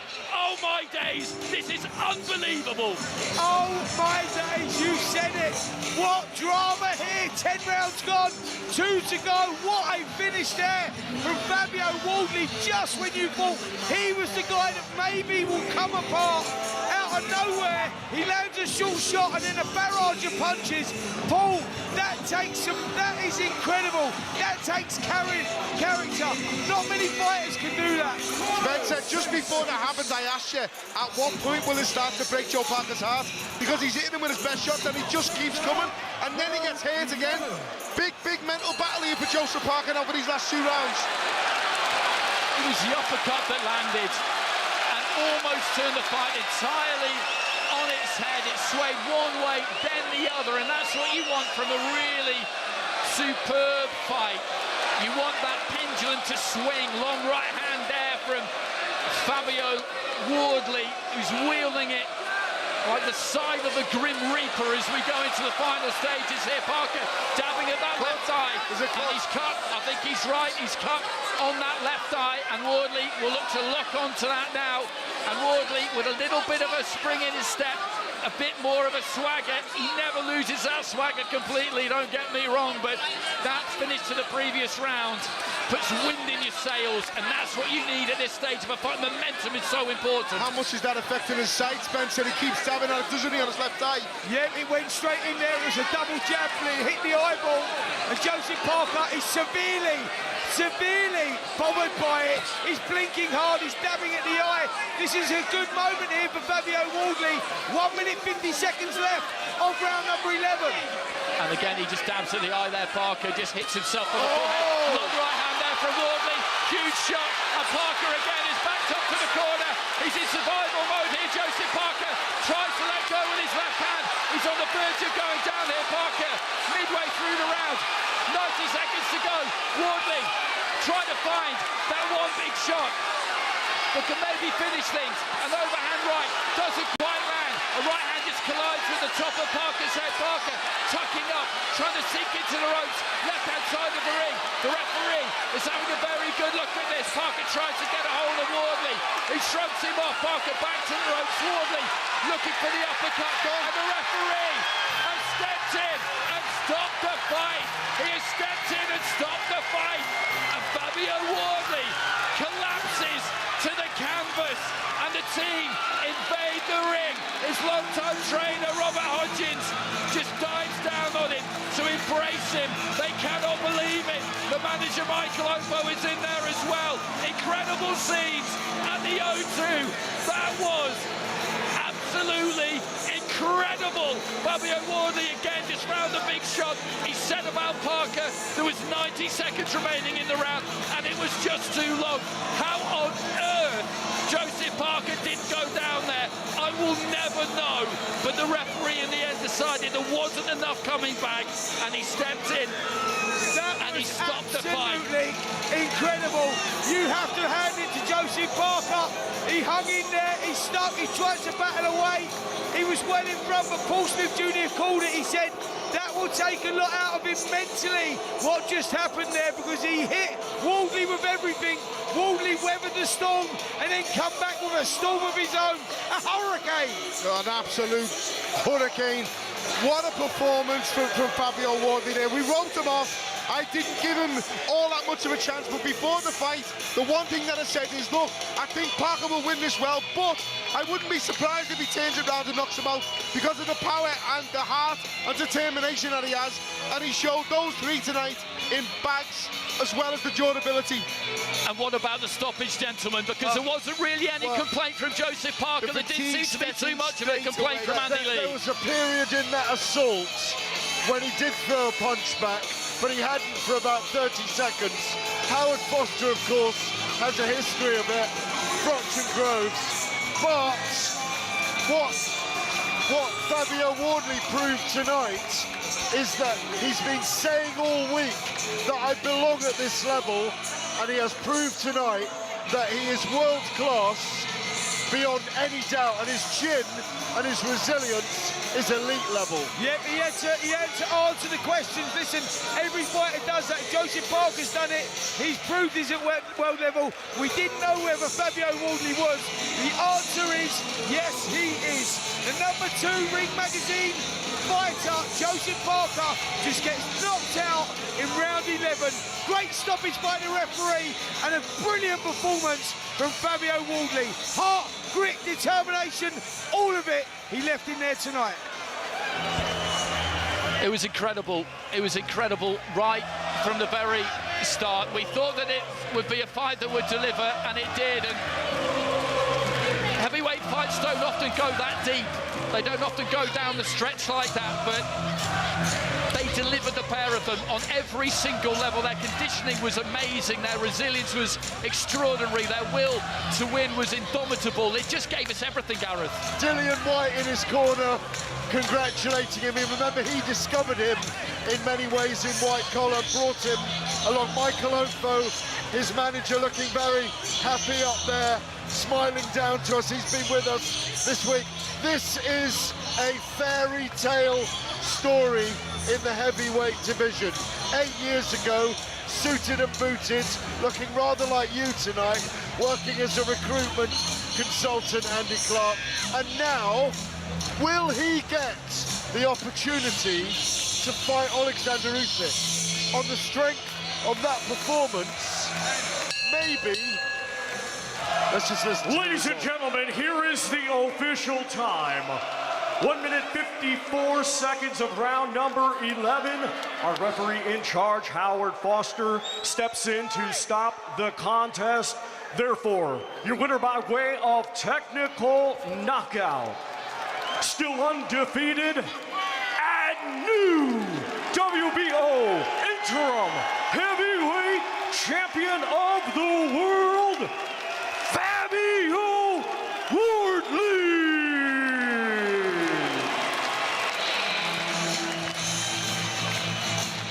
Quite incredible scenes here. The whole of the O2 Arena and Mr. Paul Smith on their feet. We've got him back in vision now on our watch-along. An extraordinary night.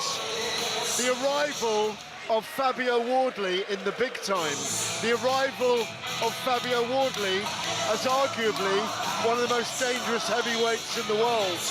He showed durability, resilience, an amazing chin, a fantastic heart of a lion, and also plenty of smarts in there. Let's just listen to Adi Oladipo speaking to him in the ring right now. Absolutely sensational, Fabio. He's still unbeaten. I have to come for you for initial thoughts of what you just went through there. Look, Andy, I got one thing only to say. Usyk.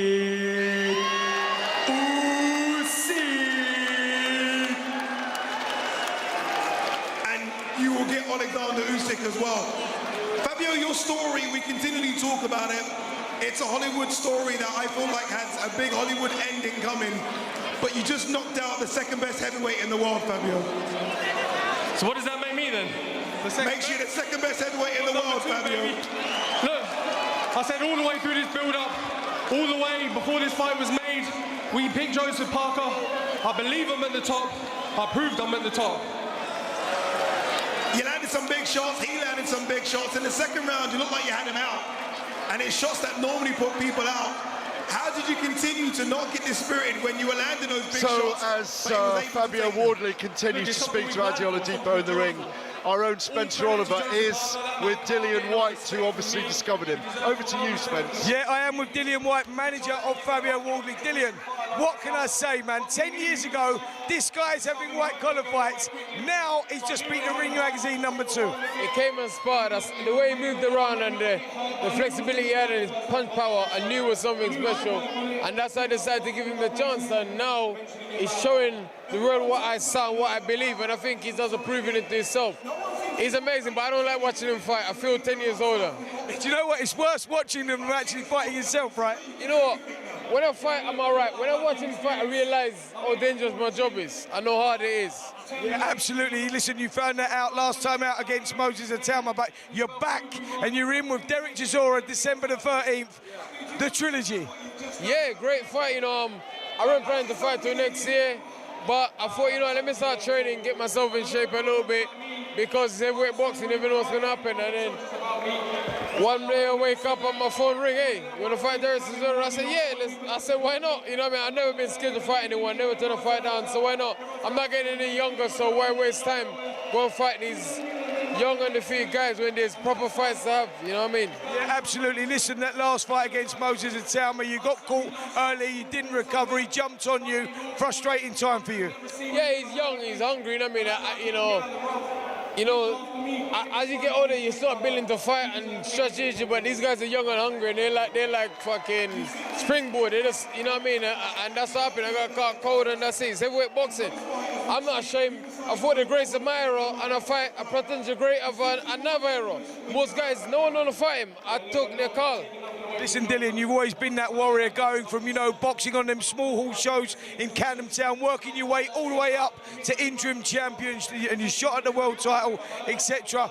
Is this the last roll of the dice for you? One more with Derek Chisora, or do we see you back in the ring after that? I take it one fight at a time and see how I feel. If I blow Derek Chisora in the round, I'm not going to retire in that, you know what I mean? If I struggle with him and lose over points, then I have to think of retirement. If I go out and blow him away in good fashion. Derek's a warrior. Derek's a tough man. He's hard and a tough man. If you stand in front of him and trade with him, he can knock anyone out as he's showing. He put Joe Joyce down, you know what I mean? You know, and he put Wallen down. These ain't punks.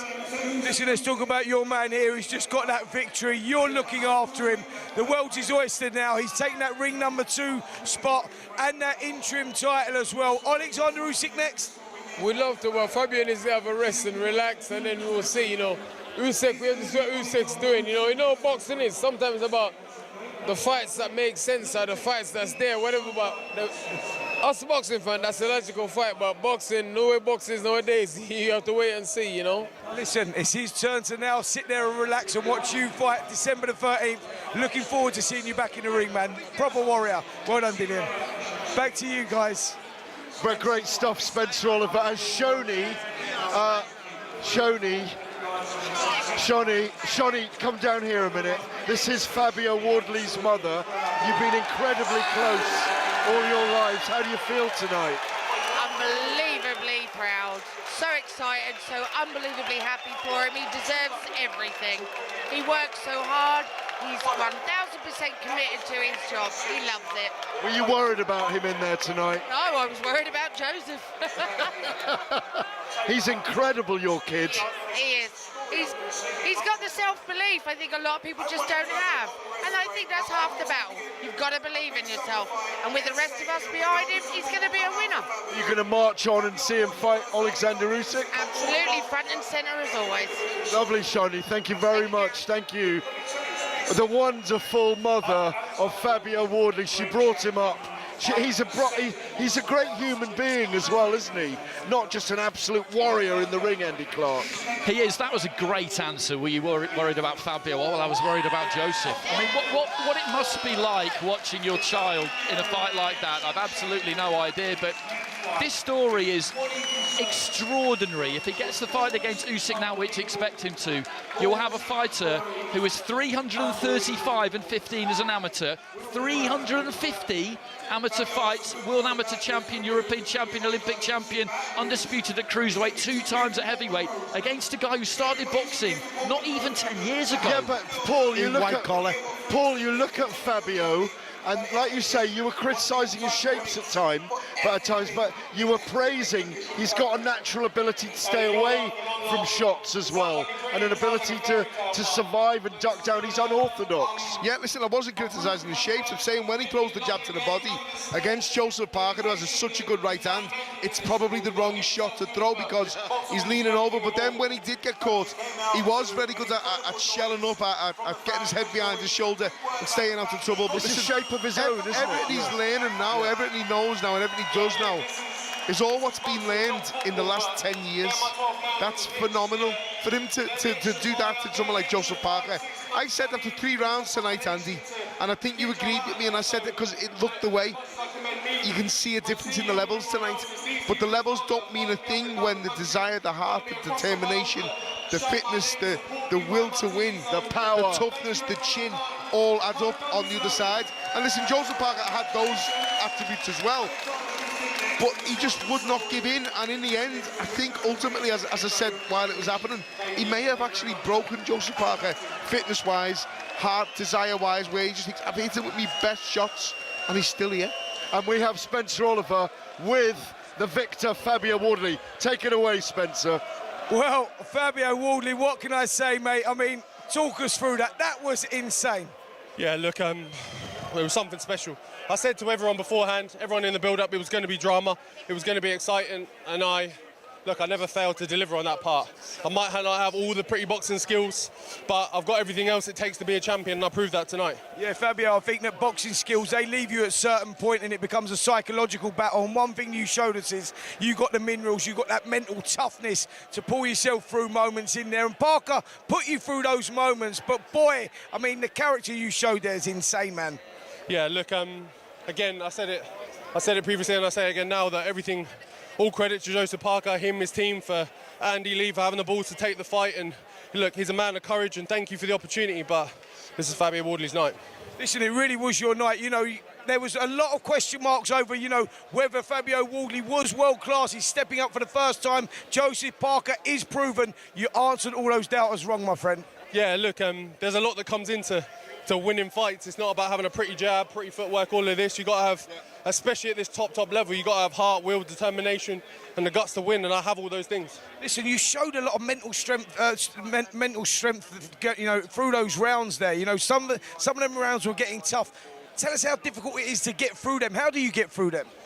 I want it. I said this at the beginning. Like, everyone thinks that I came from white collar, I came out of nowhere, and I'm just happy to be here, and that's not the story.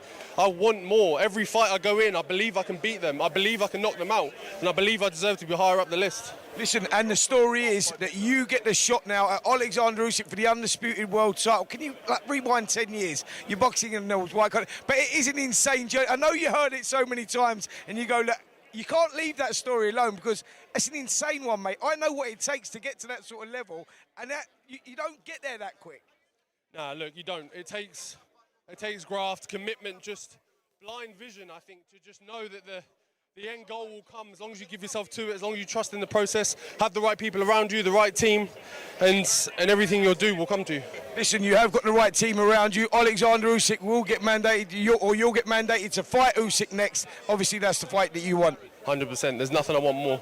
There's nothing I want more. All the belts, all the marbles, let's go. Listen, O2 Arena absolutely packed tonight for you, my friend, and you've done it again. You pulled off another memorable victory. Congratulations, mate. Thank you. Cheers, guys. Right, back to you. Many congratulations to Fabio Wardley. A quick word from Andy Clark and Paul Smith, and we will say goodnight here from the O2 Arena. Amazing scenes tonight, Andy. Absolutely, this sport is incredible. Yeah. It's utterly, utterly incredible. It delivers things that you just don't think it will, even though you've seen it time and time again. It takes your breath away. There is nothing in the world like it. Mr. Smith. I think Andy's hit the nail on the head, and that's why we love boxing so much. You can never say never, and I don't like sitting on the fence. I never do sit on the fence. I always make a point of picking the winner before it, but I had to get that final line in when I picked Joseph Parker to win this fight. I don't mind being wrong either. I'm going to be wrong plenty in the future, but I think Joseph Parker would have won tonight, but do not rule Fabio Wardley out from winning this fight by knockout because of how much he can punch, how big he can punch, how much desire and heart and determination he has, and he doesn't know how to lose. Amazing, amazing performance by Fabio Wardley, who rubber-stamped himself into the elite level of the heavyweight division and a potential matchup with Alexander Usyk for a veritable title. It's been an extraordinary night here at the O2 Arena. Thanks for being with us on talkSPORT, and my thanks to Andy Clark, Spencer Oliver, Paul Smith. I'm Gareth A. Davis. We will be back with the next big fight on the home of big boxing. It's Fabio Wardley's night, and they will be singing his name all the way up to Suffolk. Good night.